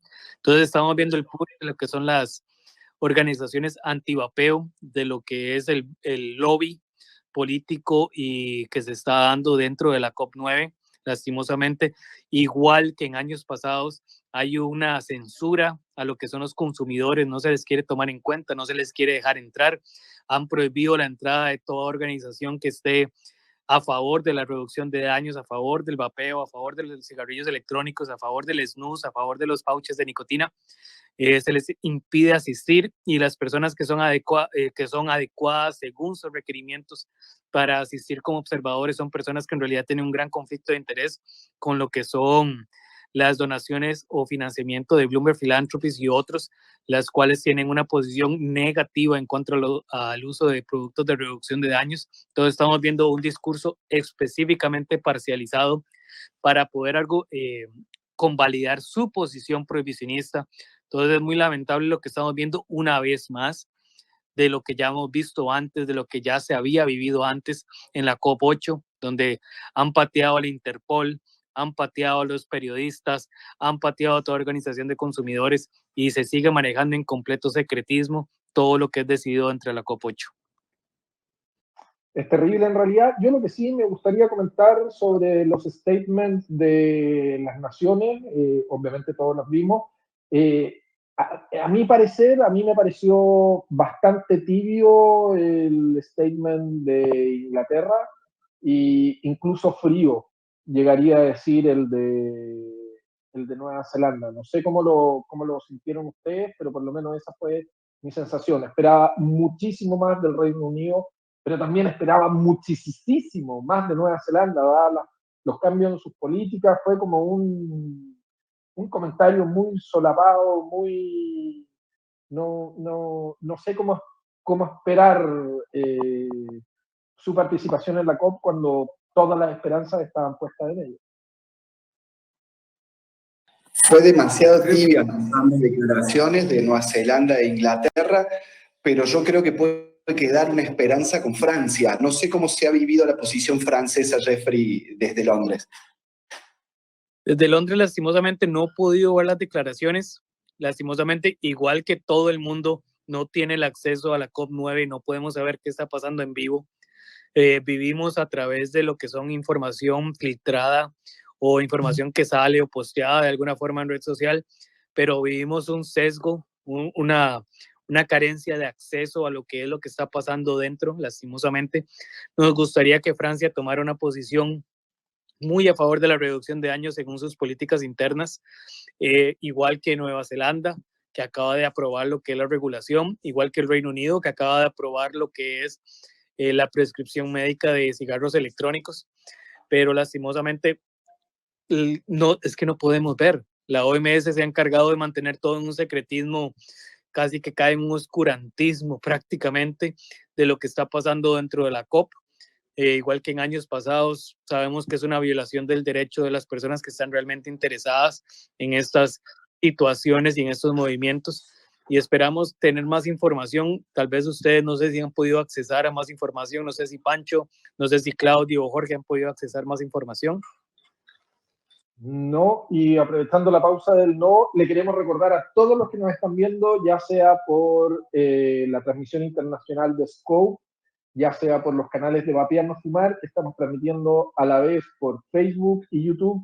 Pueden hacer todos los comentarios o todas las preguntas que quieran, estamos para y por usted aquí, así que no duden. Yo por eso de repente parece que pierdo interés, pero no es que pierdo interés, sino que voy a ver si es que en el chat hay algo.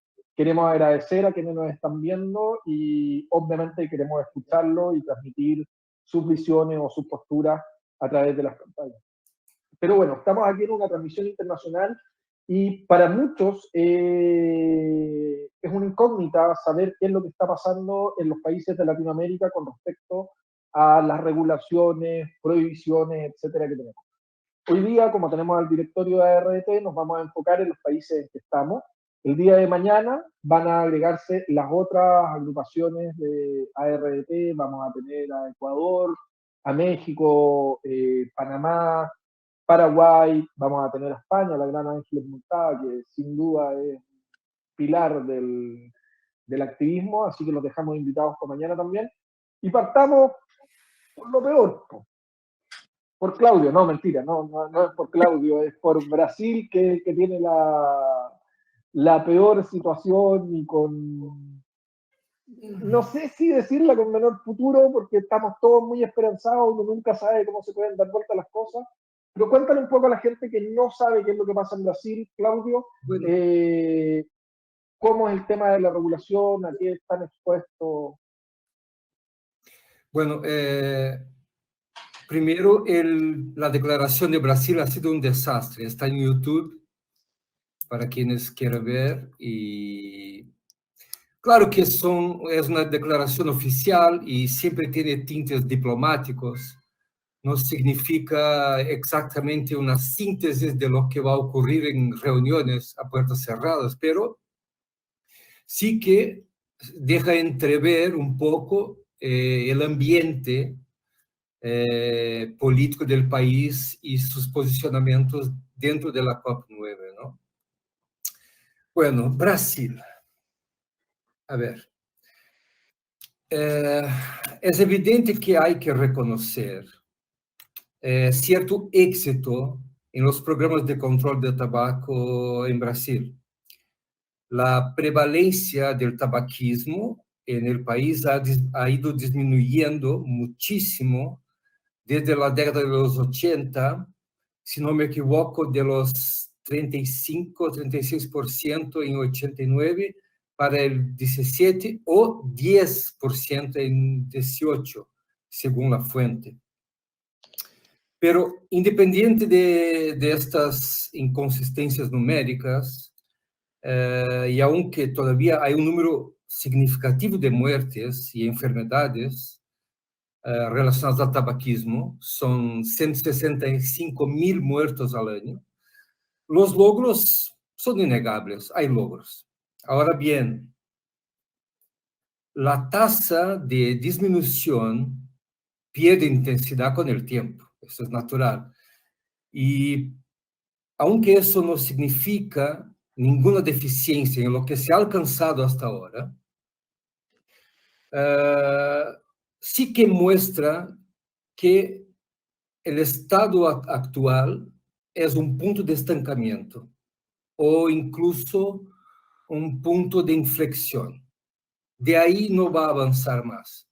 Y es justamente donde la reducción de daños por tabaquismo podría actuar dando un seguimiento histórico a esses logros ya alcanzados. Actualmente, chicos, la prevalencia de tabaquismo en Brasil alcanza más o menos 26 millones de personas. En una encuesta de 2008 o no, 2018 o 2019, no me acuerdo bien, más del 60% de los fumadores dijeron que les gustaría cambiar a dispositivos más seguros. Mientras que 75% afirmó jamás no tener conocimiento de la existencia de productos de bajo riesgo. O sea, en teoría, con políticas públicas adecuadas y una mano del mercado con precios accesibles, alrededor de 16 millones de personas podrían estar consumiendo productos de nicotina más seguros ahora mismo. Y esa es la oportunidad que la OMS y manda a la mierda, ¿no? Cuéntale un poco a la gente que no sabe cuál es la situación actual regulatoria del vapeo, porque hay gente que no sabe que en Brasil La situación es la prohibición del comercio, de la publicidad. El uso no está prohibido. La prohibición es la misma que ocurrió en muchísimos países de Latinoamérica en 2009, como si fuera algo muy bien orquestado, o sea, prohibiciones con el texto casi idéntico en varios países de la región. O sea, es una prohibición administrativa, es la Agencia de Salud que lo ha prohibido, no hay legislación, no hay nada, desde el 2009, ¿vale? Pero sí que del 2009 hasta hoy hay miles de emprendedores, hay un centenar de inversores interesados en crear este mercado, hay una cadena prácticamente lista y dispuesta a salir de la ilegalidad y desarrollar este mercado. Hay muchos consumidores. Pero lo que vemos de los gobiernos en esta década que se ha pasado ha sido un desprecio a las personas y las manos muy gordas de un grupo de interés muy fuerte. No es necesario esclarecer que Bloomberg es la principal fuente del prohibicionismo y el negacionismo de la ciencia en Brasil. Es una pena. ¿Cómo se ve el futuro afectado en Brasil? Mira, yo creo una cosa. Mira, hay un tema que es básico en economía. Si existe una demanda en la sociedad y por alguna razón esta demanda es restringida por medios coercitivos, esto afecta a todo un ecosistema social, aumenta el atractivo del producto y su valor. Eso ha pasado con la ley seca en Estados Unidos, ¿no? Al Capone surgió en este contexto. Entonces, yo creo que el desafío es muy importante y muy complejo en Brasil. Sin embargo, yo creo que por fuerza del mercado, por una presión económica, por mejor decirlo, esta presión económica puede facilitar la derogación de la prohibición del vapeo de 2009, del tabaco calentado, que creo que será el producto que se va a legalizar primero, antes de todos. Sí, yo creo que se va a cancelar esta prohibición en los próximos 2 años. Es mi apuesta. Pero por una fuerza del mercado. Dios te escuche. Bueno, Juan, de Argentina, cuéntanos un poco cuál es la situación de ustedes y cómo se ve el futuro. Bueno, Argentina también presenta un escenario muy complejo por múltiples factores. Para empezar, vivimos una situación muy similar a la de Brasil. Juan, disculpa que te interrumpa, es que yo como chileno me debería dar vergüenza pedirte esto, pero como estamos en una transmisión internacional y puede que haya gente que no hable muy bien español, un poquitito más lento, porque los chilenos y los argentinos somos como un poquito fast. Perfecto, no hay ningún problema. Bueno, como contaba, continuar con la presentación, presentamos un escenario complejo, muy similar a Brasil.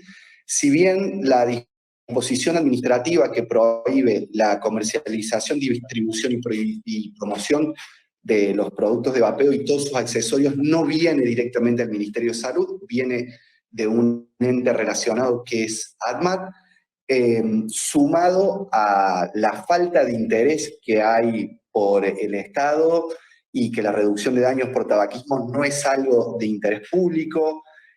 Si metemos también en esa ecuación, ¿no?, a que el rubro o los pequeños emprendedores que han sobrevivido a más de una década de prohibiciones se han visto realmente criminalizados, porque son allanados por la Policía Federal, procedimientos de aduana y demás, plantea un escenario muy, muy complejo. Hay demasiados proyectos de ley, tanto provinciales como nacionales, en contra del vapeo, que hemos intervenido a su debido tiempo y hemos logrado frenar, pero nunca se llega a un consenso, a decir, bueno, regularicemos, o a llegar aunque sea un punto medio en el debate, es directamente o se aprueba un proyecto o no se aprueba, no hay debates. La Argentina tiene una prevalecencia tabáquica de arriba del 25%, yo creo que si incluimos menores y demás, estamos por arriba del 27%, en un país que viven más de 45 millones de personas, o sea, hay demasiados fumadores en Argentina, hay poco interés por regular, y bueno, la desinformación que nos afecta a todos, se sigue usando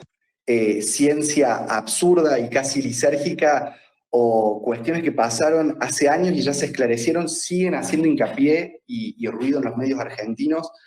Se vive con mucho temor, y eso, por lógica, repercute en la accesibilidad a los usuarios y en quién quiere apostar por su salud y usar una herramienta o un producto de riesgo reducido. La verdad que es compleja la situación que se vive, pero el último año y medio hay una apertura, se ha demostrado que hay una resistencia tanto a nivel científico y clínico, y los usuarios empiezan a despertar, a notar de que su voz tiene que ser escuchada, y yo creo que está teniendo su impacto en los tomadores de decisiones. Cada vez son más las reuniones que se pueden dar a nivel parlamentario, y bueno, confiamos en que tenga sus frutos.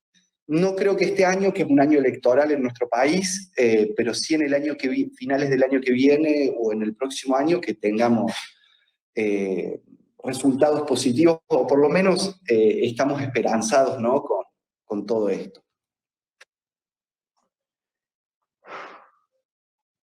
Me quedo en tu palabra, que es estamos esperanzados. La verdad es que todos creemos que finalmente la ciencia va a prevalecer por sobre el dinero de Bloomberg y otros intereses que hay de por medio. Lo veíamos al principio del programa, transmitimos el video sobre Bloomberg.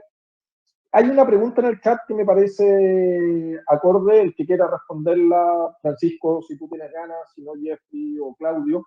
Dicen que sería bueno que explicáramos qué es la COP9 para ellos, para aquellos que no saben de qué es lo que estamos hablando, que en realidad a veces se nos olvida, nosotros damos por por sabido algo que no tiene por qué saber la gente. ¿Quién quiere ir con la explicación de qué es la COP? Pues miren, la COP9 realmente resulta, la COP9 es la reunión de las partes. ¿Y quiénes son las partes? Son los países que firman una cosa que se llama el Convenio Marco para el Control del Tabaco. Esto, Jeff me podrá ayudar con la fecha, es un acuerdo el cual se firma a partir de la iniciativa de la OMS de hacer el control del tabaco alrededor del mundo. Entonces, la OMS llama a todos los países, establece unos criterios, los países están de acuerdo y firman y se agregan a ese convenio. Entonces, 15 años, si no me equivoco, tiene la COP. Entre 18 y 20 años empezaron las conversaciones. Entonces, pero creo que hace 15 firmaron, ¿no?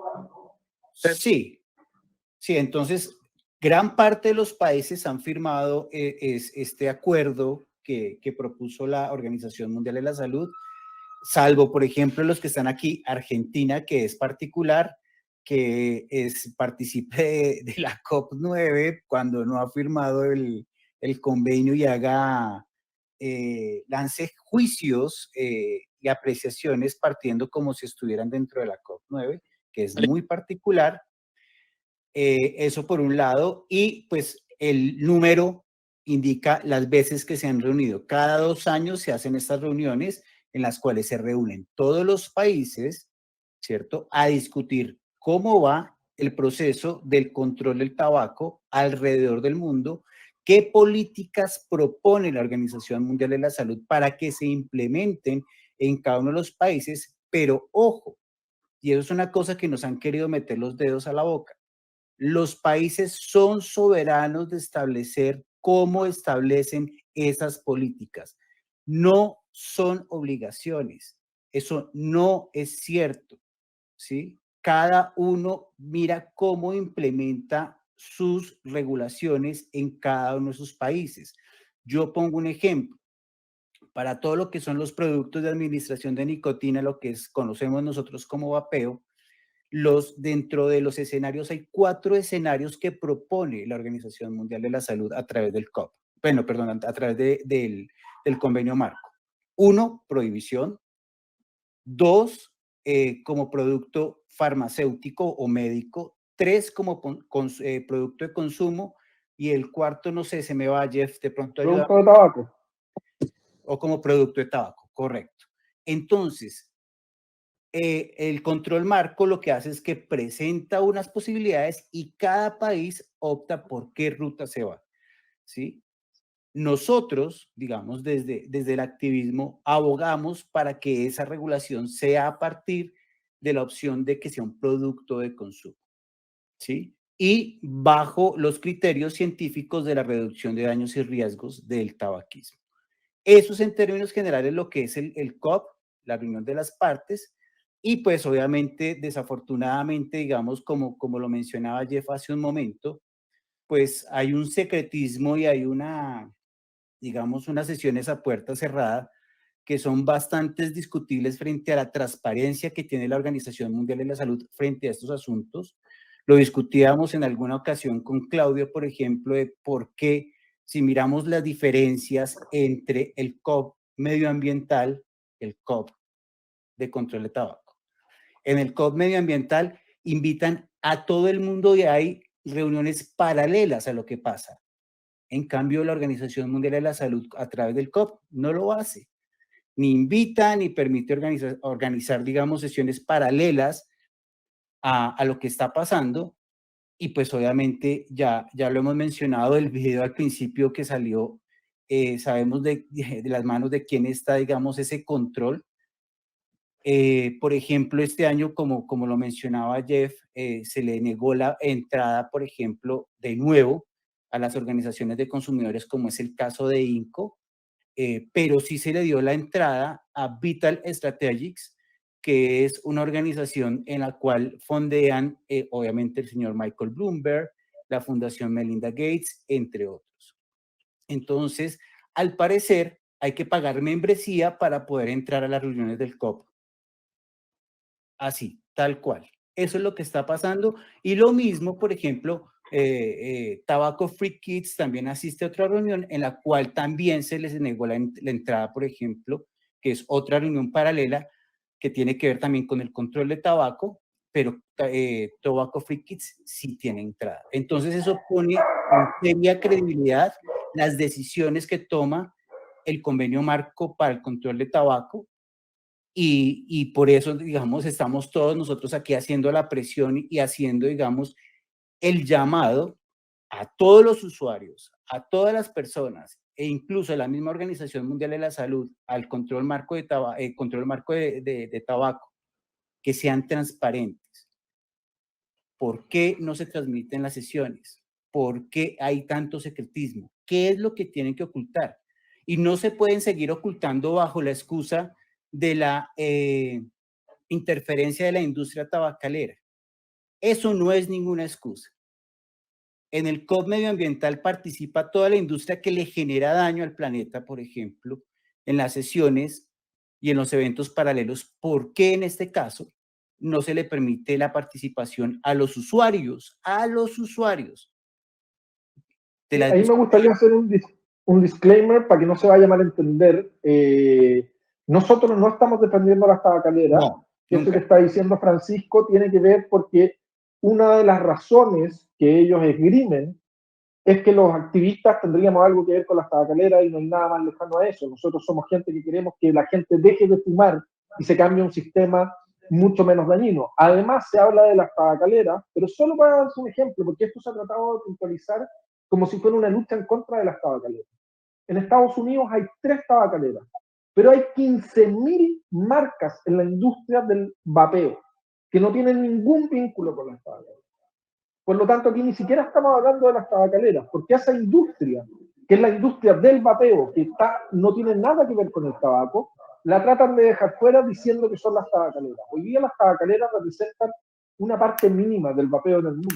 Son nada en el mundo. De hecho, la mayoría de los países de Latinoamérica ni siquiera tienen presencia en el mundo del vapeo. El caso chileno, no hay ningún producto de vapeo en Chile que sea de una tabacalera. Son todos de empresas que son netamente vaporizadores. Al fin y al cabo, quienes defienden los cigarrillos y el tabaco son ellos. Exactamente, que es que la COP partió como un convenio marco para atacar el tabaco, pero en algún momento como que se les olvidó cuál era su objetivo y empezaron a atacar al vapeo y a otras formas que sirven para dejar de fumar, que son extremadamente buenas. O sea, acá tenemos a 6 fumadores acérrimos durante muchos años de su vida, que gracias al vapeo logramos dejarlo y llevamos una mucho mejor calidad de vida. Aprovechando que estaba hablando tú, Pancho, pero aquí me voy a poner medio pesado porque la pregunta es para ti, pero la quiero contestar yo.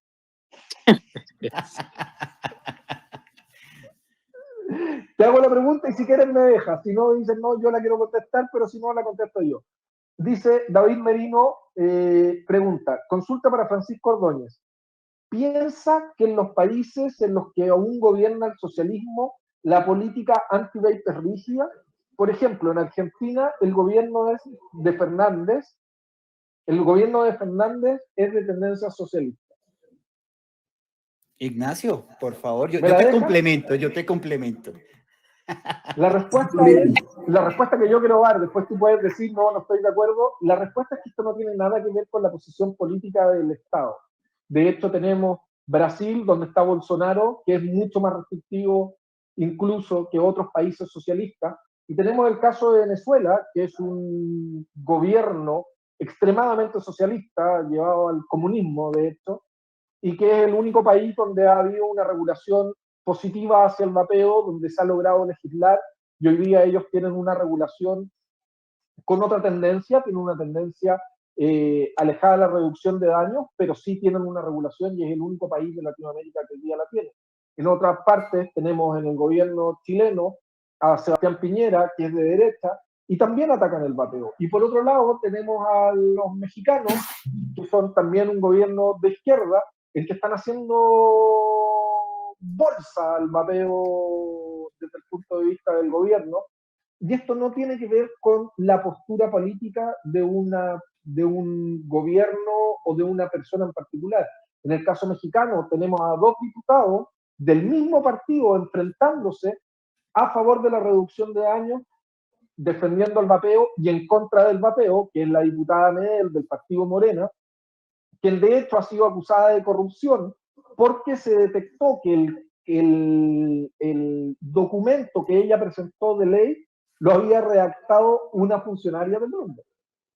Entonces, no tiene que ver con las posturas políticas, sino que con las conexiones que tiene cada persona con Bloomberg. En el caso mexicano, que se han podido ver las conexiones de manera más directa, está López-Gatell, que es el subsecretario de salud de ese país, que tiene vínculos directos con Bloomberg y también ha atacado terriblemente al vapeo. Pero esa sería mi respuesta, que la respuesta es no necesariamente, no tiene que ver con la postura política, no tiene que ver con el socialismo, con el capitalismo.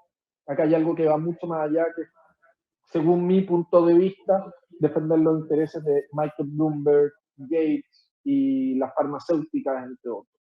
Es una industria filantrópica detrás de todo esto.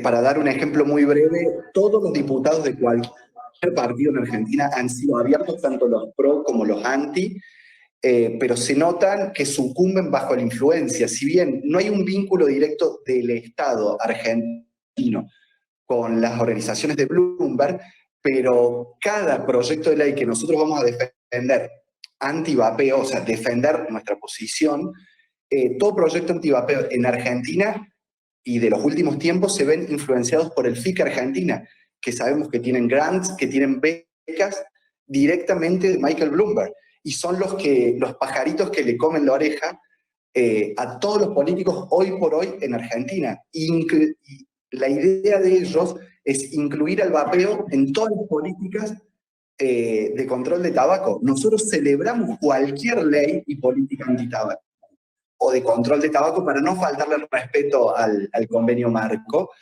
pero ves que detrás de la inclusión del vapeo o vincularlo con el tabaco o atarlo a una ley propiamente o netamente de tabaco, están detrás todas estas instituciones de índole clínica o pseudocientíficas haciendo la bajada de línea de Bloomberg. A mí me ha tocado hace muy poco en una audiencia en la provincia de La Pampa vivirlo en carne propia y directamente enfrentarme con el FIC y ver las aberraciones que dicen y repiten el discurso que está en todas partes del mundo de parte de ellos, y desgraciadamente para ellos pensé en voz alta y dije que su discurso era totalmente bloombergiano. ¿Y cómo será que les afectó que se fueron de esa audiencia sin siquiera saludar? Porque saben que es la verdad. Disculpen por la intromisión. Hermanos, antes de que continúen, lastimosamente me tengo que retirar. Les agradezco un montón a todos. Espero que siga muy bien. Mañana me retomaré las conversaciones con los presentes en la mesa y ojalá con Scope, con las transmisiones en vivo de RDT. Espero no terminen de pasar muchísimo y muy bien, disculpen. Y me retiro. Lastimosamente sí tengo que hacer Nada que disculpar, Jeff. Te agradecemos haber estado. Para los que nos están viendo y sepan, Jeff está vuelto loco, está con todo lo que tiene que ver con INCO, le ha tocado un día brutal. De hecho, se nos adelantó el programa por un pequeño problema que tuvimos y hizo un esfuerzo gigante para estar igual hoy día. Nosotros creíamos que este programa iba mañana. Tuvimos ahí un problema horario con Hong Kong, pero estuvo aquí de todas maneras. Y además lo vamos a tener mañana, pasado y pasado. O sea, ya lo dejamos enganchado al pobre. No se imaginan cómo se ha quejado el pobre, pero ahí está.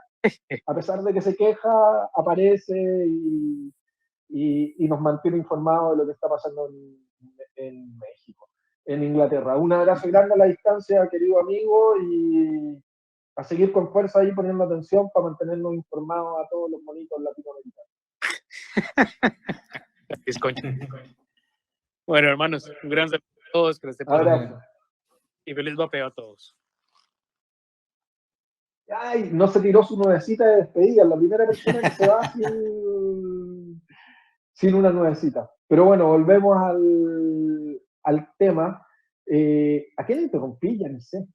Ah, no, fue Jeff el que interrumpió. Estábamos un poco en un debate. ¿Me dejás hacer una pequeña acotación para sumarle una cuota de positivismo a esta charla, Ignacio? Sí, por supuesto. Bueno, vemos que el escenario de la COP y todo esto nos plantea algo medio que da pavor o terror en todos, pero ¿qué podemos rescatar de positivo o por qué es tan importante incluso para países que no ratifican el convenio marco como Argentina, pero hacen uso y abuso de él? ¿Qué es lo importante y por qué tenemos tanta atención, toda nuestra mirada puesta y expectativa en la COP9? En la posición de las naciones, tanto de Inglaterra, sea Francia, sea Nueva Zelanda o algún país que nos pueda sorprender. Porque hay mucho hermetismo y yo ya lo llamaría censura. Pero si rescatamos una posición positiva de un Estado, vamos a poner el ejemplo de Inglaterra.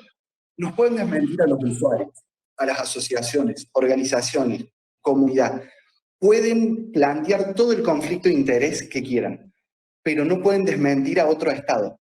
Si bien todo lo que venga del convenio marco es una sugerencia, no es una regulación, no es algo que vaya a impactar directamente, pero para poner un ejemplo y en un futuro regulatorio, un Estado no puede desmentir a otro, no podés desmentir la estadística de un país, el impacto sobre la salud pública que tienen los productos de daño reducido. Entonces, ahí es donde viene ese hermetismo y la mentira de ellos. No quieren que observemos los ejemplos positivos y que nos podamos defender a tiempo de esos ataques. Yo creo que es crucial. Ahí está la importancia Totalmente de acuerdo. tener información acerca del tema, tener información acerca del tema. Porque hay que hacer presión interna en los delegados, los diputados, senadores y tal. Así es. Bueno, y volviendo un poco al tema de quienes nos están viendo desde otros países y para que puedan conocer la realidad latinoamericana, Jorge, cuéntanos un poco de cuál es la situación que vive Perú. Tu ministerio tiene algunos, por lo menos, no sé cómo llamarlo, algunos eventos anecdóticos. Yo, como he Sí, dicho antes, ustedes tienen el récord mundial de realmente sí, creo que acá en el Perú tenemos ministerio el récord diciendo mundial de más la brutalidades. estupidez, es decir, cosas más locas, más tontas. De hecho, Ignacio se ríe mucho porque a nosotros nos hicieron incluso exámenes de SIDA, supuestamente, porque podía ser contagiado por medio del vapeo, según el Ministerio de Salud peruano. Pero fuera de Sorry, todo no puedo eso, evitarlo, pero me sigue cabiendo la duda de por dónde están vapeando los peruanos. Bueno, ¿saben cuántos litros de saliva, por ejemplo, si se lo adjudicaran a contagiar por boca, 7 litros de saliva tenemos que ingerir de golpe para contagiarnos de SIDA? Digamos que si queda alguna duda de lo que dijo el Estado peruano, eso lo aclara. sí, claro, acá dicen cosas bastante, yo les digo interesantes, por no decirle graciosas o estúpidas, y mienten de unas maneras terribles, ¿no? Siguen mucho los diálogos, o sea, todo lo que le pide la OMS que diga, pero siempre le agregan, pues, ¿no? Su cuota de, como yo le digo, peruanismo, ¿no? Que es, por ejemplo, esto. Con todo y eso tenemos la suerte de no tener ninguna prohibición. Lamentablemente tampoco contamos con una regulación, pero no quiere decir que no se esté haciendo nada en contra del vapeo. Acá se le ataca muchísimo. Hay presupuestos de millones de dólares dedicados únicamente a publicidad en contra del vapeo. Y el tema es que no es solamente atacado por el Ministerio de Salud. De hecho, el último proyecto de ley que se presentó hace no más de una semana fue presentado por el Ministerio de Economía.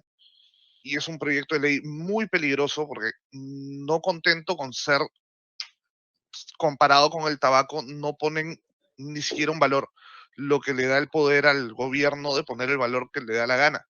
O sea, si es que a ellos se les ocurre ponerle 500% de impuesto, pueden hacerlo sin que nadie les pueda decir nada al respecto, que es lo más peligroso, ¿no? No es la primera pelea, gracias a Dios, no es la primera que hemos tenido, hemos ganado varias, gracias a eso todavía nosotros estamos como estamos.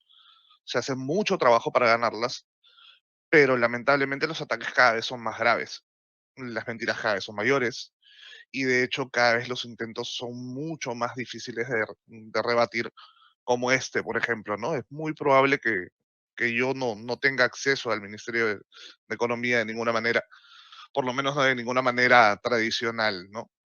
Entonces, ahí viene lo difícil de esta.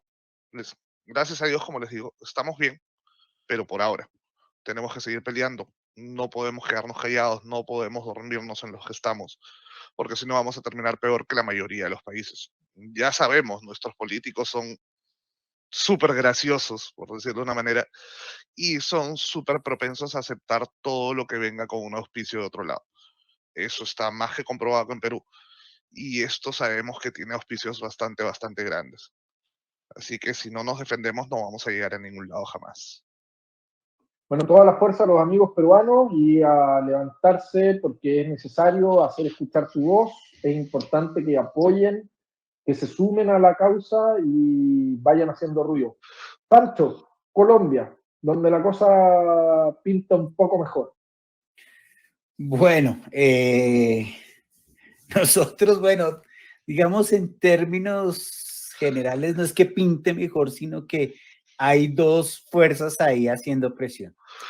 Tenemos dos proyectos de ley en este momento que son uno que quiere regular los productos de administración de nicotina, en especial los de vapeo, dentro de la ley antitabaco, que es la ley 1335, y por otro lado hay un proyecto que quiere regular los productos de nicotina de menor riesgo y teniendo en cuenta la reducción de daños como el principio fundamental para regularlas de esta manera, que está por aparte. Los dos ahorita van 1-1. Digamos que son 4 rounds y de esos 4 rounds cada uno ya lleva 1 y 1. ¿Por qué digo que 1 y 1? Porque aquí en Colombia funciona de la siguiente manera. Aquí hay Cámara de Representantes y Senado. Entonces, los proyectos pueden arrancar por cualquiera de esas dos pistas. Puede ser por Cámara de Representantes o por Senado. El que quiere regular dentro de la ley antitabaco arrancó por Senado y el que quiere regular independientemente es por la Cámara de Representantes. Entonces, en este momento van 1-1. Hace poco tuvimos una audiencia pública en la cual participaron, digamos, varios expertos científicos, por ejemplo, médicos de realidad estuvieron apoyando precisamente, y pues ahí está Juan, que conoce muy bien al doctor Diego, que estuvo presente en esta audiencia pública. También estuvo el doctor Terán, también estuvo el doctor Caballero. Bueno, hubo varias posiciones y estuvo realmente en un principio balanceado, y creo que, ojo, porque aquí en Colombia no estamos exentos de los dineros de Bloomberg, ¿no? Aquí también hay organizaciones que también son financiadas por Bloomberg, pero lo particular de todo esto es que cuando nos invitaron a nosotros, yo participé a nombre de la Asociación Colombiana de Vapeadores de ASOVAPE, y nos enviaron una lista de los participantes, quiénes iban a participar. Y, oh sorpresa, resultaron creo que 3 o 4 que no estaban dentro de la lista. Una señora de la Universidad de San Francisco, un mexicano que realmente no es poco apreciado en su país. Y poco apreciado en Chile también desde ahora, hombre. Bueno, ese mexicano era como del ministerio peruano. Ese no hubo nada que no dijera que no fuera una aberración. Lo que sí es importante hacer un comentario sobre ese momento que a mí me parece muy importante resaltar en el Congreso colombiano, porque muestra cómo debiesen actuar los parlamentos, pero también cómo las mentiras llegan a su punto final en algún momento, que fue la nueva intentona por parte de este mexicano, porque en el Congreso colombiano, sí permitieron que hablara gente de la industria, incluyendo a las tabacaleras. Y este mexicano trató de tomarse del convenio marco y decir que Colombia no podía conversar con la industria. Pero, muy bien ahí, el moderador estaba muy bien informado y le dijo, a ver, momentito, lo que usted acaba de decir no es así. El convenio marco establece exactamente cuáles son las formas para hablar con las tabacaleras, pero en ninguna parte dice que no se pueda hablar con ellos. Y de nuevo, no es que esté defendiendo las tabacaleras, pero en el caso de Chile, el senador Girardi intentó a través de esa falacia eliminarnos a nosotros, a los usuarios, diciendo que no se podía hablar con los usuarios porque compartíamos algunos de los puntos en favor del cigarrillo electrónico, por lo tanto, terminábamos representando los intereses de las tabacaleras. O sea, una brutalidad del porte de un buque que en el caso del Congreso de Colombia lo intentó hacer un mexicano, pero le pararon los carros y le dijeron, señor, infórmese, no mienta, no en esas palabras, me hubiese encantado que le hubiese dicho, cállate, mentiroso, pero sí le pararon los carros y es importante ir viendo cómo de a poco ya no les funciona esta seguidilla de mentiras. Sabemos que mienten en la ciencia, mienten en lo que dice el convenio marco. Como decía Facundo, usan y abusan lo poco que tienen permanentemente. Perdona, Pancho, por la interrupción. No te preocupes. Pero era necesario hacer la pausa. Y saludo a ti, mexicanote. No, miren, y bueno, y otro de los invitados fue la Johns Hopkins, que es una organización médica que tiene una universidad y es financiada por Michael Bloomberg, y esos fueron de último minuto porque no estaban allí. Entonces, eso habla que, digamos, la defensa en ese momento estuvo bien, que creo que al punto que se asustaron y tuvieron que llamar a los refuerzos.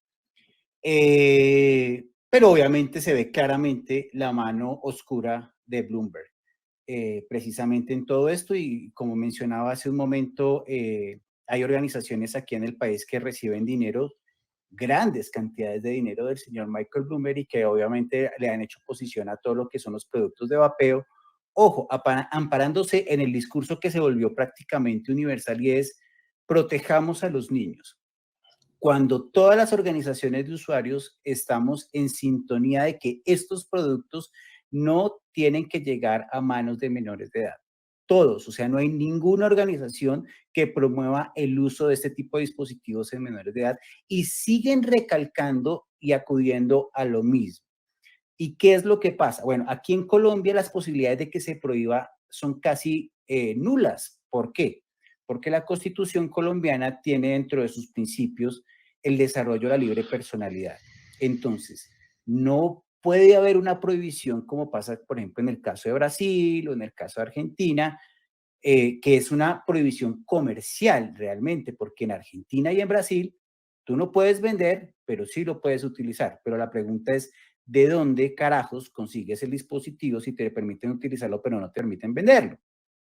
Ojo, o sea, esas son las cosas, las ambigüedades. Este es, como dice nuestro premio Nobel Gabriel García Márquez, esto es el Macondo, pero suramericano, en donde todo lo absurdo pasa es aquí, ¿sí? O sea, listo, te permitimos usarlo, pero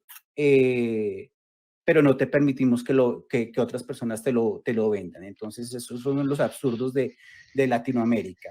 Y por fortuna, pues, para los que no saben, pues Asodeo existe hace un poco más de 6 años, y creo que ya nos hemos ido ganando ese espacio aquí, digamos, de representatividad de los usuarios, y tuvimos la posibilidad de participar en la mesa intersectorial que organizó la Cancillería, que era la organizadora y es la que está presente en la mesa del COP9 en este momento, en la cual nos permitió participar y dar nuestros puntos de vista frente al COP, lo que queríamos que la COP supiera de parte de los usuarios. Ojalá que nuestras intervenciones lleguen a la mesa del COP. Una de ellas fue que no se cambie la agenda, porque en la agenda, en teoría, no se va a discutir nada sobre lo que son los productos de administración de nicotina de bajo riesgo. Pero conociendo la dinámica de la Organización Mundial de la Salud, lo que la historia ya nos ha mostrado, es que es mejor ser reiterativos en eso del respeto a la agenda, ¿no? Vamos a ver qué termina de pasar en todos estos días, pero pues digamos, esa es la situación, digamos, general de Colombia. Tenemos la fortuna que el representante Mauricio Toro, que es el que está liderando el proyecto de regulación independiente de la ley antitabaco, nos ha escuchado, hemos podido darle nuestros puntos, asesorarlos con la información científica, entiende muy claramente que la reducción de riesgos y daños y que se debe aplicar también al tabaco. Y lo mencionaba ahorita Jorge y se me venía a la cabeza, no se imaginan, y una de las quejas recurrentes de los estados es que nosotros gastamos no sé cuántos miles de millones de pesos o de dólares, lo que sea, en el gasto de las atenciones médicas generadas por el tabaquismo, pero no se han puesto a mirar qué pasaría si se implementaran esas políticas como las que están en Inglaterra y cómo se reduce el gasto precisamente sanitario de atención a esas personas que enfermaron por consumo de tabaco. Entonces se reduce y obviamente el gasto gubernamental baja en ese sentido. Entonces, ojo, porque es que el discurso que siempre nos han querido vender, o sea, que manejan, digamos, los antivapeo, porque ya no les digo antitabaco, son antivapeo porque realmente son pro tabaco al oponerse precisamente a dispositivos de menor riesgo, lo que están haciendo es que manipulan la opinión pública con desinformación. Por ejemplo, lo que dicen de la Organización Mundial de la Salud, del control marco del tabaco, son interpretaciones de ellos y sacan lo que a ellos les conviene para decir. Un ejemplo, lo que decía, y reitero también lo que decía Ignacio, nosotros no estamos defendiendo a las tabacaleras, incluso estamos en contra de ellos porque nosotros somos anti-tabaco. Estamos diciendo a la gente, deje de fumar, hay una alternativa que le permite a usted dejar de fumar y reducir el riesgo que usted está tomando cuando fuma, ¿sí? Entonces, ¿qué es lo que están haciendo estas organizaciones? Manipulan y dicen cosas como el apreciado mexicanito, de cosas que la gente desconoce, ¿sí? Y parte de nuestra labor como activistas es desvirtuar eso, dar la información clara, como debe ser, como está consignada, y no dejarnos meter la boca a nosotros ni a los usuarios. Yo creo que esa es la función más importante que nosotros cumplimos. Por eso se crea también ARDT, que es una unión de fuerzas de todas las organizaciones de usuarios alrededor de Iberoamérica, y es precisamente brindar información a los usuarios que es certera. Utilizamos, como decía Juan, la ciencia, es nuestro punto de referente para poder defender esto. Esto no lo defendemos nosotros, no lo decimos nosotros, lo dice la ciencia, ¿sí? Lo dice y la ciencia tiene una virtud, ya para cerrar, increíble. Cuando dicen, es que ese estudio es financiado por, o ese estudio no sé qué, mire, la ciencia la ciencia se basa sobre el método positivista. Yo puedo corroborar si eso es cierto o no volviendo a aplicar el estudio. Listo, si es cierto y tienen tanto dinero para hacerlo, háganlo de verdad. Entonces, vuelvo a decir. De hecho, lo que dices tú, tienes toda la razón. Y a la inversa sí se ha hecho, que todos estos estudios basura que presenta la OMS, que se han demostrado como falsos, porque se han rehecho los estudios para demostrar que no es así, y ellos lo siguen mostrando a pesar de que ya fueron desmentidos, y con respecto a eso nos recordamos que el miércoles vamos a tener en este mismo horario al doctor Sussman hablando exactamente de eso, de las mentiras de la OMS, y desde el punto de vista científico, cómo esas mentiras, pero mirándolo exactamente desde el punto de vista científico. O sea, este es el estudio que hicieron, lo hicieron mal por esto y por esto, y esto fue demostrado como falso, sin embargo ellos lo siguen usando. Le quiero dar la palabra a Juan, que estaba ahí como que no se podía esperar, lo veía ahí cuando se agarra los bigotes, que ya no aguanta. No me puedo contener por una simple razón, para complementar la intervención de Francisco. Es muy fácil de entender esta ecuación. ¿Por qué no están a favor de las herramientas de reducción de daños que bajarían la tasa de tabaquismo? Porque si no hay tabaquismo, no hay control de tabaco. Y el control de tabaco tiene una posición muy cómoda, una posición que no ha evolucionado, podríamos decir, en las últimas por lo menos 2 décadas, es deja de fumar o muere en el intento, prácticamente, y se ha transformado en una posición muy cómoda que recibe su financiamiento, que no es poco, y por eso no intervienen. ¿Y por qué los estados también recaen? ¿Cómo se paga el costo de la salud pública relacionada al tabaquismo? Con los impuestos al tabaco. Entonces, no solo que hay una industria de control de tabaco, sino que los estados, y más los estados latinoamericanos, que están bastante fundidos, se transforman en rehenes de este círculo vicioso. Y ahí te cierra todo, la industria del control de tabaco y cómo financiar los daños del tabaquismo y con impuestos al tabaco. Y en medio de eso nos venimos nosotros, la revolución porque tanto la industria como todo lo que gira en torno al papel está en manos de los usuarios, venimos a plantear esta revolución, esta solución aparentemente mucho más simple que la que plantean ellos, menos tortuosa, y no quieren perder las riendas. Y también de parte de la industria filantrópica, porque no son altruistas para nada, porque es no perder el control que tienen sobre el pueblo. Eso tampoco hay que estudiarlo, porque lo único que quiere Gates, Bloomberg, and the others, agregados culturales que tienen, es no tener el control. A ellos no les importa el beneficio o el daño que puedan hacer. Lo que les importa es tener el control sobre la población. Es ese su hobby. Y lo ejercen a través del poder económico que tienen. En el chat tenemos un par de comentarios que me gustaría leer. Uno es de la organización de Scope Livestream, que dice, todos ustedes están inspirados, su pasión y su impulso. Muchas gracias por ser parte de Scope. Al contrario, queremos agradecerle a ustedes el espacio, estamos encantados de participar. Y el otro comentario es de Luis Felipe Gamboa. Si la OMS Si la OMS nombra embajador mundial de enfermedades no transmisibles a Bloomberg, ¿qué más podemos esperar? ¿Verdad? Bueno, y es así, para quienes no saben, Michael Bloomberg donó $1.000 millones. Creo que más. O sea, es que son donaciones no solamente a la Organización Mundial de la Salud, sino es todo el financiamiento que da a las organizaciones de control de tabaco, que eso es independiente de la Organización Mundial de la Salud. Además, independiente del dinero que aporta a través de Vital Strategics. O sea, el dinero bueno, es...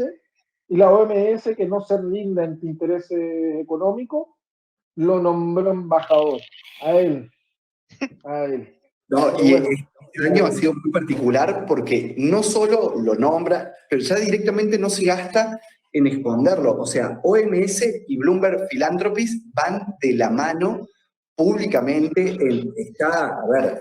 en textos, en videos, en todo, y es muy gracioso porque los que estuvimos siguiendo todo el tema de la PRECOP, hasta prácticamente bastardearon el convenio marco y imponían las normas Empower.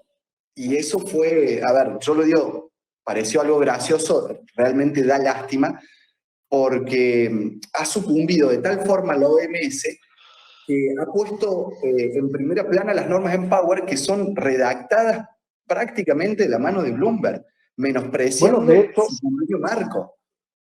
Peor, el último informe de la OMS está firmado por Bloomberg. Sí. O sea, ya llegamos a tal nivel de descaro que va su firma, no su firma personal, pero va firmado por The Foundation, que es de Bloomberg. Pero a mí me gustaría, por ejemplo, que Claudio lo ha estudiado más a fondo. Antes de que Claudio entre, lo que sí tengo que decirle a la gente que nos está viendo es que nos quedan 15 minutos de programa. Es una transmisión especial, por lo tanto tenemos un tiempo súper centrado. Así que tienen que hacer las preguntas ahora, porque además el chat llega con delay para nosotros. Así que si tienen preguntas, vayan haciéndolas ahora. Mientras Claudio está hablando, yo voy a poner atención. Así que ahora sí, Frank. Es que yo quería que Claudio nos explicara un poquito más, porque él ha estudiado un poquito más, por ejemplo, nosotros siempre hablamos de Bloomberg, pero por ejemplo de Vital Strategics y de Melinda Gates. Entonces, Claudio, yo creo que nos puede ampliar un poquito más, porque obviamente la figura más resaltada es ahí el señor Michael Bloomberg, pero resulta que hay más gente detrás de esto. Bloomberg es como un octopus, o sea, tiene sus, ¿cómo se dice? Tentáculos por todos los lados, y uno de ellos es Vital Strategies. Pero me gustaría recordar, además de Vital Strategies, hay The Union, Tobacco Free Kids, y hay montones, un centenar de organizaciones en todos los países, que son financiadas por Bloomberg. Pero antes de ayer, eu estava buscando aqui, só um minuto, antes de ayer ha salido una noticia que se está creando a ver, déjame ver aquí, un consorcio de la OMS para la cesación del tabaco, el WHO Tobacco Cessation Consortium, que ellos llaman de el consorcio. Yo he enviado una pregunta para la prensa de la OMS para saber documentos de formación de este consorcio, no me han enviado nada, pero sí que me han enviado quiénes son las organizaciones que van a ser, que podrán hacer parte de ese consorcio. Voy a leer aquí. Podrán ser entidades miembros del consorcio, organizaciones intergubernamentales, ONGs, entidades del sector privado organizadas a través de distritos electorales o asociaciones comerciales internacionales, entidades filantrópicas y entidades académicas. O sea, Ya, eso se está... como ONG. Eso le encanta a Facundo. Podemos aplicamos todo. Podemos aplicar, aplicamos todo. Esto se Todas las está uso web. quedando en estos momentos. Se está gestionando esto. Seguro, muy seguro, teniendo mucho los países de ingresos bajos y medianos. Bueno, vamos a tener que aplicar y después le contaremos a la gente cómo nos fue con la aplicación, pero no perdemos nada con probar. ¿Cómo sabes? ¿Qué tan feo nos dicen que no, una básicamente? ventana, Bloomberg está mirando para el techo No, eso es como Facebook, que se tienen que reinventar para poder atacar. Para pasar a hacer metas. Sí, entonces eso yo creo, para mí, o sea, mi opinión personal es una reinvención del control de tabaco a través de un nuevo órgano que genere presión. ¿Y eso qué significa? Para mí es una opinión muy personal, y es que la presión que ha venido haciendo las organizaciones de usuarios a través del mundo les ha generado mella. O sea, ya, eso súmale todo lo que pasó con el COVID-19. La nueva ¿no? entidad significa un nuevo presupuesto. Exacto. ¿Y cómo es un consorcio? Va a aglutinar actores. Entonces, aquí públicamente yo digo, tenemos que hacer un consorcio entre nosotros todos también. Hay que hacer un consorcio. Hay que empezar a trabajar con sinergia, porque ellos están haciendo esto. Totalmente de acuerdo. ¿Y cuánto Vamos a hacer un consorcio? una campaña de marketing para algún producto bloombergiano, como el Dry Hair? Okay. Yo estoy seguro que Bloomberg va a terminar cayendo en generar un producto de vapeo y va a ser como la carrera por quién llega primero a la luna. Si bien había antecedentes anteriores, pero va a querer plantar bandera él con el vapeador de grado farmacéutico, con toda la calidad y demás. Es uno de mis grandes miedos. Y Hale es, digamos, el protagonista de todo esto. Claro, es que yo siempre he dicho que aquí la guerra, y lo he dicho públicamente y en privado, y es que aquí la guerra no es por la salud.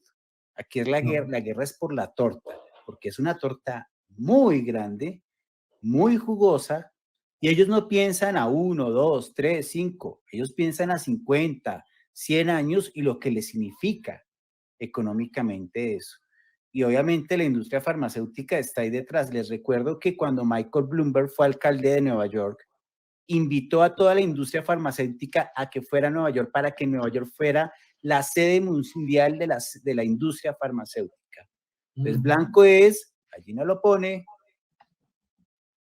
Mira, la guerra a las drogas es una industria, ya sabemos, desde hace 50 años. Y las prohibiciones y restricciones que es la bandera de Bloomberg son piezas de una guerra, ¿no? Y de esta misma guerra. Y por supuesto, toda guerra genera ganancia. Hay provecho o es de utilidad para un grupo, para alguien. Tiene que Es un negocio. ser beneficiosa a alguien. Y no dejemos de Claramente lado... para nosotros no. Nosotros seguimos igual de pobres. Mientras Nosotros Bloomberg le seguimos reparte a llorando. todo lo otro. Exacto. Ojalá tuviéramos estos informes que salen de toda la plata que recibe el activismo, tuviéramos un 20avo, un millonavo de la plata que reciben los antivapeos y ya hubiésemos ganado la pelea hace rato. Así que de esos supuestos multimillonarios que les donan a los pro vapeos, estamos aquí, ¿ah? No sé a quién le Lo estamos mejor dando de la todo, plata. Ignacio, petroleros, imagínate. Petroleros. Si nos patrocinaran los petroleros, o sea, a ver, o sea, lo que haríamos es maravillas, pero es parte Pero si precisamente de las mentiras, ¿no? Si de verdad hay un petrolero dándole plata a los activistas en alguna parte del mundo, no se olviden de Latinoamérica, nosotros somos pobres como ratas. O que nos diga por último a quién para preguntarle. Eso demuestra que nuestra lucha es válida y que estamos cobrando fuerzas, porque si tienen que recurrir con todos los recursos que tienen a ese tipo de bajezas y mentiras, calumnias e injurias, es porque algo bien estamos haciendo. Sí, total. Diseñamos y mandamos a hacer las poleras nosotros con nuestra plata y dicen que es un petrolero, por favor, me mando a hacer un Ferrari que diga vapeando. Pero bueno, son de las cosas anecdóticas y chistosas, como verán, seguimos igual de pobres, igual de todo, pero con la misma fuerza de siempre. Estamos a 4 minutos ya del cierre. Les doy el micrófono para que, por si De hay hecho, a mí algo sí me que gustaría quieran. decir algo, Ignacio, perdón que te corte. Aprovechando No, tú que no. queda poquito tiempo, que nos han visto algunas personas, lo que me interesa que sepan es, peleen, no se queden callados, no están solos. Mucha gente piensa que sí lo están. De hecho, yo comencé así. Yo comencé pensando que era el único acá en Perú dispuesto a poner su cara para defender al vapeo, a arriesgarse a todos los ataques y todas las cosas que muchos de nosotros sabemos que nos pasan y nos pasan bien seguido. Sean valientes, salgan, busquen a sus asociaciones, no están solos, somos muchos más de lo que ustedes creen. De hecho, acá tenemos 6, bueno, teníamos 6 hasta hace un segundo, pero así como nosotros, hay personas en todo el mundo y hay asociaciones que están dispuestos a ayudarlos y que necesitan de su ayuda, que es más importante todavía. Hablando del tema de presupuestos, todas las asociaciones no tenemos presupuestos, pero necesitamos gente. Con la gente se logra más que con mucho, mucho dinero. Infórmense, lean todo lo que presentamos nosotros. Todo es ciencia, no son palabras nuestras. Todas son verdades demostradas. Y esta pelea se puede ganar si es que todos nos unimos. Y esta transmisión es la muestra de eso. Hoy, de este lado de la cámara y en este momento, está toda Latinoamérica transmitiendo en un evento de Asia y Pacífico, donde han participado toda Europa, seguramente los Estados Unidos, está el mundo entero unido hoy en la transmisión de Scope. Y todos tienen una interrelación, todos tienen un vínculo. Hoy hay un consorcio informal que ojalá en algún momento lo pudiéramos formalizar como lo hace Bloomberg con sus aliados o sus mercenarios, pero esta transmisión, miren todos los países latinos transmitiendo en un vivo de Asia y Pacífico, con la participación de Europa, Norteamérica y demás. Hoy el mundo está reunido y todos somos usuarios. Todos podemos llegar al mismo nivel y todos vamos a ayudar a todo el mundo, porque en esta lucha, si no vamos todos juntos, no vamos a conseguir buenos resultados. Sí, nosotros somos realmente la cara que ponemos, pero detrás de nosotros hay miles de usuarios que quieren que se les permita seguir utilizando sus dispositivos, que los puedan adquirir legalmente, que sea regulado de manera adecuada, porque contrario a lo que dicen muchos, que es que no queremos la regulación, que eso es totalmente falso. Nosotros sí queremos una regulación diferenciada y justa y que se tenga en cuenta la evidencia científica, toda la evidencia científica para poder tomar decisiones políticas. No bajo la influencia de la maquinaria filantrópica, de la industria filantrópica, como dijo alguna vez Juan, ¿sí? Sino... Frase del doctor Berrastro, no como él que me roba frases y y no declara posibilmente que es de él. Entonces, eso, yo creo que aquí hay muchas personas, y para que también digan que es que no son, que somos asociaciones de papel, que realmente las organizaciones de papel son las que apoya a Bloomberg, por ejemplo, que de un momento a otro brotan así. Lo siento, el tema iba súper bien, pero se nos acabó el programa. Se nos acabó el programa, no dependemos de nosotros mismos esta vez, tenemos que respetar el tiempo de los que vienen. Vamos a despedir el programa ahora ya, pero le recordamos a la gente que se quede, vienen más programas en Scope, pero además les vamos a mostrar unos videos de la campaña, de lo que se está haciendo con Vapear no fumar, luego un video de un maratonista vapero, y cerramos también y los dejamos invitados a visitar thevapingtoday.com, el lugar con las mejores noticias y mantenerse actualizados sobre lo que pasa en Latinoamérica y el mundo con respecto al vapeo y todo el contenido en español. Así que nos vamos ahora, nos despedimos como siempre, a tomar sus vapos. Gracias a todos por haber estado aquí, gracias Juan, gracias Panto, gracias Jorge, gracias Claudio, gracias Jeff, que ya no está con nosotros, y nos vemos mañana en la misma hora con un nuevo programa. Vamos a tener a más asociaciones y eso. Vamos, a la 1, a las 2 y a las...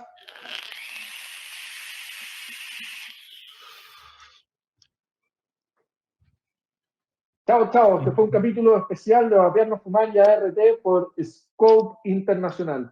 Nos vemos mañana en el mismo horario. Cariños a todos. Gracias a todos por estar. Chao, chao.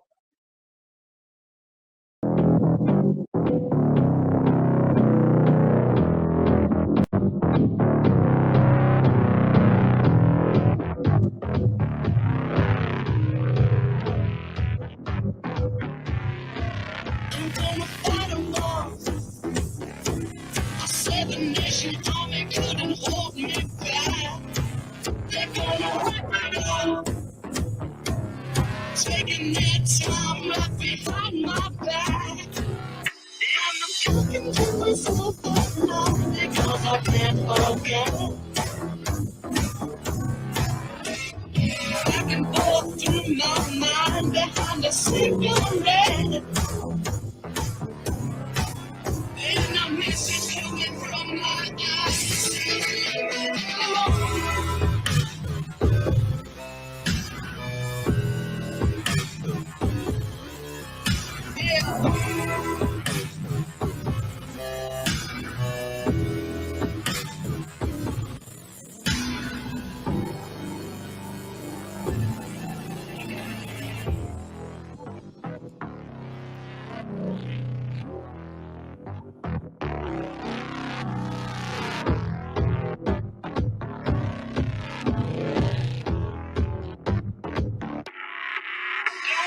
Hear about it. Every single one's got a story to tell. Everyone knows about it. From the Queen of England to the House of Hell. And it's like cleaning right before the Lord. Words are gonna bleed from me, and I will think no more. And the steam's coming from my blood.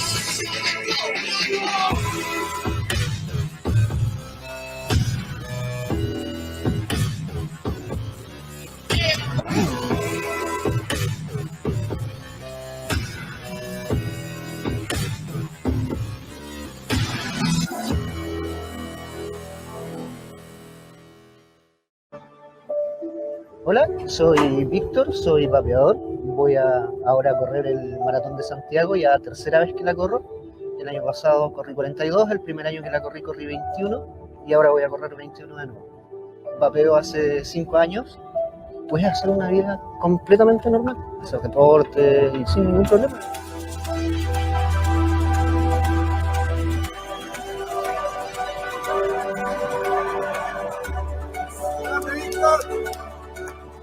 Aquí estamos terminando la carrera ya de 21 kilómetros.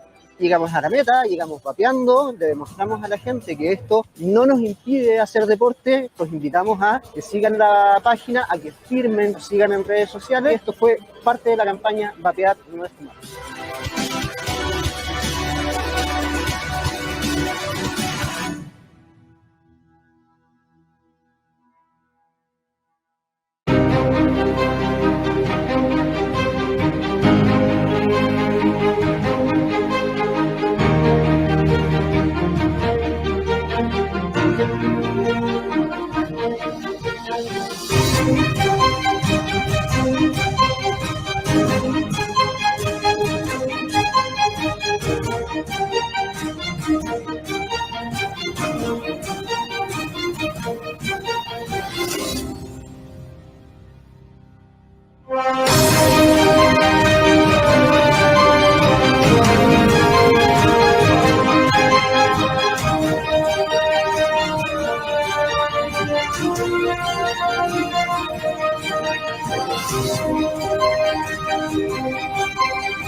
It must stop pushing prohibition. It's the worst case. It's just a recipe for black markets, illicit products made to lower standards. If you make these products harder to get, the reduced risk products, people will continue to use the high risk products. It's a nonsensical proposal. It's never worked anywhere and it just shouldn't be done. Okay, so they've got to stop signaling that prohibition is a good idea.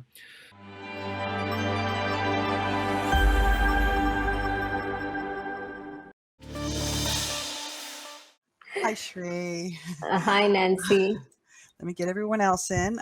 We have Asa Salagupta. Hi, Ace. Hello. Hey. And we'll add Liana. Liana, hello. Welcome. Hello. Okay, so you guys saw the film. Actually, we finished off with your film, Asa, which is excellent and epic, and everybody loves it. And Shri is in India. I'm going to call you Shri and not Dr. Shri. Is that okay? Completely. Okay. Let's talk about nicotine. One of the things that has come out and that has been discussed previously is how, the WHO, FCTC, and Bloomberg have done this pivot from being against tobacco per se now to nicotine. Now, in India, I want to start with Shri. In India, you guys have a ban. And I know that you have done studies on harm reduction and how it helps people. So can you give us a brief situation update on the work that you do and what is going on in India, Shri? Yeah, thank you so much. At the outset, I would like to thank you for giving me this wonderful opportunity and represent about the harm reduction efforts we are undertaking in India. As you highlighted, the government of India has banned electronic nicotine delivery system products in India. So effectively, the tobacco consumers cannot utilize those products. In the sense, personal consumption is not banned, right? Importing, sales, manufacturing, advertising, those components have been banned legally, but personal consumption has not been banned. So that is the status as of now. And coming to the components of harm reduction efforts, as a public health researcher, I have been focusing for the past 5 years in tobacco. I have been focusing especially on low-income group populations. My work started in electronic nicotine delivery systems related research when WHO has conducted this union conference in 50th edition of the union conference in Hyderabad. That is when I was going through this conference themes, there was a theme on this alternative, reduced risk alternative products for tobacco, and electronic nicotine delivery systems was one of the listed theme for conference. And I chose to do research on this topic. That is when I thought I will understand how Indian tobacco consumers are actually using this electronic nicotine delivery system product as an alternative to reduce the tobacco harms.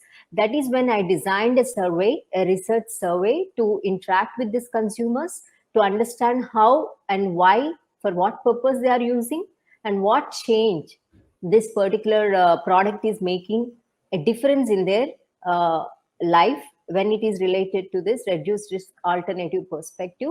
At that point, when I was scanning the landscape of this consumer organizations involved in this reduced risk alternative, I came across Association for Vapors, that is AVI, and I reached out to Mr. Samrat Chaudhary to help me conduct this, roll out this survey and reach out to this consumers using this electronic nicotine delivery system. This is way back in April of that 50th edition of Union Conference. That is when I started this tobacco harm reduction related research in India. Unfortunately, you will not believe this. As a researcher, I have undertaken varieties of research topics. No one stopped me saying, you cannot do this research. But for the first time in my entire 10 plus years as a public health researcher, this is the first topic my institutional ethics committee has not given me ethics approval to undertake this survey, and it is indefinitely held up in our ethics committee because the moment I submitted this proposal for ethics committee review, the government of India has banned all those components but not research. In spite of that, the ethics committee withheld the ethics approval and the study has been pending. So that is the research related to electronic nicotine delivery system, in spite of the fact that consumers have been using that product till the ban, and the ban did not allow the banning of research on that particular product. Why did the ban happen? Because for various reasons the ban happened, but till that point of time the consumers have been using that product. As a researcher, my only point of interest is to document why the product has been adopted, what changes happen or not happen. That is the purpose of research, right? Yeah. And for the first time that happened, and that actually kick-started me to understand what is the background of harm reduction related to tobacco, because I come from HIV background. I am not just MBBS, MD community medicine. I have done 1 year CDC funded HIV fellowship. And the entire HIV fellowship is based on harm reduction, whether it is condom promotion or when we work with high risk group communities like drug users, intravenous drug abusers, or LGBT community, we predominantly base our HIV prevention programs on harm reduction approaches. After my HIV fellowship, I went ahead, did my Asian Harm Reduction and Drug Policy Fellowship from Open Society Foundation. My entire career is predominantly driven by harm reduction approach, and this is the first time I'm facing such a mind-numbing, brain fog kind of unbelievable career block when it comes to tobacco harm reduction. That has driven me to understand what are all these dynamics in this tobacco harm reduction, and the past 5 years have unraveled very many dimensions, whether it is consumer perspectives, whether it is policy perspectives, whether it is a human rights approach. I have been listening to your yesterday's streaming of the events, whether it's human rights approach or your previous video, the very many 360-degree approach to this tobacco. Well, we've lost Shri. The low and She's middle coming income- back. There is a cyclone warning in Chennai, Yeah. so we may lose her for good. But no, there She's she back. is. Welcome back. Yeah. So sorry for that interruption. So It's coming okay. back to my research, so I predominantly, because there are a lot of groups working on tobacco harm reduction, highlighting all the perspectives you showcased in your video, but my work is predominantly based in the public health, in the sense like we are the community people, we are in the grassroots. So my work is only focusing, I'll speak only about my work, which is focused on the low and middle income group population, that is migrants. In India, the interstate migration is phenomenally escalated in the last 10 years. And I am in the South India, which is like one of the metro cities, that is Chennai city, South Indian capital. And we have seen such a phenomenal growth in interstate migration from North India, North Central and East India. And these are predominantly low income group population, illiterate. Even my study reveals, I cannot believe the data, 65% people are still illiterates, in the sense like they have never stepped into a school, okay, even now. And they are predominantly tobacco chewers. So when you talk about tobacco harm reduction and electronic nicotine delivery system, I see the disconnect, the jarring disconnect of this low income group people having no access to such tools. So when you literally talk about tobacco harm reduction from that low income group perspective, for me, the basic tobacco harm reduction tool is information. Where is that information for these folks? These people are totally not having access to that basic harm reduction information as the major tool. Then my other group of focus is women, because when I'm talking to these people, I felt like the gender lens is totally missing in tobacco, and that tobacco harm reduction is not focusing the gender lens. The predominant messages in tobacco control, whenever they show us smoking, the man comes, he will smoke a cigarette. You talk about cancer, the lung cancer. November month is lung cancer awareness month. The gender angle is on men tobacco smoking. The women are totally missing out. In a conservative society like India, women smoking is a taboo, right? Yeah. So I followed up my migrant research with women and tobacco and taboo in a society, and especially in South Indian society with so much of taboo and conservatism. And that is my second research topic in tobacco harm reduction. The third year I followed up with my research again on one of the most discriminated vulnerable population, LGBTQ, especially focusing on transgender women. So to summarize, I don't want to take other panelists' time. To summarize, my tobacco harm reduction research in India wanted to bring out the narratives of this missed out population, the hidden pockets of tobacco harm reduction, where the harm reduction tool is, we are talking about first tool is information. Okay, access to information about the tobacco harms, especially the chewable forms of tobacco, because these are discretionary practices. They are not even able to afford a smoking product like cigarette because it is beyond their means. The BDs, the smokeless tobacco products, widely available, though on paper, gutka, kaini, pan parak, the most affordable, cheapest options, banned, but widely available. Recent paper also, the tobacco control scientists have unearthed that these products, though banned on paper, are widely available. So coming back to your question, the harm reduction potential in India is huge. Next only to China, the burden is almost 300 million tobacco users, of which 200 plus millions are chewers. The harm reduction potential is so much. Going back to your earlier question, being a woman scientist, especially in India, talking about harm reduction, I find a lot of women scientists, women doctors are evangelists for tobacco harm reduction more than male colleagues and male scientists and male doctors, and we need to highlight this point. Yeah, it's funny because Liana and I've also had this discussion with Lindsay Stroud about women advocates versus men advocates. Nothing against you, Asa. Sorry, you're stuck in a room full of women. But it's that, women seem to understand a certain level of care, I guess. They're more in tune to that, to other people and the harm. You said something that was interesting, and I want to formulate a question for you. Your research has been on migrants and women and people of the lower socioeconomic strata and their use of tobacco or nicotine. So we're talking about nicotine today. So my question for you is, do you believe that that all of the people that do use these products in India, is it a manner of self-medication? Because I know for me that, nicotine helps calm me and it helps me focus. So how does that work when translating over to the products that are available in India? Exactly. When I talk to you, the migrants, they are, they are away from the social protective net.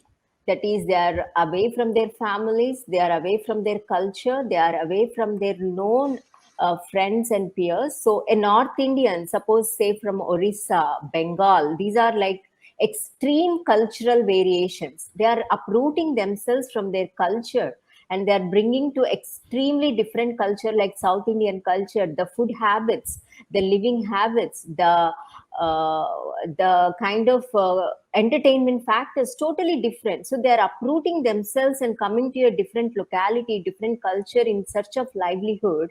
Such extreme disruption, the only solace they find is in these kind of products like nicotine and alcohol. So the kind of poverty which propels them to uproot themselves, they ask me directly, Madam, I have only this nicotine to give me solace, and once in a week I go and buy alcohol. So why do you want to take away this nicotine away from me? Why do you want me even to consider quitting?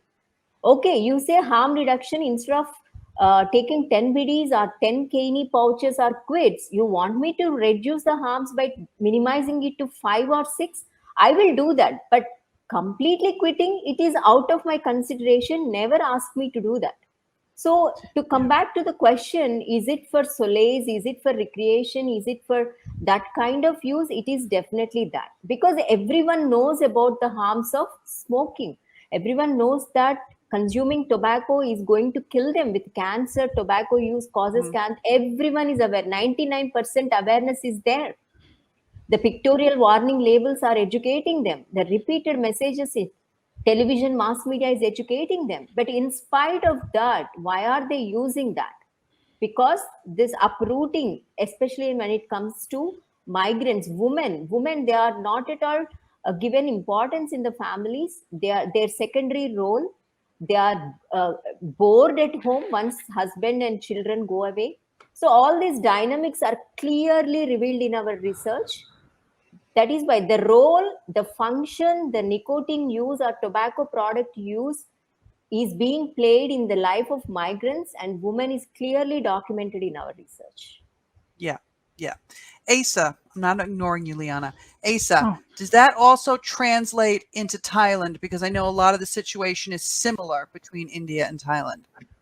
Very, very similar, very much. It's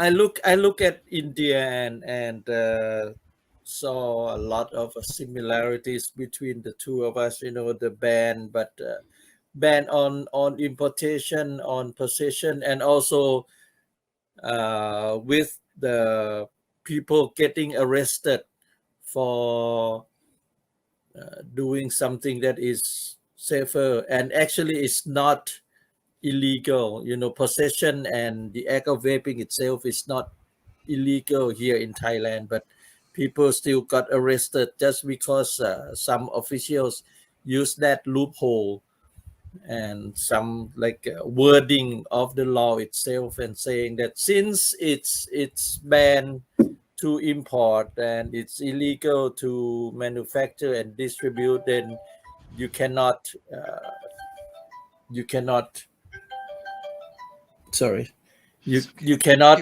possess, you cannot own, and you cannot vape, which is a different story altogether.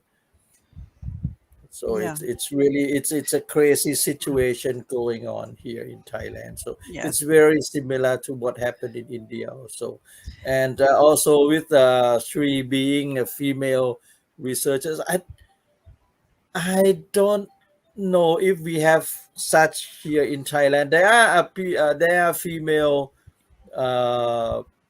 doctors who call themselves researchers. And about electronic cigarettes, one similar thing is that if you do something, you do researches on electronic cigarette or vaporizers or vaping itself, it's you know, people will go and say like, hey, you cannot do that right away, and they will say like, hey, you can't do it because it's illegal. How are you gonna do it? You know, they just don't list, they don't pay attention to seeing that the product itself is already in the market, although it's a black market, but it is still in the market. We have millions of vapors, so yeah, the market is there, and the product itself is readily available anywhere. I mean, not as much as a regular cigarette. So, you know, Okay. so doing researches on something like that and being banned, and so I don't think it's fair. And we had seen, I had last week, I was in the meeting at the parliament, and there was a research from questionable resources. They said the researchers said that to begin to giving out the speeches on the research, they have to declare conflict of interest, and the people paying to do the research was Tobacco Control Thailand. And so, you know, their main aim is to ban electronic cigarettes. So that's their agenda, and that's their main point. So, you know, Here- and the rest is all just figures, assuming that electronic cigarette is more harmful than cigarettes itself. That's Now, what the paper is based on. yeah. Now I know there's a black market in Thailand for e-cigarettes, and I believe there's one in India as well. Do you have any information on that, Shri?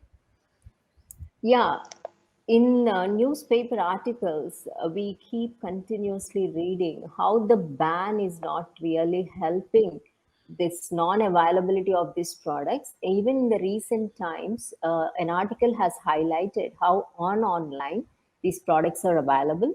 And even in a black market, because of this ban, there is no regulation and it is more harmful because of this ban. In the black market, what kind of products are available, who is buying it, and if it is an uneducated person, because it is in the black market, all these practices will be more harmful, right? Yeah. There are news articles highlighting this particular issue, especially even we are aware of certain economics background professors highlighting the importance of reconsidering or having a debate how the ban has actually advanced the cause on whatever reasons the government has proposed it. It is the time for us to call for a debate. Even recently, one of our medical oral medicine specialists, a female doctor again, highlighted the importance of reconsidering whether is it a crime in the larger vision of the public health goals, whether it is, she questioned, I'm just paraphrasing her words from the article, whether it is a crime in the bigger vision of achieving the public health goals, this ban has to be reconsidered, call for a multi-stakeholder discussion. What are the merits of this ban, demerits of the ban in the wake of the newer emerging evidence, whether we have to regulate it rather go for a ban? Yeah, I mean, I did receive notification for the COP9. There was a bulletin. I shared it with you guys in private chat. And just for the audience, in case you haven't read it and haven't seen it, there's not supposed to be any discussion at this particular COP meeting with regards to decisions being made about safer nicotine products. However, there have been the usual expected shenanigans with awards being awarded to countries that support the status quo, and the Dirty Ashtray Award to the Philippines for supporting the EU and the UK for harm reduction. So the point of what I'm trying to get to here is that it's very interesting, that people are now beginning to, countries as well, are beginning to question the experts and the science that they're being told about what is going on. In the bulletin, and I don't know if anybody read it, but in the bulletin, there's a lot of frustration there because people aren't playing the game. I'm going to ask Liana because she's going, and you haven't spoken yet. Tell us, Liana, what was your take on that? Oh my gosh. From a consumer viewpoint, what I see is that they are not getting along with another. The parties cannot reach any kind of agreement on anything. They're really fighting to, what does it say specifically here? To addressing the contents of the agenda. It says the draft decision is reasonable and reflects a path for moving forward with the critical work of the COP. So they're not getting along. They definitely aren't. And how it's causing delays. And of course, their biggest concerns seem to be about money, bottom line. Yeah. Okay. That's what it seems to be about. And can I say something? Of course you can. Shri, thank you so much for your study. I just want to say, as a consumer, listening to what you were talking about and the particular pockets of study that you had, I came from one of those pockets. I just want you to know that. And I'm a female. And I had a very, very, very wrecked, tragic life 15 years ago. I did not have all this. And I smoked like it was just going out of style. Okay. All the time. It was a fix. And you don't care about your health. You're surviving at that point. And that's all that matters. And the nicotine was just like, it was just a something. It was just something to like fixate on. It was more than just some casual addiction. And it was a part of it. And as you get healthier and you get more well off and you get through school, you start becoming concerned about your health. You start realizing, your body's suffering because you're paying attention to it instead of other things. And then you care and you try to quit and you try, gum upsets my stomach and patches burn my skin and they don't work. And I miss the hand mouth fixation. And I realize that I have some mental things with my focus and that nicotine is something I always reverted back to, always. And I just want you to know that I really appreciate what you're doing because I have been studying since I came into developing just a couple years ago. I've been studying what's been going on in India, and it's just like so huge. And when the ban hit and all that became illegal, like it just broke my heart. And then watching it happen in other countries does. But I just wanted to tell you thank you for your study, and I do hope that you're able to get your survey out there, and you let me know because I definitely want to take part in it because because of vaping, chronic bronchitis is gone. Asthma is gone, no inhaler, clear lungs within 6 months by proof of an X-ray. So everybody's work here is important. Very, very important. I want everybody to know that. This COP thing, though, obviously they can't work together, and we're working together from all over the world. Okay? We have unity. We know the truth, and it's like plain and simple for us. They're having a hard time because they're working on a bunch of BS. Pardon that, but it's all it is. A bunch of lies, and how can we fabricate it and put it under the guise that we're doing something for the good of the people. They're doing good for their own pockets and keeping people sick, keeping people limited while they control the nicotine. And if they can keep people sick, they put money in the pockets of pharma, and everybody can make money off of taxes in their whatever they're at by taxing. That's a sin tax. Show me that done to caffeine, and let's watch the riot begin. Okay, because it's the same. Here's another thing. I mean, and it's not nicotine related, but for example, we all know the harms of excessive alcohol use. But for the most part, culturally, okay, having a beer or having a glass of wine is not a problem. How come that doesn't translate over to nicotine? What is the big difference? You know what I'm saying? Yeah, I know that because they on the alcohol as well. I do have a question though for Shri. I have a statement and then I'm going to ask Shri another question. India's statement at the COP9. The health secretary is talking only about India's COVID response and hasn't said anything about the ban of vape. Do you think this is a good sign? And do you think this is a progress perhaps? Because, yeah, that's the first question. Thank you for the first question directed towards India, because definitely India is a big player when it comes to reducing the tobacco-related health issues or tobacco-related diseases.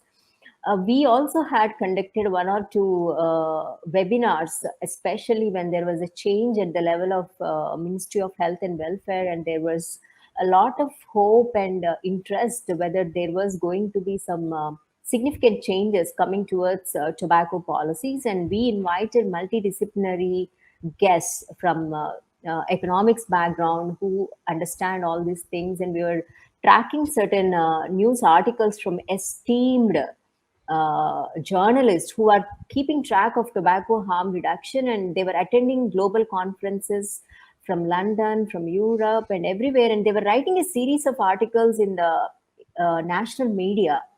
And we were thinking like maybe the time has come, maybe the needle is going to shift. And when we invited the guests and asked them, sir or madam, is this the time we can expect certain positive changes in the direction of national tobacco control policy? They were hopeful, but realistically, they put us in our place and said, like, in the middle of the pandemic, that is what exactly the question is asking. That is why I'm telling this background to prepare you, telling that in the middle of the pandemic, please be practical. This is India. You cannot expect any non-COVID related policy measures taking a priority on the minds of the ministers, whether it's prime minister or health minister. Mm-hmm. So be prepared that it will take time. Keep the work or momentum of your work going. Keep talking, keep writing, keep discussing with the experts about the importance of tobacco harm reduction. One fine day when all this work accumulates, this will drive them towards the change. But right now, in the middle of the pandemic, the priority will be pandemic in a country with nearing 1.4 billion people. So that is what is reflected in the same statement of the health minister related to this particular question.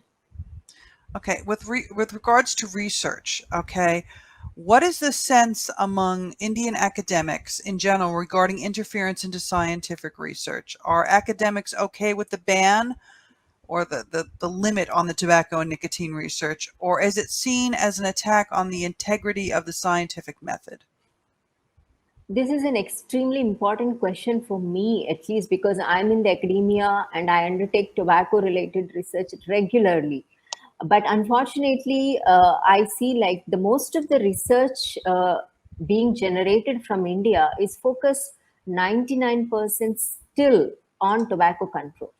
If I undertake a project just to fulfill this question's answer, like if I engage in a real academic rigor and say like what is the kind of research coming out, everyone is doing the routine research in the sense they are understanding the problem burden, which is already established. There is no questions about what is the problem burden. So it is heavily identifying the burden and proposing solutions. No one is undertaking any kind of research to solve that solution in the direction of tobacco harm reduction.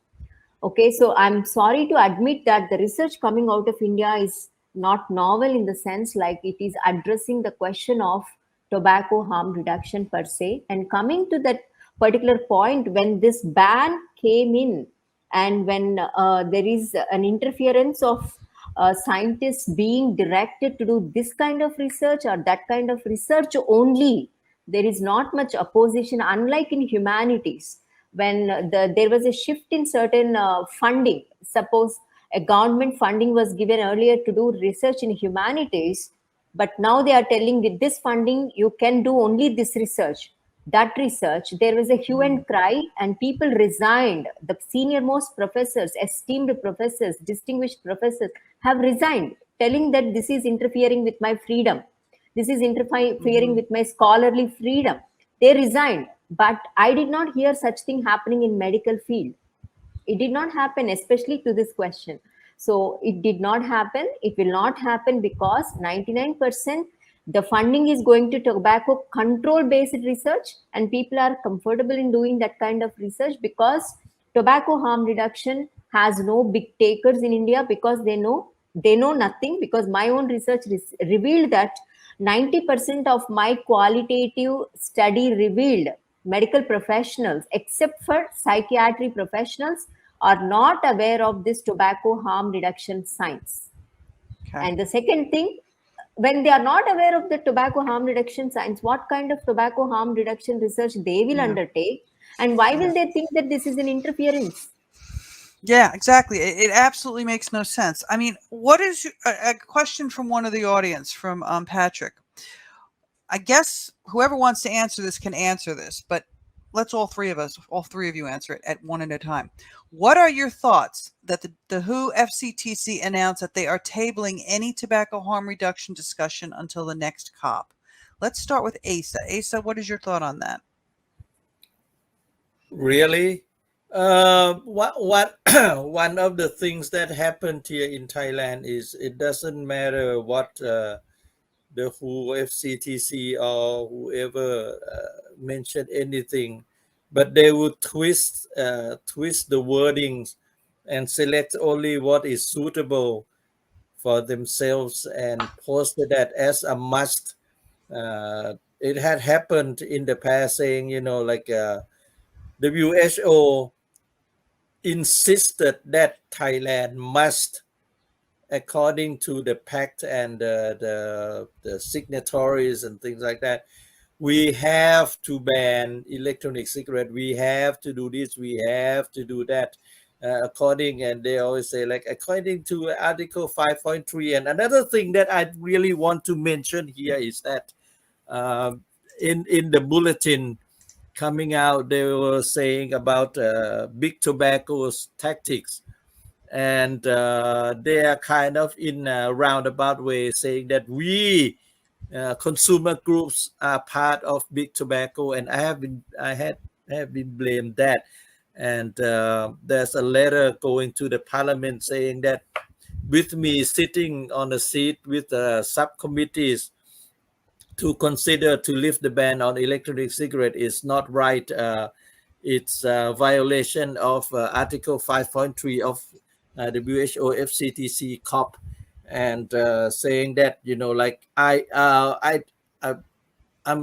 will probably go into a court real soon, because one of the professor, doctor something, I don't even care to remember her name, but said that since I am an employee of a certain tobacco company, one of the big tobaccos, then I shouldn't be sitting with the subcommittee. So they are calling me right from if you remember, like last year or something, Stanton Glantz and Ren Rudy had posted in a journal saying that I had ties with big tobacco, and now they are calling me. They are saying that I am an employee. I work for big tobaccos. So, you know, it doesn't matter what COP had decided. COP9 had decided to postpone. What is going to happen in Thailand is all these doctors are going to twist all the wordings and say something that is beneficial to them. So, you know, like, of course, and with the bulletins pointing out the tactics of big tobaccos, that will I don't think it will look good in Thailand. Liana, I know that the United States hasn't ratified, but what's your take? Unmute, darling. Okay, so all the states are in different stories. To that question that was asked, tabling tobacco harm reduction discussions until the next COP. I would love to think that they were taking the time to actually gather more truthful information, but I have to agree with Asa on this point, that they are going to pick and choose what they need to win their point of view, to get to their decisions on everything. But like I said, I would love to think that it was because they were going to wait until more truth was come out. But that's really all I have to say about that. I just get so really It's mad. okay. No, it's cool. We had a comment. I want to throw this one at Shri. I'm going to find it. Hold on. I just saw it. Using COVID to justify tobacco harm reduction, or the denial of tobacco harm reduction. Do you feel that that's exactly what's going on in India? India is a complex country, Nancy. All of you are aware, right?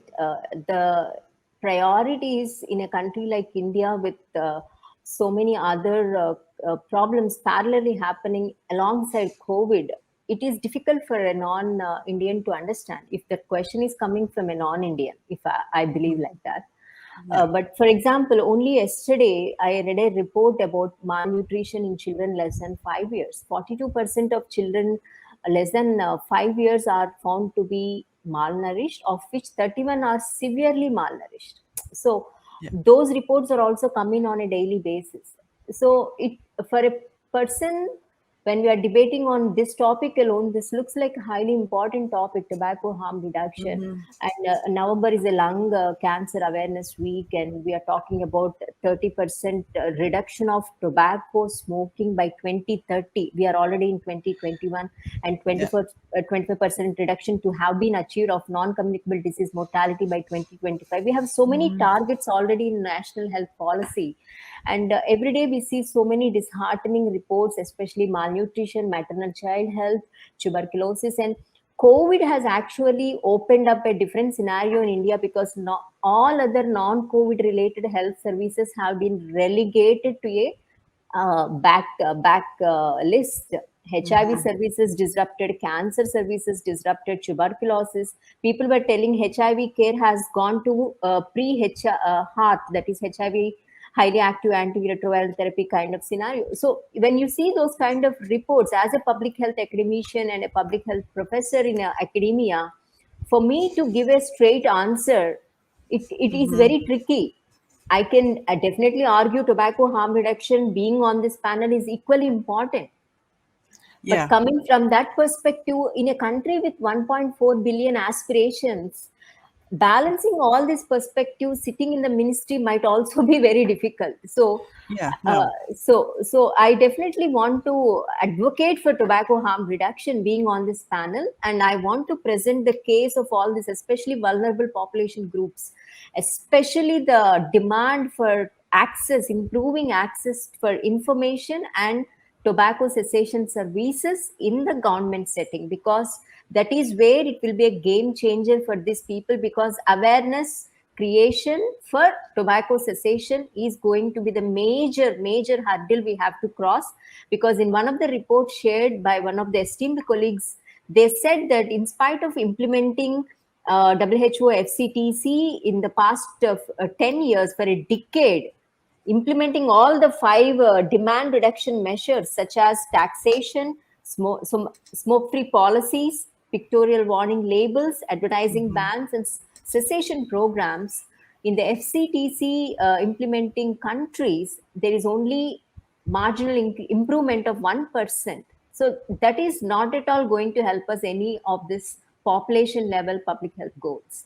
So to improve those things in low and middle income countries, of which 17 countries are there in that list of 116 countries, I represent LMIC.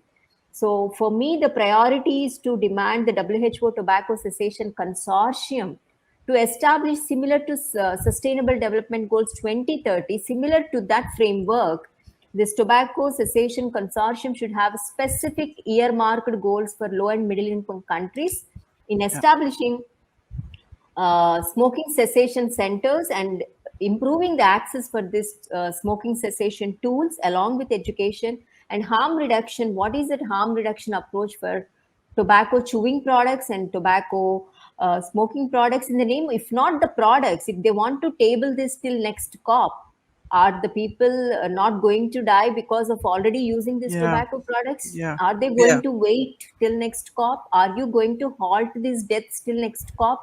So what are the interim plans till next COP to improve these services or improve access to these services, improving affordability to these services? At least they can reveal those plans. What do you think the lessons that we as advocates can learn from the way the WHO and governments are addressing the COVID pandemic and translating that over to the tobacco pandemic? So I seriously understand the analogy is very similar. The pandemic is now all over the world, the tobacco pandemic. And the one thing the pandemic especially revealed in this context as the great the reshuffle of ideas. I'm extremely disappointed when the COP9 has shut down this space for inviting the multiple stakeholders, whereas the corona pandemic opened the doors for everyone to come together to pool their resources of intellectual competencies, resources from Zuckerberg, Gates, everyone pooled their money and the vaccines happened in a year, right? But COP9 is shutting doors to all these opportunities by involving, in one of the blog written by an esteemed professional colleague of ours, he invoked the principle of exclusivity, whereas entire world is going to inclusion and diversity. COP9 is unique that it excluded everyone else except those few people they wanted to. So why is that? Is there no platform to raise issue about this? So the only difference between the corona pandemic and tobacco pandemic COP9 is where in corona pandemic you invited everyone to pool their entire resources. Here you are excluding the real people who are affected to pool in their problems, to pool in their ideas, to find a solution. It's not about one tool called ENDS. It's not about one tool or one product. It is about identifying multiple solutions for multiple people. This is about inclusivity and diversity. Yeah, no, I mean, harm reduction has to be a holistic thing. It has to be inclusive. It has to include all of the different facets that cause harm. Okay, because conceivably, you know, tobacco use can just be merely one symptom of something bigger that's going on. So they have to understand that it's a network. Think of it like, you know, dots here and they all connect. Within 1 year of pandemic, you have at least 171 plus candidate vaccines being in trials across the globe. What about this harm reduction potential, and what is the spectrum of products that can fit into this? Right. I mean, they're already there. So, yes. So, but again, and I'm going to use Liana's favorite thing. It's this. It's money. So, it boggles my mind, especially, an organization such as the WHO, which is under the UN, which, should be about people. And really, it's gotten so off track, as everyone has been saying. It's not about, the health of the public. It's about the special interests, and it's gotten that corrupted. And using COVID to justify those narrow, viewpoints, it's appalling. It's actually, Colin said last night, it's a social justice issue. And I think it truly is. Asa? Yep, it is. It's the exclusivity that one of the thing I would like to point out is that if you have heard, I think it was yesterday, wasn't it, that the issues came out from COP9 saying how parallel they want to. I think it was like an issue from Clive Bates or some. Was it from our email like yesterday? And they want to compare themselves to COP26, which is about the environmental issue, not health. And the COP9, the FCTC COP9 wants to run a parallels, like saying how alike they're trying to say that there are two big events going on at the same time.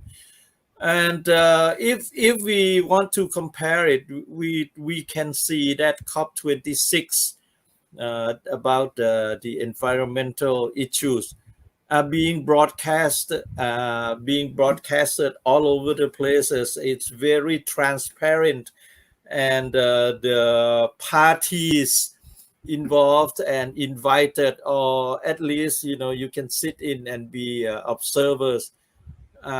Most parties are welcome. Like they have all stakeholders. Yeah, they have all stakeholders there present, but not the COP, the FCTC COP. You have to agree with them, and you have to sign shitload of papers and you have to. Well, that's why I find it really interesting that, in that last bulletin, I know I'm interrupting you, I'm sorry. In that last bulletin that, they're kind of getting chastised for being naughty, for not going along with the plan. And I see that as a good thing, because that means maybe it is starting to change.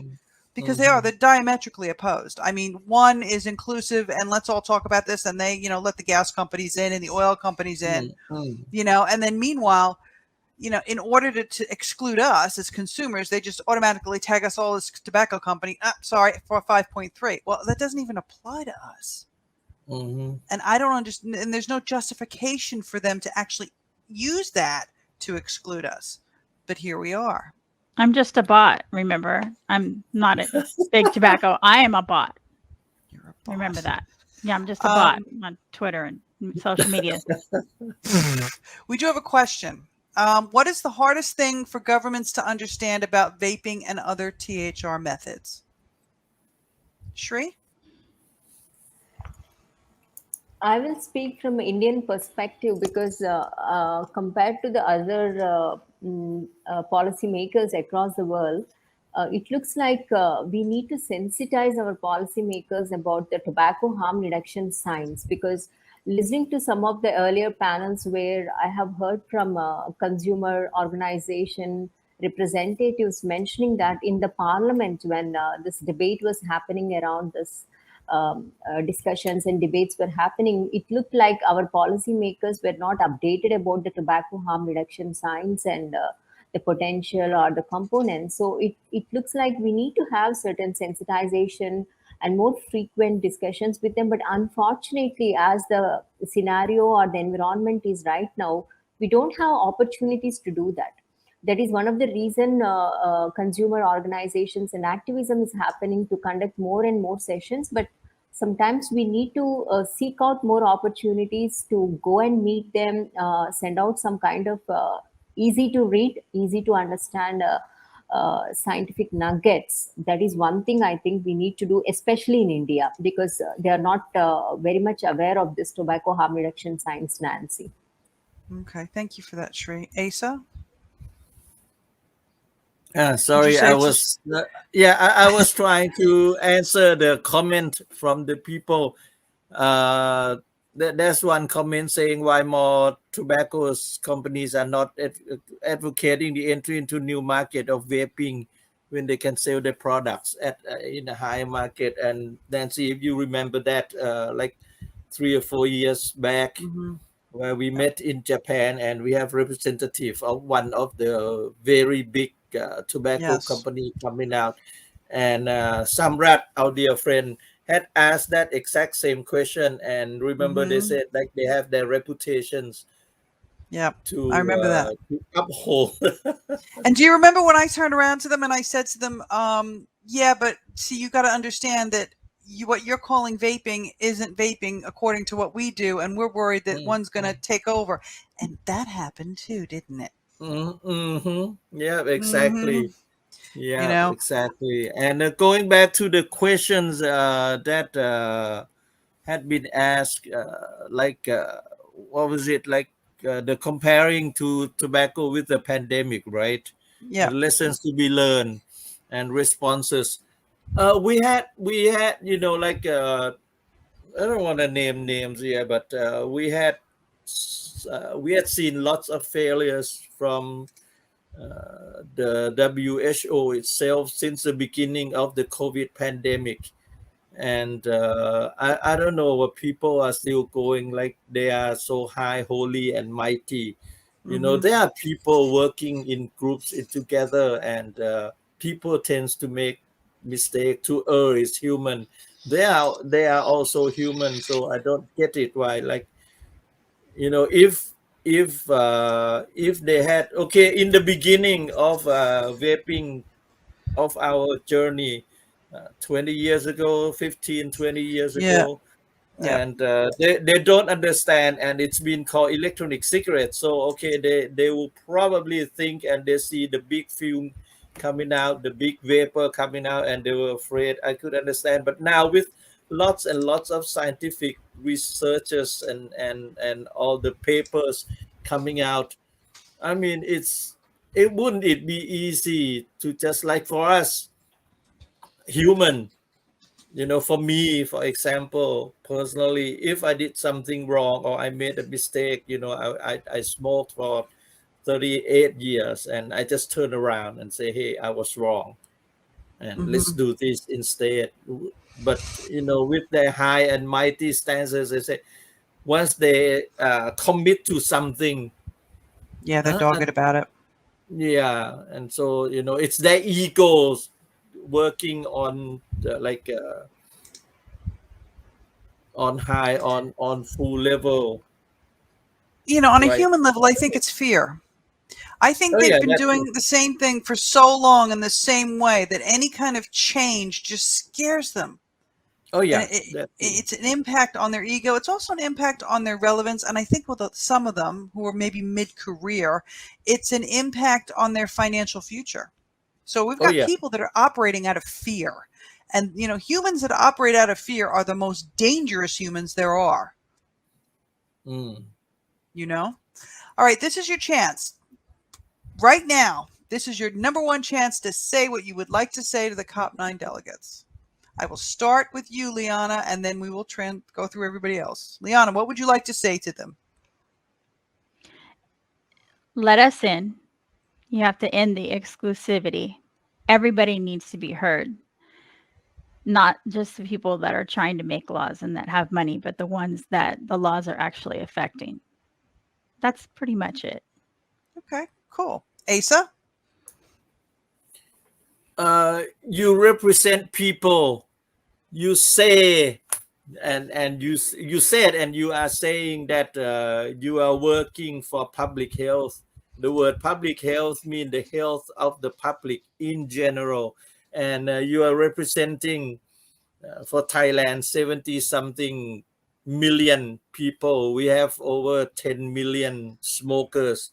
And so please represent us by listening to us. We are calling out and we are giving you the scientific researchers and for the delegates to COP9, especially for Thai delegate. When you say something, please be, what's the word?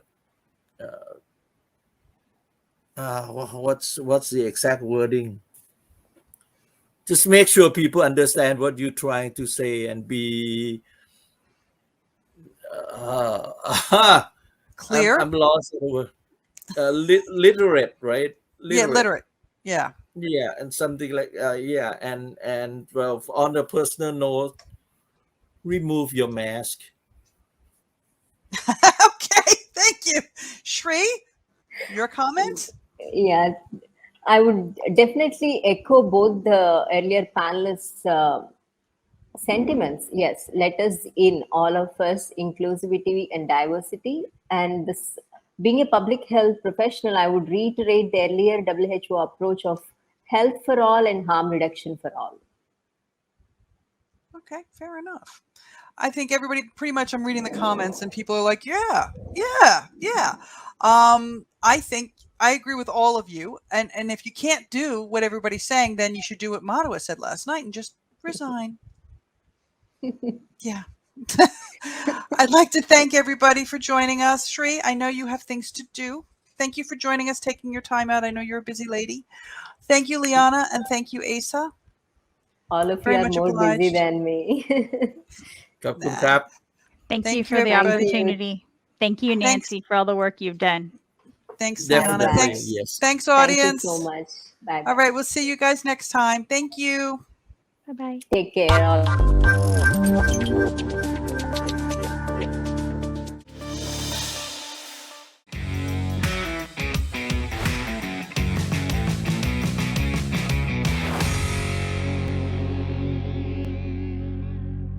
Meanwhile, in Thailand, consumers and advocates run the risk of heavy fines and possible jail time for using safer nicotine products instead of the deadly alternative.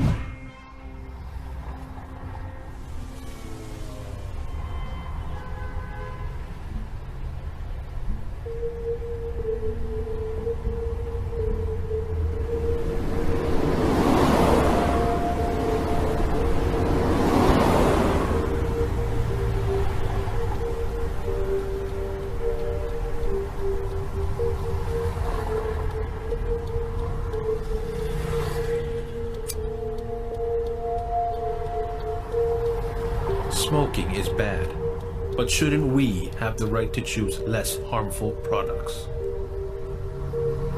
But our rights are stripped away.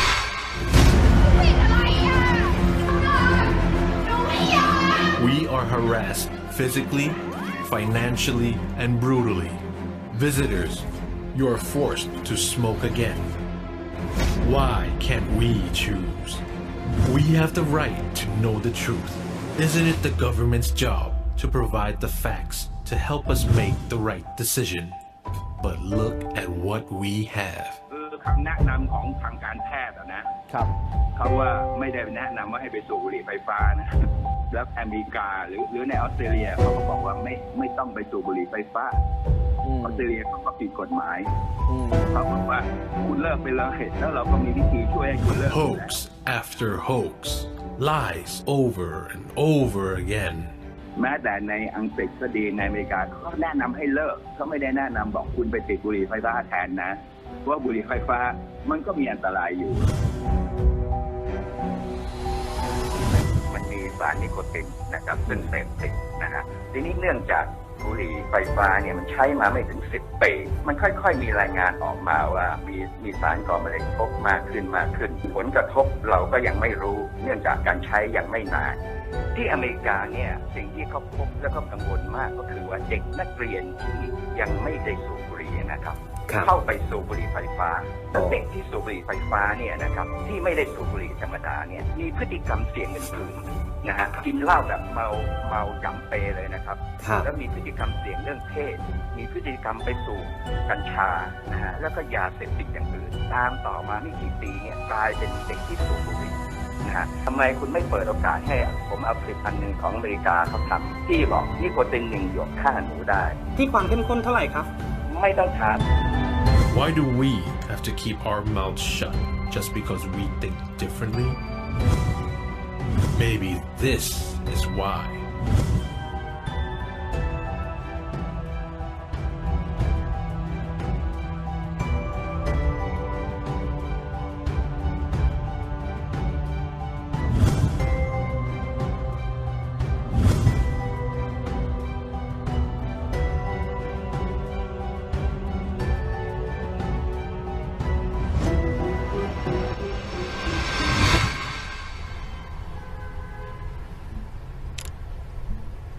Can I choose my way?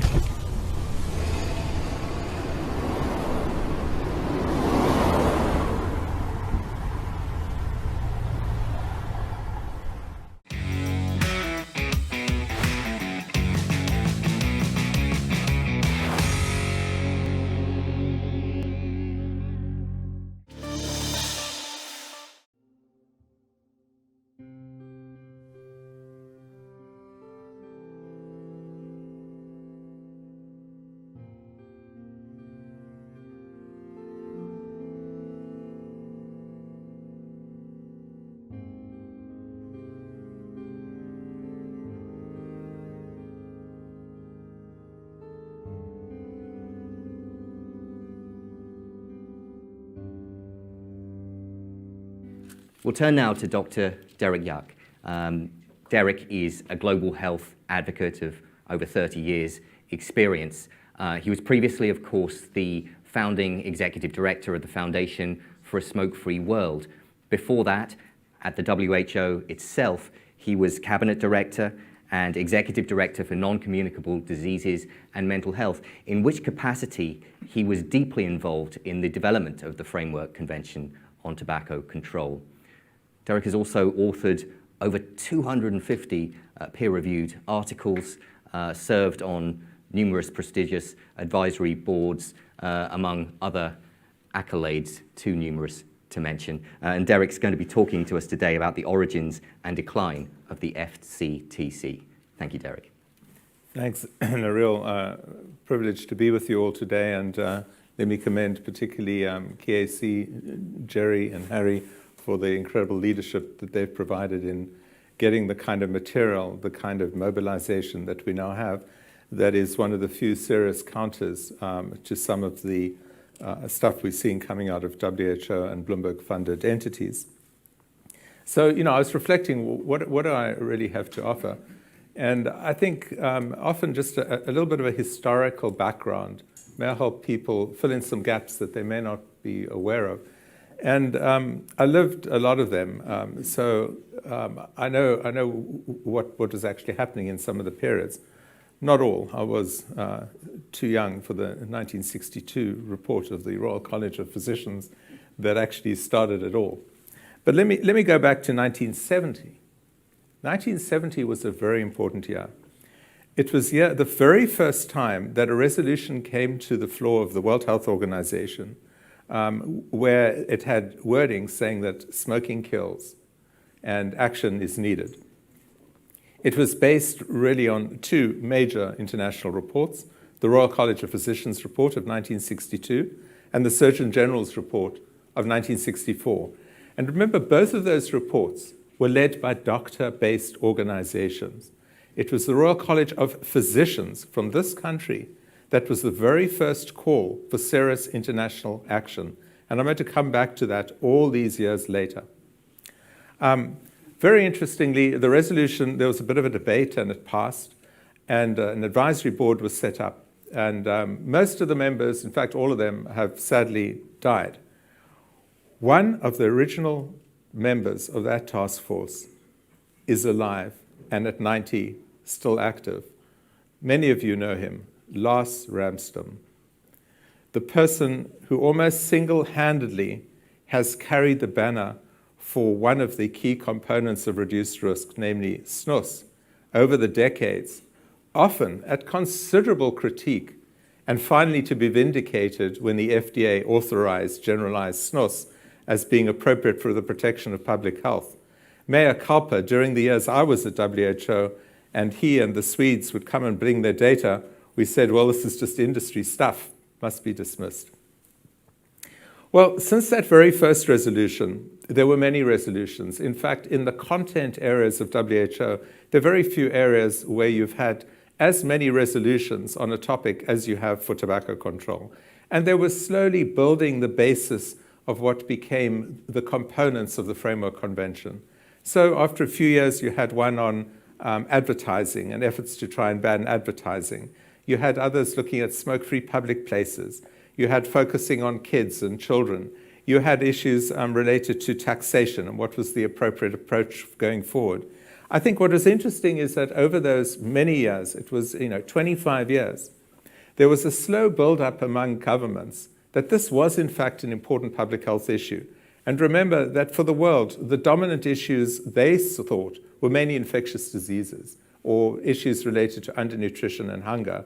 There was virtually no interest or support for serious chronic diseases and their determinants. Things like cancer, cardiovascular disease, mental health, chronic lung diseases were not a priority, whereas measles, tuberculosis, undernutrition, and so on were the priorities. And in many reasons, that was probably right, because that is what we were seeing the epidemiology drive deaths and disease, particularly in the low middle income countries. But tobacco led the way in saying that this next set of decades is going to be one dominated by chronic diseases. And the number one risk factor, tobacco, better be top of our list. Over that period, there were a few governments who showed leadership right from the beginning. And they included the United Kingdom, they included Norway, they included Canada. And I mention them because people often don't realize that without the support of the Canadian government, there probably would be no framework convention. It was the Canadian government that provided the support to the WHO to have the staffing, to do the analytic work, to originally have some of the stuff. And of course, the other interesting thing is that the governments who pushed hardest for regulations and legislation were those that had the best regulatory capacity to enforce them. And if I was to say, looking back, the one error that we all made was not to think more deeply about how does this piece of legislation or regulation work in a low middle income countries? Was there an explicit focus on saying, if you ban sales to children, but children are selling to children in low middle income countries, how on earth is that going to be enforceable? Or how are you going to enforce many of the tax desires in a country where there is zero capacity for addressing illicit trade or customs strength?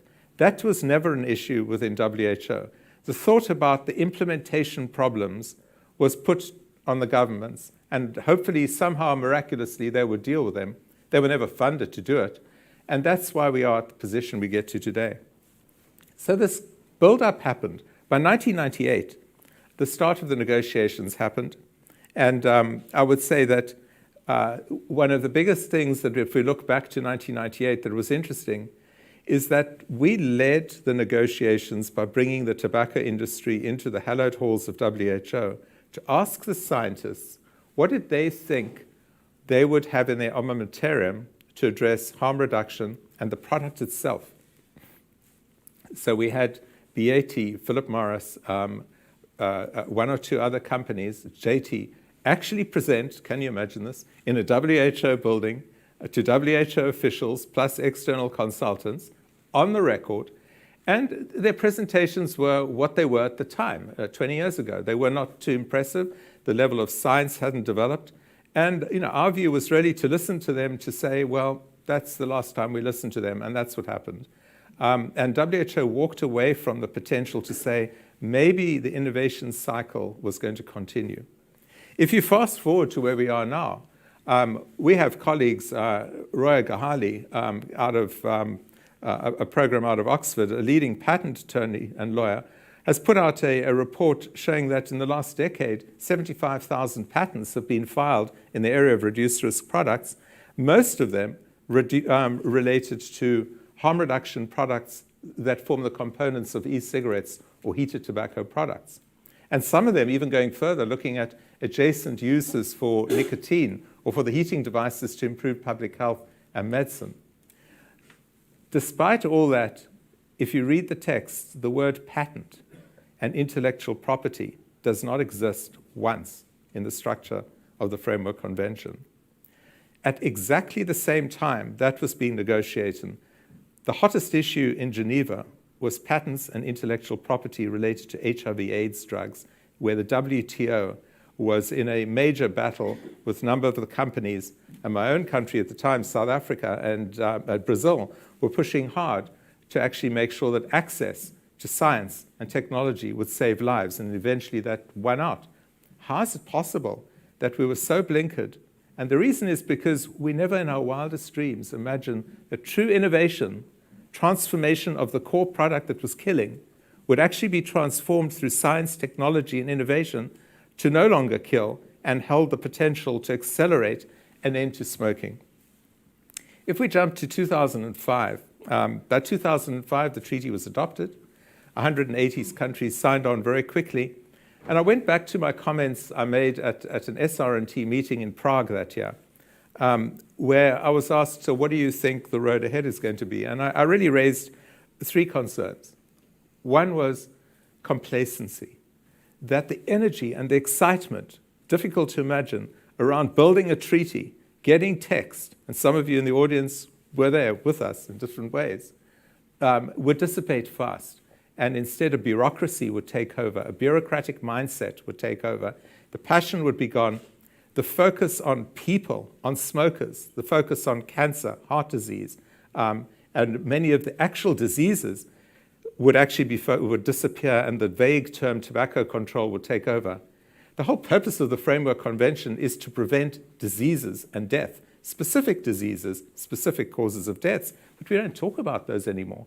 And what happened is the American Cancer Society went quiet and sort of walked away. The American Heart Association didn't really do much more because they didn't feel they were part of the objective. So the first thing I said was complacency, and I fear that did set in. And 15 years later, we see the signs of it. Secondly, I raised the fact that by 2005, we were starting to see the emergence of what could be harm reduction products which could save lives. We needed to keep our eye on the ball. We needed to engage with that community, regardless of where the science was coming from. And I didn't really know much about it, and made the comment, wrote about it, and went on with my life. The third one was there would be no progress without serious money and investment by low middle income countries and by the international development community into tobacco control. That never happened. I would say, luckily, and I mean it sincerely, Bloomberg did come up with a lot of money for some of the elements, and I think for that, you've got to actually praise him, that through the Bloomberg philanthropy, you probably have more activity in a number of countries related to taxation, even though the progress has been incredibly slow and bad. Raising awareness, putting tobacco on the map. None of that would happen if they didn't have the dollars. The problem was the enormous damaging blind spot on the tools and the means to end the actual killing and the deaths.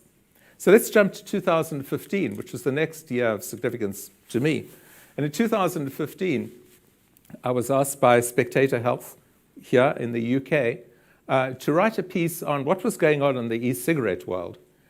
I was at a group called Vitality, who many of you in the UK will know. It gets you active and incentivizes healthy behavior, and there's a great dachshund to try and persuade you to join the cause.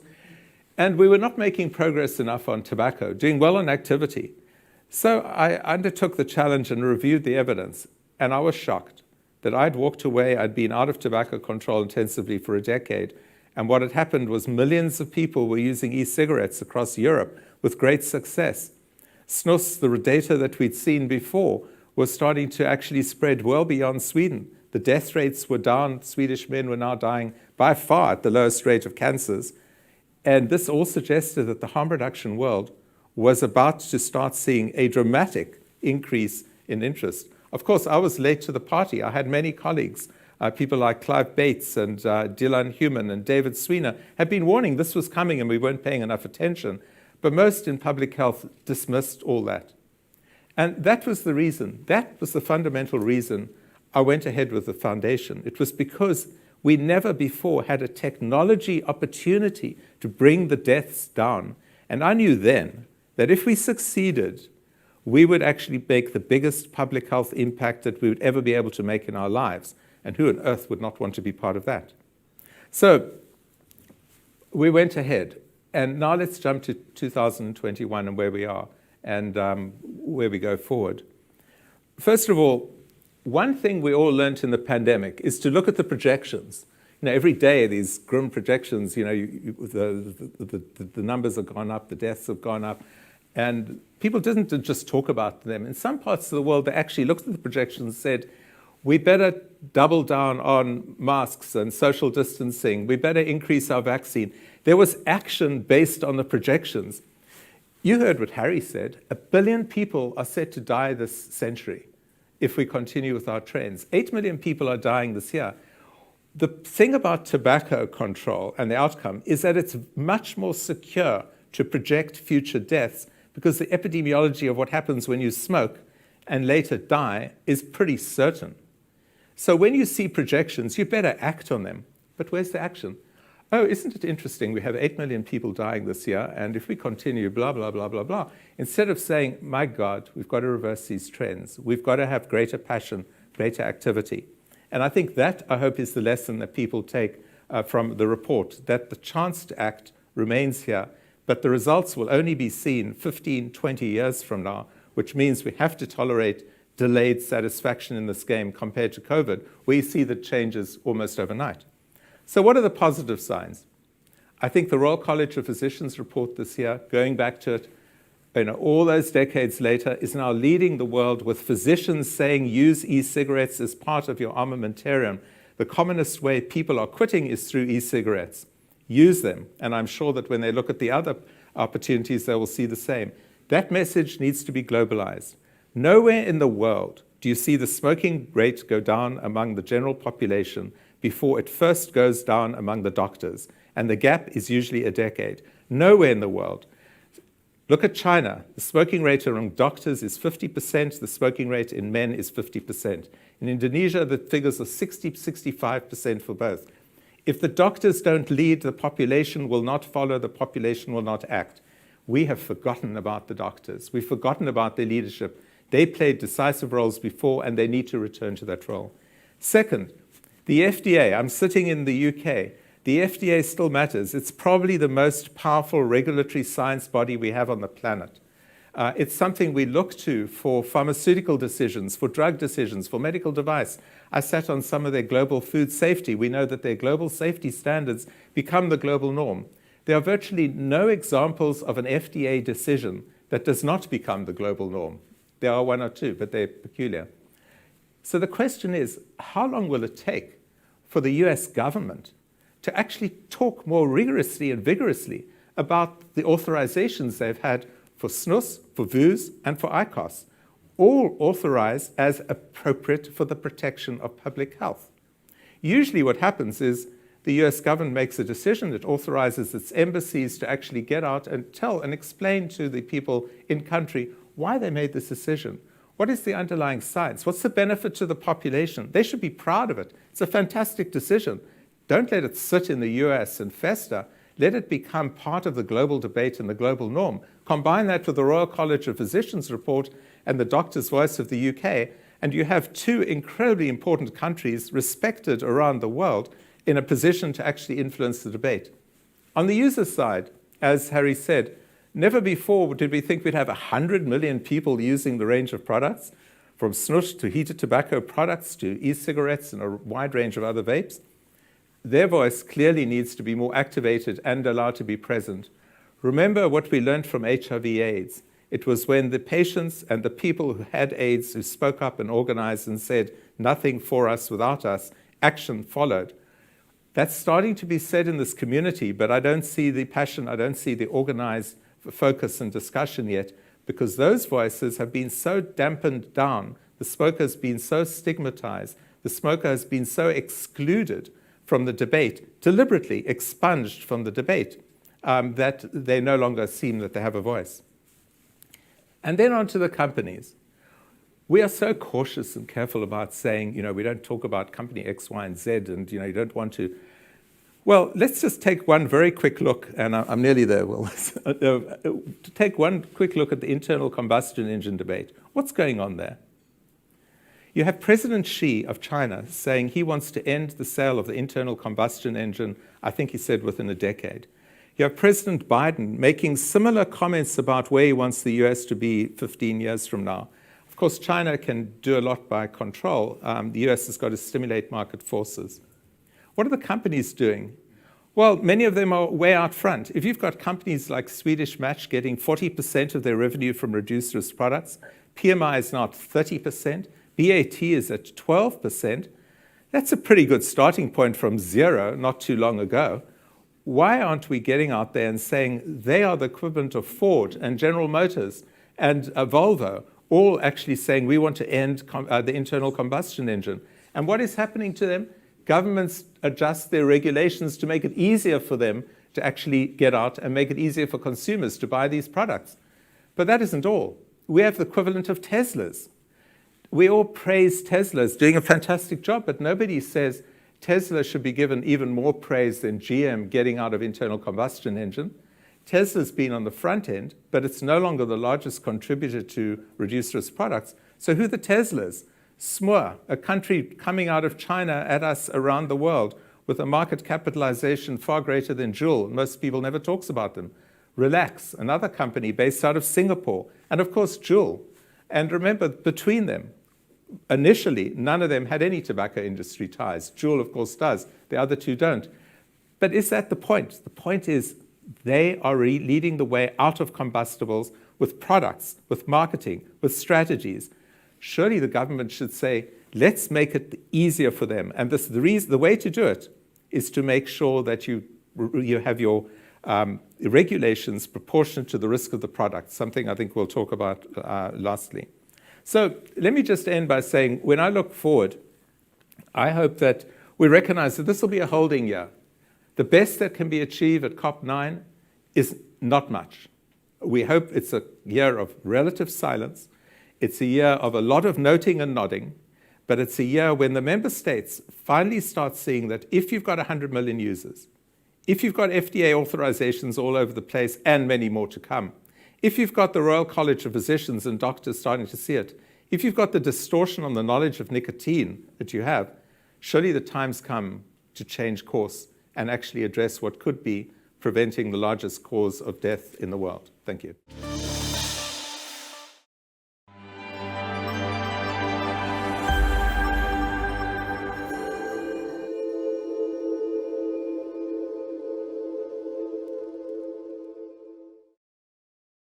Embrace harm reduction. It's there in the FCTC. There is a regulatory framework for doing it, which is called risk proportionate regulations. And all it means is that you tax and regulate and communicate much stronger messages, much stronger regulation, much higher taxes for the smoke products, and you have a much more permissive approach to the smoke-free products. And what you're trying to do is use the regulatory framework to encourage people to migrate from high risk to low risk products. And that would be a perfectly implementable thing within the Framework Convention on Tobacco Control. It would just need WHO, FCT Secretariat, and the COP to embrace that idea and go ahead and do it. Instead, they tend to focus on much more prohibitive measures, either prohibition, regulating these products as though they're medicines, regulating them as if they're no different to cigarettes, and that just gets you nowhere.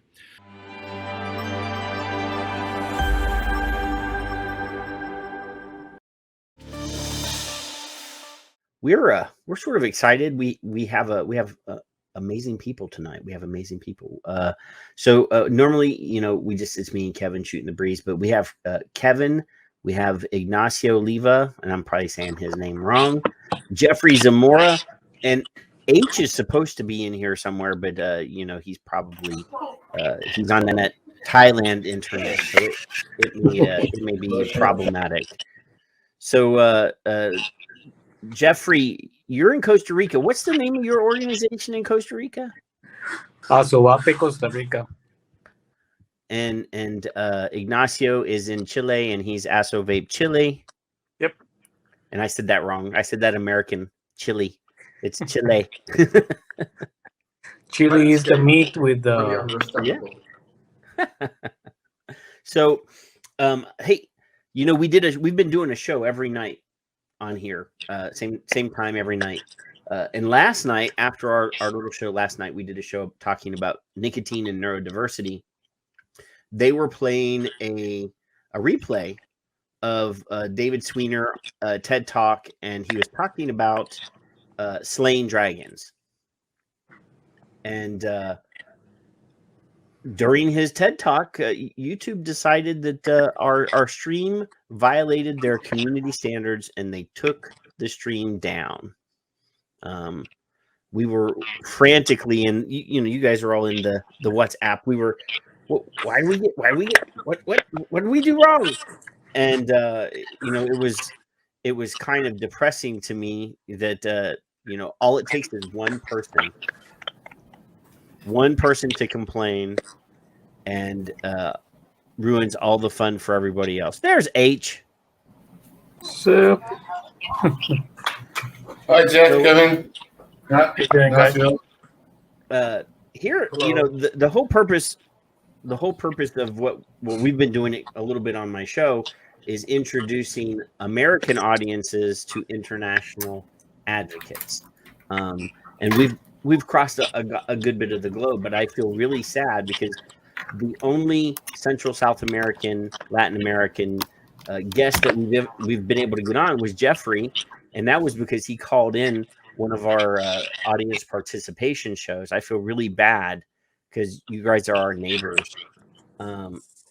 Yeah, shame on you, Patrick. I know I'm a horrible human being, but I'm so glad to get Ignacio in, and I really would love to get some of our other brothers and sisters from Central and South America in. Bring them on. In America, American vapors have the blinders on, and we only see what's right in front of us. And we sort of forget that this is an international fight. This is all over the globe. And over the time that we've been bringing in international guests, we've asked them their quit stories. And who would have thought that their quit stories were identical to our quit stories? Maybe in a different language, but the struggles, what didn't work, what does work, all that stuff is identical to our stories. So a lot of people have, kind of opened their eyes to the fact that everybody should be standing together. So thank you for coming.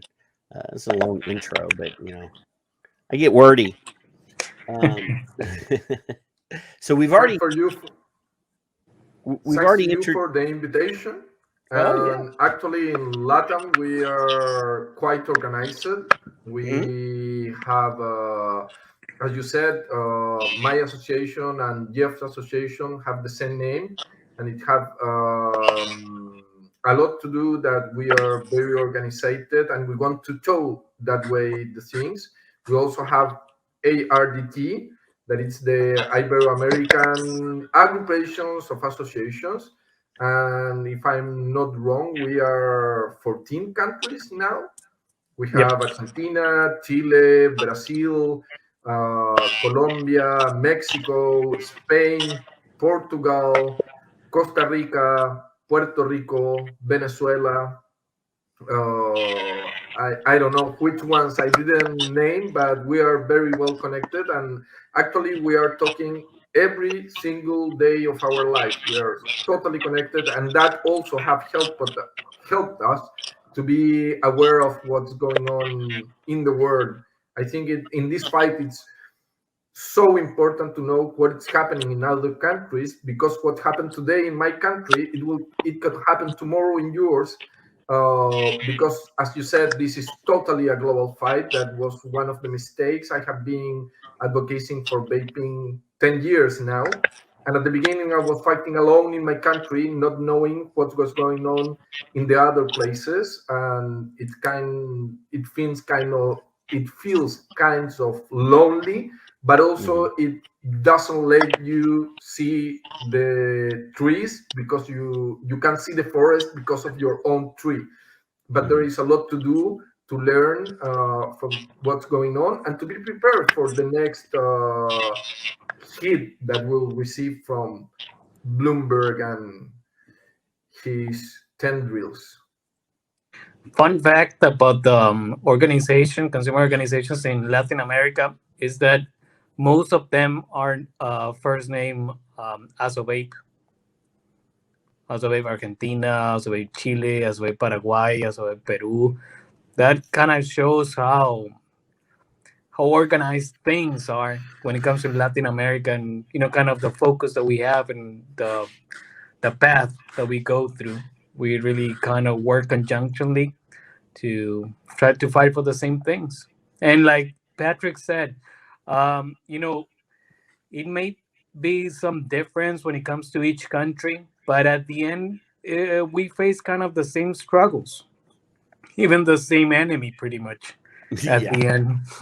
So, yeah, it's a fun fact that we have organized things so much that even the name is the same, which actually derives from the first organization in Latin America, that is Absolute Colombia. That was the first one to be created, and we kind of follow along. Well, I mean, I saw a video on YouTube, and why is that video channel's name blanking out in my head? Who is it? The YouTube videos, the vape advocacy videos. What's the guy's name? Like Brett Stafford? No, I would never talk about Brett Stafford. No, the one that went to Central and South America and did the amazing videos. Oh,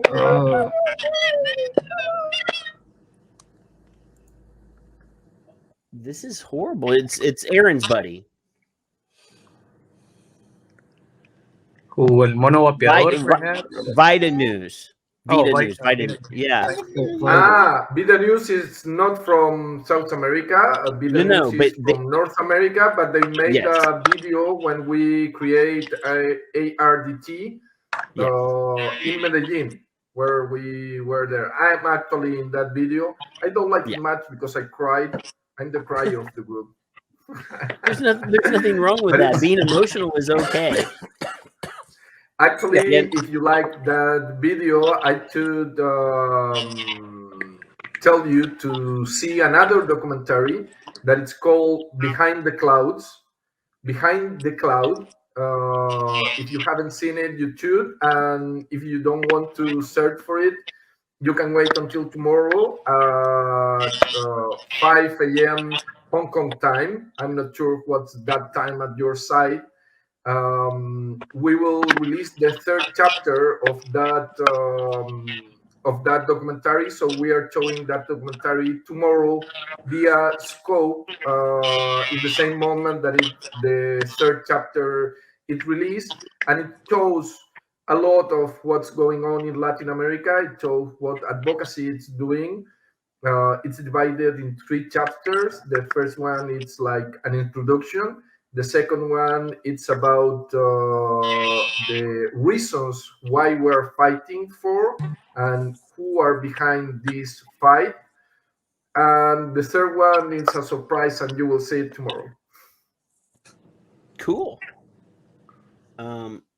Yeah, I mean, this whole idea of Scope, bringing advocates from around the globe to share the screen together, to converse and to educate and inform the consumers that that really aren't as in touch with what's going on in their own home, let alone in other countries. Scope this. I think we should do this every 6 months. I don't know that we should wait every year or every 2 years when COP is going to ignore us and not let us in. I think it's a great opportunity. Plus, we've built hours and hours and hours of amazing content that we can use year round. But Ignacio, we jumped the gun. Kind of, tell everybody your vape story. You said you've been doing this for 10 years, so you've been vaping as long as me, and I can remember what we had 10 years ago and what we have now is completely different. So yeah, it was difficult to start on that in that times. I have been vaping for 11 years and a half now, and I started advocacy on 2010. When the Minister of Health of Chile tried to ban the e-cigarettes in Chile, it was the same moment where that's what we were talking about, that it's so needed to know what's going on around the world, because in that moment I was not aware that they were trying to do the same in the rest of Latin America and some other countries. In that moment, Argentina, Brazil, Uruguay, another, I don't remember if other country of Latin America got into the ban of totally prohibition of e-cigarettes, and in Chile they were trying to do the same. So I just stand up. In that moment, we were very, very little amount of people that vape, but we make a very big campaign. It was different in that moment.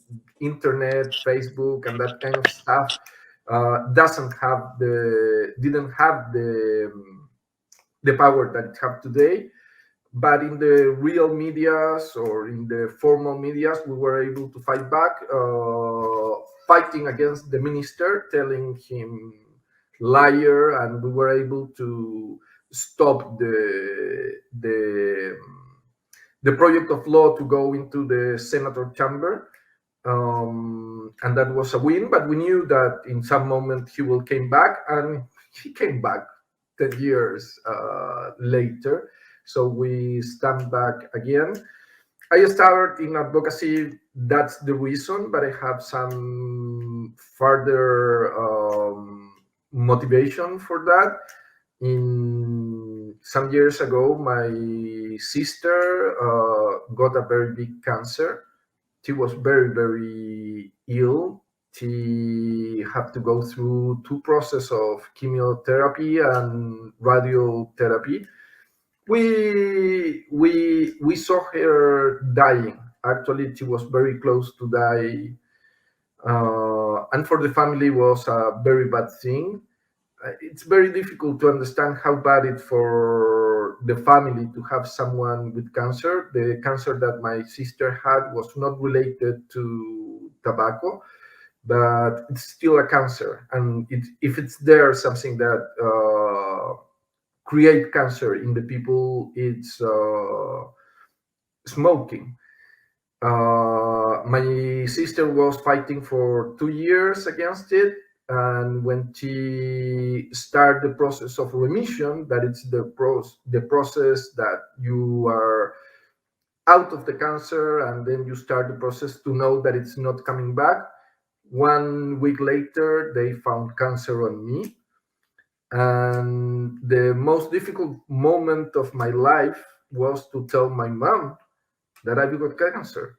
And it was not because I was afraid or feeling something about me or nothing like that. It was the so hard stuff to tell the family that this nightmare could start again with another member of the family. I will do whatever it's in my hand to save families. A lot of times it's the smoker who is put like, oh, he smoked, he asked for it. But they forget, first, I'm totally in disagree with that position, but on the other hand, they forget that behind that smoker, there is a whole family that is suffering even more than him. Families that not only will see someone to cross a very bad illness, they also will die. And that's kids. When they talk about the kids, oh, the kids, the thing that OMS is using like a weapon. What about the kids without dads, without moms, without brothers? It's kind of super illogical. We know that all the things that they talk have no sense, but this one especially, it's like, oh, they can die. Let's focus in the kids. So actually, that's why I'm so close to advocacy. And as I said, I will do whatever it's needed or whatever it's in my hands to give the fight until the last moment. Again, I mean, what you said. I had a family member who suffered. I saw their struggle and made a decision in my life. As powerful as that is, there are millions of us that have very similar stories, and to watch somebody laying in bed, gasping for air, it's one of the most heart-wrenching things I've ever had to deal with. But Jeffrey, tell a little, get a little bit of your background in here too. Yeah, sure. Well, I started vaping 6.5, 7 years ago, the most, I think. I quit smoking by accident. I didn't intend to. It was not my plan. I bought a vaping device just to smoke less, but I didn't want to quit smoking, to be honest. I even carried around a pack of cigarettes in the car for a few months because I thought that at one time wanted to smoke, and I didn't have any regret, to be honest. Um, and at that time, actually, it came to a point that I didn't. So I just gave I pretty much just throw the cigarettes to the garbage. Um, I'm one of those accidental quitters.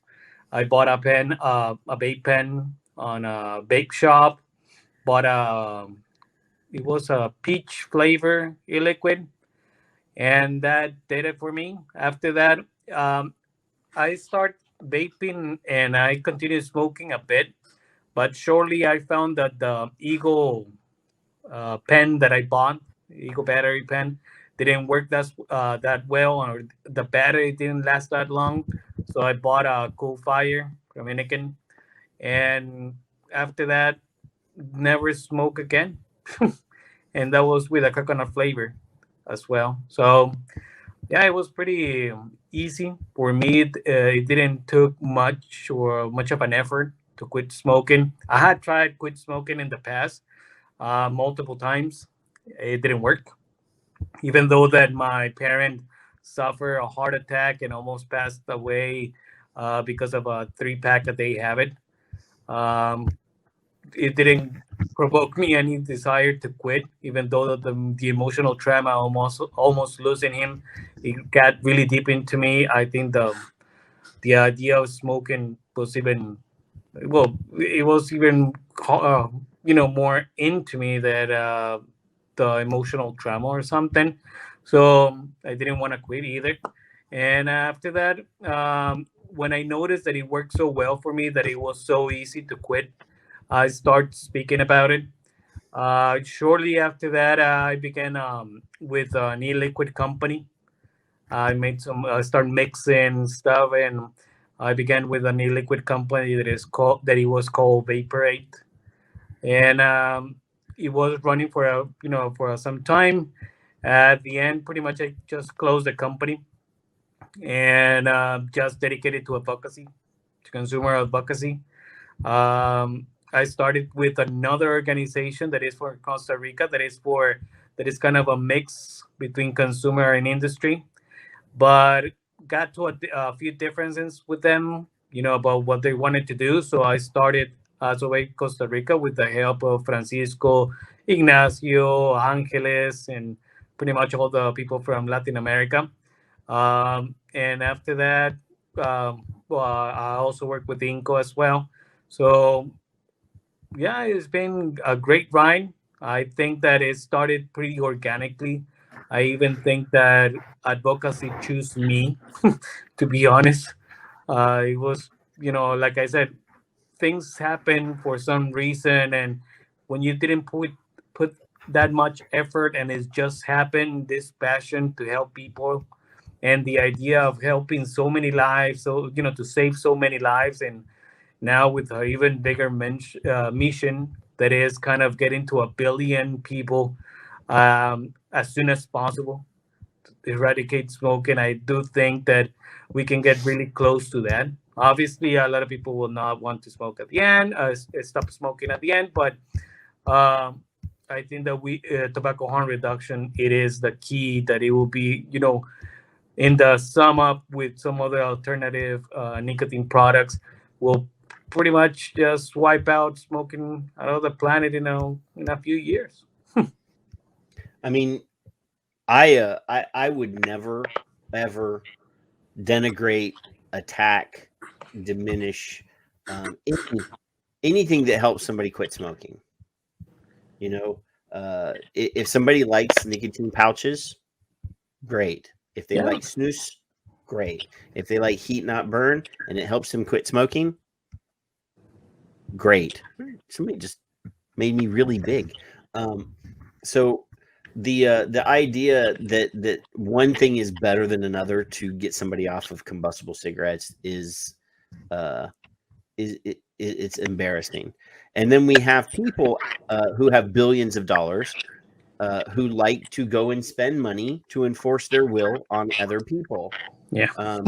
And it's very successful in LMICs. That's the new popular phrase, LMICs, low to middle or low and middle income communities or countries. And Bloomberg, I'm going to say his name, Bloomberg has made it his life's mission to go around from country to country, throw some money around, and enforce his will. He goes to the WHO and says, America is backing out of the WHO. Here's a check for $700 million. That's the amount of money that the U.S. is pulling away from you. Don't worry about that. Here's my agenda. Goes to the Philippines and says, hey, I see you guys need some money. Here's some money. Here's some model legislation I'd like you to pass. Guess what? Marawa, who's coming on after us, Marawa was on my show a few months ago, and she's talking about going to a conference in the Philippines, and they hand her a proposed bill, and she starts looking at it, and she says it's almost verbatim the same legislation that has been introduced in New Zealand. Now, you don't think that happens organically, do you?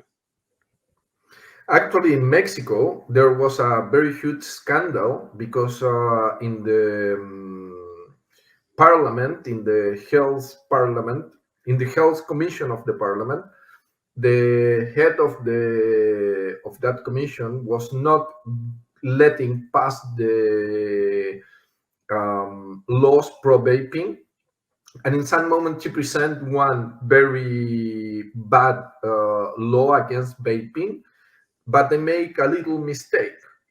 They didn't erase the metadata of the archive, and it was written down by an Argentinian girl that works for Bloomberg via Tobacco Free Kids. It was a very huge scandal. It was a very huge scandal, and she was accused of corruption and letting outsiders to came into politics. And she dropped down the project, and the projects that were stopped were able to go through. Anyway, now Mexico is having a huge problem there because they have Bloomberg really, really deep in the government. But yes, for some time we were treated as conspiracy people when we were talking about Bloomberg. Even in my program, we have a very big campaign that it starts in Chile, but now goes to all Latin America, that it's called Vaping It's Not Smoking. We have been doing different stuff. We were the first to do a public manifestation. And even the people that look our program tell us, stop with this thing of Bloomberg, you look like crazy, conspiracy. And we were like, this is not, you just need to hear us. But now there is a lot of, well, actually the last report of WHO, it's signed by him. It's like, are you really that kind of people? You don't have, you need to have a lot of guts to do something like that. Yes, I paid for it. I'm here and I signed it, and oh my God. But well, someone in the chat was saying we know the truth, and in some moment it will came for everyone. That was Bloomberg too. For us, it was so clear, so easy to see it, and now no one can say that he's not in the back. And I think in some moment that's what I think, that in some moment the science will prevail, and the big question is when. It has been 10 years. Let's hope we don't need to wait 10 years more. So, you know, I know, and Kevin knows, and we know that H knows. He knows. Because we know. Because H knows. Maybe H can answer. H should tell us some of the things that he does know. He knows everything. I wanted to know, H, if you could tell me or not, if you found any stunning, earth-shattering, innovative tobacco harm reduction developments from COP9 yet this week, so far. Nobody's found out anything, really, because they don't say anything other than nothing. So, no, there's no earth-shattering news. I suppose we could say that they apparently have decided officially that they're not going to discuss harm-reduced products, less harmful nicotine products. For 2 more years. That's what they said. They're going to hold that for 2 more years. Now, I just want to make a couple of points here before you interrupt me, Patrick, because I know you desperately want to. So, here's the thing. First of all, on the surface, it's, oh, great, they're not going to discuss harm-reduced products for 2 years. Great. So that gives us a window of opportunity, possibly. But think about this. They're putting papers in, but not discussing them. So only the papers that justify their untenable position are going to be accepted. We know this. Those papers will be put on record as we have received these papers. It says vaping is terribly bad, but well, we're not going to discuss it. But it says vaping is terribly bad, but we're not going to discuss it. We'll wait to see it because dating is very bad, but we're not going to discuss it now. So what's going to happen is you've got all these governments around the world who are already in Bloomberg's pocket, who are already in WHO's pocket, who are already in FCTC's pocket, and I mean literally in their pockets, who are pressing their regulators who don't understand the science, don't have the time to sit through the huge amount of data, whatever. So they're just listening to trusted advisors who are all in the pocket of Bloomberg and Gates and WHO and Big Pharma and whatever. So they're going to say, okay, well, they're not going to discuss for 2 years, but we've got to do something now because we're being pressed. Let's just pass this regulation that's really inappropriate. And we all know once you've passed a regulation, it's really difficult to roll it back or change it. So I think the strategy here is we can't discuss the science, because if we ever get into a situation where we've got to justify why we're taking this over this other wealth of evidence which denies it, we're going to lose. That's why they won't talk to us, because they know they can only attack us on funding, on anything spurious, but not actually engage with us on the evidence, because they lose immediately. So they're doing everything they can to avoid that. So by not talking about it, they've bought themselves another 2 years to influence countries who are willing to be influenced, to pass laws which in 2 years' time might say, oh, perhaps there's a bit more to it than what we said, but it's too late, because in that 2 years, more countries will have passed restrictive regulations. So that's what I can see is happening at COP9. On the plus side, the Philippines got a Dirty Ashtray Award. Yeah, they got it because they demanded transparency, looking at the science, and actually having a full debate where we actually have a democratic process. FCTC did not like the fact that they had to be transparent, that they had to look at the science, and they had to be democratic. So they awarded the Philippines a dirty ashtray. Well, bless you, the Philippines. Well done. This is it. More countries need to listen to this. More countries need to stop listening to Iran, to India, and to Thailand, who all have state tobacco industries and are calling the shots very much, getting awards like India, being told what a wonderful job they're doing when they're killing people with their policies. So, yeah, sorry, I'm ranting. I'd just like to move on since we were talking about Bloomberg. I don't want to talk in this about the money that he's giving to individual countries, to individual departments of health, to individual academics, to associations. I just want to talk about FCTC and Bloomberg. Not Big Pharma, because they throw money at it too, not Gates, because he does, just Bloomberg. In 2012, Bloomberg committed and had been paying over $1 billion US dollars to the FCTC. 1 billion. And that's a staggering number. So I want to break those numbers down for you, okay? $1 billion since 2012 up to the end of 2000 and let's say 2000 and this year, let's say 2021, okay, works out at $3.53 per second. Now, we've been talking for 25 minutes here, so let me just do 25 times 60 times 3.53 equals that since we've been talking, Bloomberg has paid the FCTC $52,950 since we've been talking. Okay, that's $2,118 a minute. That's $304,992 per day. That's, I can't read this. 21,000, no, 2 million.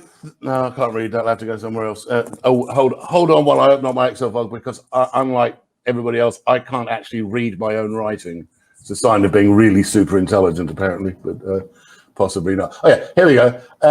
Every week, it's $2,134,944,000. To put that in perspective, throughout the duration of 5 days of COP, Bloomberg will have paid $1,524,960 to FCTC. That's $111,093,348.2 every single year. Cha-ching. Yes, exactly. Thank you, Kevin's granddaughter. That's spot on. That's grandson. Yeah. Oh, sons. Beg your pardon. Yeah. So this is the depth of the problem. This is just Bloomberg and just FCTC, not anything else. Just Bloomberg, just FCTC. $3.53 a second. You can probably at least double that, because you've got Big Pharma, Gates, Soros, all the rest of them throwing the money in as well. Yes. Okay, Patrick, please go ahead. It's your show. It's my show. That couldn't be a conflict of interest. No. So about 3-4 weeks ago, Kevin and I had on our show, we had a gentleman that was a candidate running for office in New York to take the position of the lieutenant governor who had stepped up since anti-vaping Cuomo got fired or lost his job because he couldn't keep his hands to himself. And we started talking. We started talking about Bloomberg. We mentioned how much money Bloomberg spends globally to enforce his will, and he just would not believe. He said, "I know Bloomberg's finances. There's no way he could spend that kind of money." Blah blah blah blah blah. And I'm like, "Look, we have receipts. We can show you." It is such an ungodly amount of money that people resist acknowledging the truth of it. It is so profoundly gross, the amount of money, because think about it. I mean, think about how many people could be fed on how much on the money that he throws away trying to perpetuate a lie. Patrick, I think that's one way of looking at it. But just imagine if instead of using his $1 billion at the FCTC to demonize vaping, imagine if he'd actually looked at the data, which is what he says he does, and not listen to the rubbish that the people who want his money tell him, smoke-free kids, for example. If he'd actually said, you know what, actually there's something going on with this vaping, flavors work, it's all good, and we're seeing reductions. If you'd looked at the evidence that we all know, and said, I'm going to put $1 billion into getting smokers to switch to vaping, we wouldn't be having this discussion. He'd be a hero. Unfortunately, the way he does it is wrong, and from the US anti-corruption thing, he's not right, because it doesn't matter if you invest your money in something that's such a good cause, but you're corrupting the government to do it, you're breaking the law in any country. But okay, because I don't want to ignore Jeffrey and Ignacio, but you're making a wrong assumption. You're making the assumption that he wants to be the hero of the people. He doesn't want to be the hero of the people. He wants to be the hero of his circle, of the rich people. Yeah, that's what the people in power. He doesn't care. I mean, if he tried to save the people's lives, if he tried to spend his billions converting smokers to vaping or any other less harmful product, he would be the hero of the people. That's what I just said. Do you actually think he cares about the people? No, he's doing this for his own personal. Absolutely, it's for himself. But we have something history. important. There is also something important what we forget about Bloomberg, because I have heard many times like, oh, but he's trying to do the good. No, he's not. There is Jeff. What's the name of the device that he having one of his companies that will be the future? Hail. So By Have a Health. Even in that position, it's not true, because he's going after money. If he is able to disappear the vaping, he will get back his money. He will be the only one able to sell Hale. And if you see the numbers of the industry of vaping around the world, he's just making an investment. So really, for me, Bloomberg have nothing of a good person in any kind of ways, and even trying to put it in that thing of being the hero in his group or under the people, he just don't fucking care. We got a curse word out of Ignacio. Yeah, I did it in purpose. I hope Nancy don't kill me. But you know what about Bloomberg?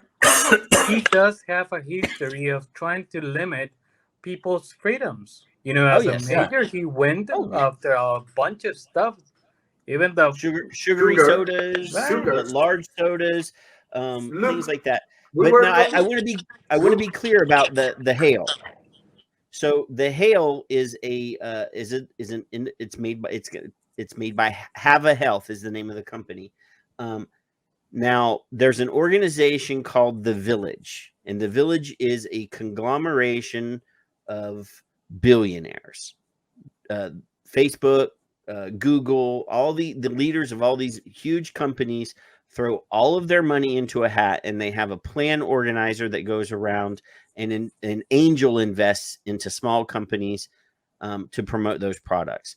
Now, when we found out that Have a Health, the Hale, was under the Village umbrella, and that includes Mark Zuckerberg, that includes it's a huge, massive list of power brokers and people in tech, billionaires, we called it out because we went through, and I have a show, and we scanned their website and showed the faces of all of the people listed as their members, the Village members. Well, guess what? That explained the shadow ban. That's finally what? Guess what? The explanation of the shadow ban in YouTube, Facebook, Instagram. But after we pointed out that Bloomberg was a hypocrite, they took his picture down. His picture's not listed there anymore. So when you bring up Have a Health and you bring up Bloomberg and call him a hypocrite because he's invested in this vaping company, they just point out he's not on there anymore. He's not there. But you can find videos of him speaking at village conferences and talking about being the head of the village or on the board of the village or whatever. But on their website, his presence has been expunged. And I'm pretty sure that Kevin have a screenshot while he was. Well, we have it on video because we did it on my show and it was still there. So, but it's gone now. Just a little thing that works on this part of the conversation, and it also gets how important it's to look what's happening in other countries. You remember we were talking about the Argentinian girl that made the project of law for Mexico. The guy that present the parliament that present the project of law against vaping in Chile, it's called Senador Girardi. Once, some years ago, I interrupt a forum, present forum, because now all is virtual, but at that moment was present. That was of some organization, anti-tobacco, but also anti-vaping, that received money from Bloomberg. And in that forum, there were 4 people. One pseudo-scientific, the girl from the institution or the organization in Chile, this deputy, this senator, and this Argentinian girl, the same one that made the project of law in Mexico. But now, why it's connected what we are talking about? Chile was the first country in the world that get the law against sugar, the law of etiquetas. How do you say etiquetas, Jeff? Labels. The labels, the law of labels against sugar. Can you imagine who present that project of law? The same one, the same senator that presented the project anti-vaping. And the third part of the agenda of Bloomberg is to attack alcohol. And he just presented, after presenting the project of law of sugar, of vaping, his next project was against alcohol. So it's so important to look forward what's happening in the other countries to understand this very big ball of trash that is hidden under the carpet. Well, here in Costa Rica, we have a project of law that is being pushed by the Bloomberg Front organization here that is funded by them. And actually the same attorney from Tobacco Free Kids, the one from Argentina, is going to come to pretty much talk about the project itself and why it's important to have plain packaging over vaping products and all that crap. So one of the things that we talk about on the show is that all of these countries and states here in the United States, they're dominoes. And when one domino tips, they all tip. And if you don't think that they're coordinating, we've watched here in the States, we've watched model legislation move from state to state to state. We already talked about model legislation in Oceania, in the Philippines and in Australia. I can guarantee you the same thing's occurring down there in Central and South America. And, you know, somebody brought it up, Francisco brought it up in the chat room, Vital Strategies, which is a splinter. It's a side project between Gates and Bloomberg, and Vital Strategies is independent contractors. They go from country to country. You can look on their site and see their partnerships, who they're partnering, and they partner with countries. And Tom Frieden, former director, CDC, also former Bloomberg acolyte, is directly, I think he's the president, but I'm not sure, of Vital Strategies. So Bloomberg connection to that as well. Yeah. And So not talking even about the union. That is a major play from Bloomberg as well. Yeah. So all of these so Bloomberg doesn't use Bloomberg philanthropies for everything.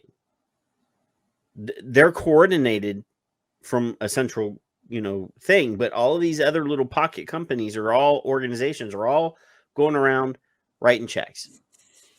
Here's a check.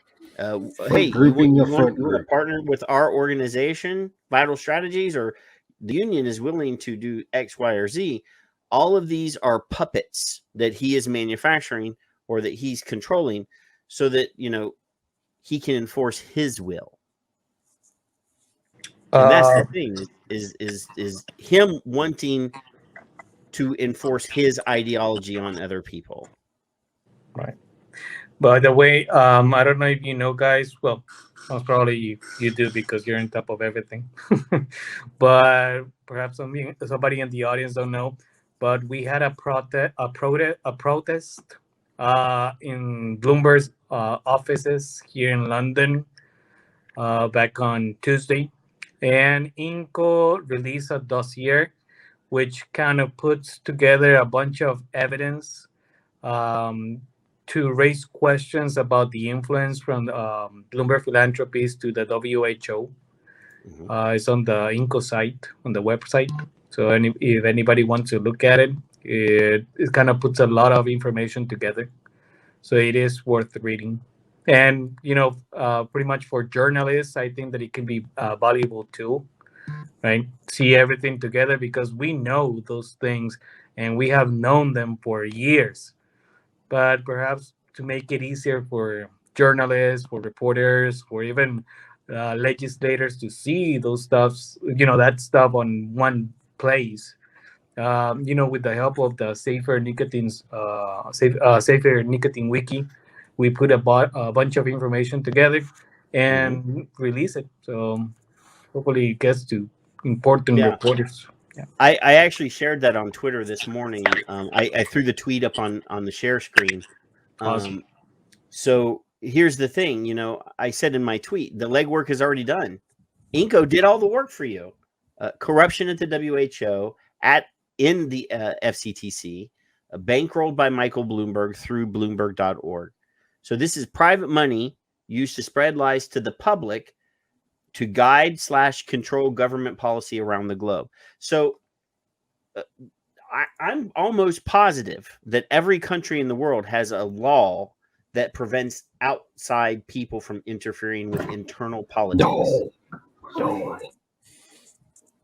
I'm thinking that's one of the reasons why the Philippines is so angry and it's making such a big wave or big ripples in the water over there is because this is a non-Filipino coming in and pushing the government to do what he wants.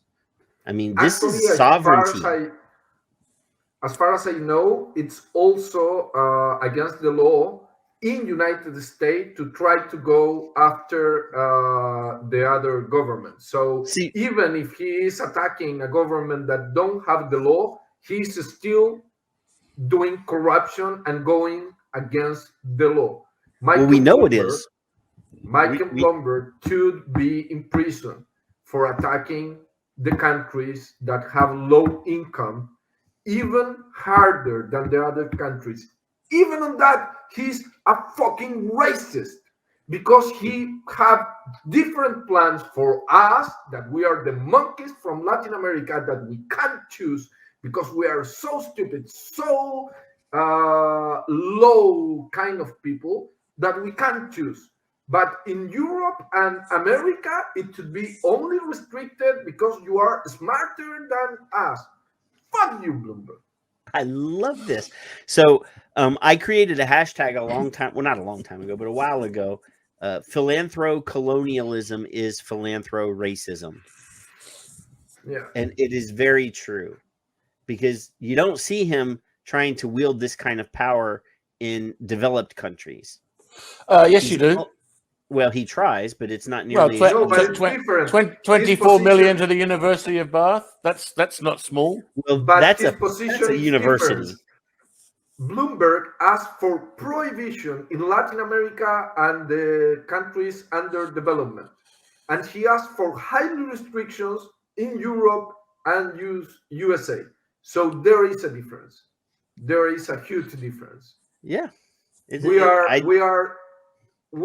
a lower grade of humans because we are stupid. We eat bananas, we are in the trees, and we can't vape. I'm kind of liking him better than I like you. I Patrick, love you know that, right? Ignacio. I love him. He's my new friend. I Almost love him. as much as Ennis. He says the same things I do. Louder. He has. Just want to say something. Just want to say something that had nothing to do with what we are talking, but it has something to do with a question that you read that was from Francisco. That Francisco is Francisco Ordóñez. He is the president of ASOVAPE Colombia. That was the first association created in Latin America, and he goes through the rest of the country. He helped me a lot to create the second one. And then we go together to create the other association, and we have been, but he was the first stone in Latin America. So I just wanted you to know that the guy that made the comment is a guy that have made a lot for vaping in the world. He won the prize, how do you say, the trophy of the most important advocate last year that INCO gives each year. So I just want to raise his name because he's not very good English speaker. So Neither that's am why I. he couldn't came. That's why he couldn't came, but he's a great person. He have done a lot. He is also the president of ARDT. A big hug from the distance, and keep it up because he have done a lot. Well, I We live in call South him Dad. Texas, so my Spanish is very small, but I can listen to Spanish and understand what's going on. I can't. My mouth doesn't work right to actually speak it properly. So I Same speak happened to Francisco now. Tex-Mex. He can understand very well the English, but he's not a very good speaker. He need to take a course, a lesson We'll just get into a Skype and we'll just chat back and forth until we learn from each other. That's a good idea. Because I work in healthcare in South Texas, and a lot of my patients are Spanish only speakers. So I have to learn. We have approximately 7 minutes, guys. I'm giving everybody a few minutes to talk about whatever it is that they want to talk about. I see that Logan is on screen with Kevin. Everybody say hello to the little munchkin. Hi, Logan. Hola, ¿cómo está, Logan? Don't smoke or don't vape. I have talked a lot, so I will just say thank you for inviting us. It was a pleasure to be here. It's so sad that the time runs so fast because these topics are amazing and we could be talking for hours and hours. Ignacio, I do my show every Friday night, and we go 3 to 4 hours. So you can come anytime you want. I will gladly accept a new invitation, and I will gladly take you to our... Any advocate from Central and South America that wants to come on, we'll figure out a way, even if there's a language barrier.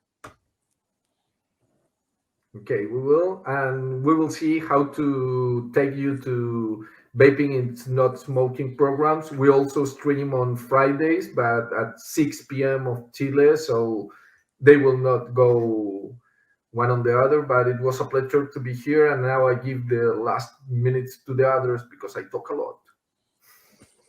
Jeffrey.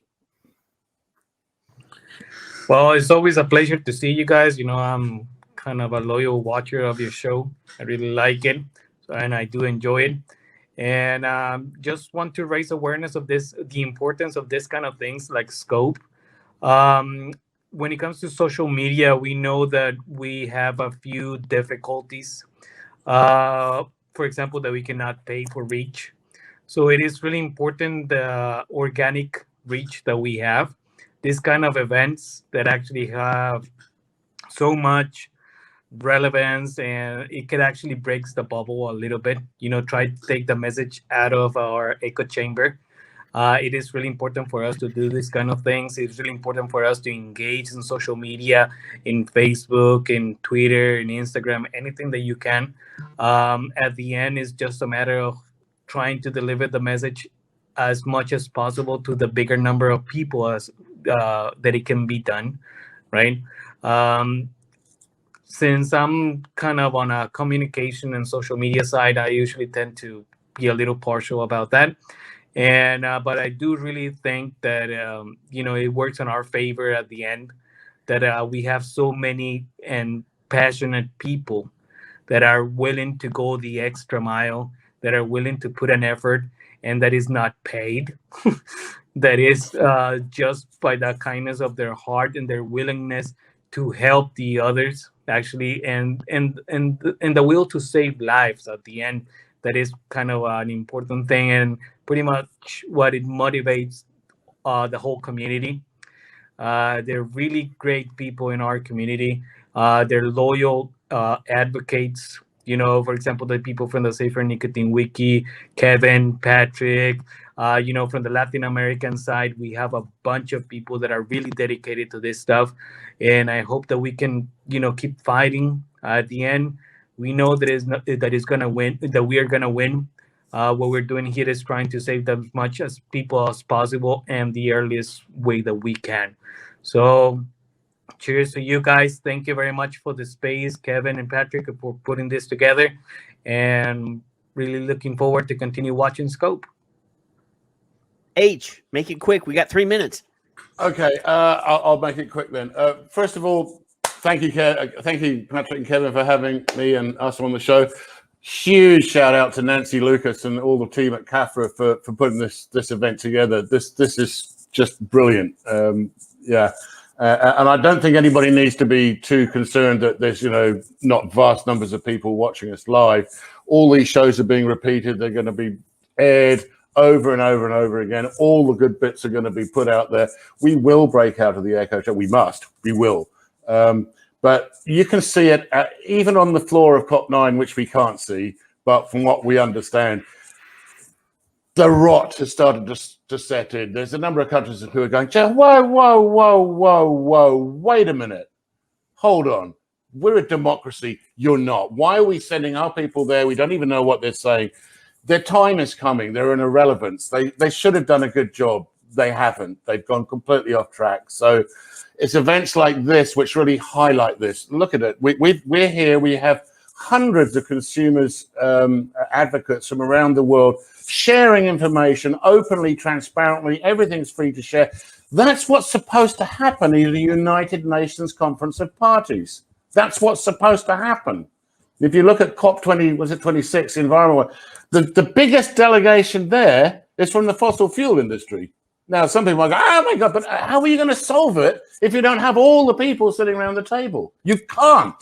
You absolutely can't. So here we are coming to the end of our hour. And again, thank you very much. I just want to point out that while we've been talking here about very serious, life-saving, important public social health issues, FCTC has earned another $12,708 to screw us.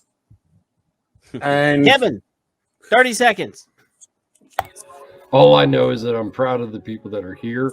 I know we're accomplishing more in the past 3 days than COP9 has accomplished in the past 22 years or 18 years or whatever it was since 2005. And they haven't got one answer, zero progress, and we're still rolling. Go ahead. I just want to say thank you guys for coming. Like I said, you guys can always come back to our show on Friday nights. Love you guys. Marawa is waiting. So y'all have good night and listen to Marawa. Good night. Marawa, I love her. Listen to science, not Michael Bloomberg.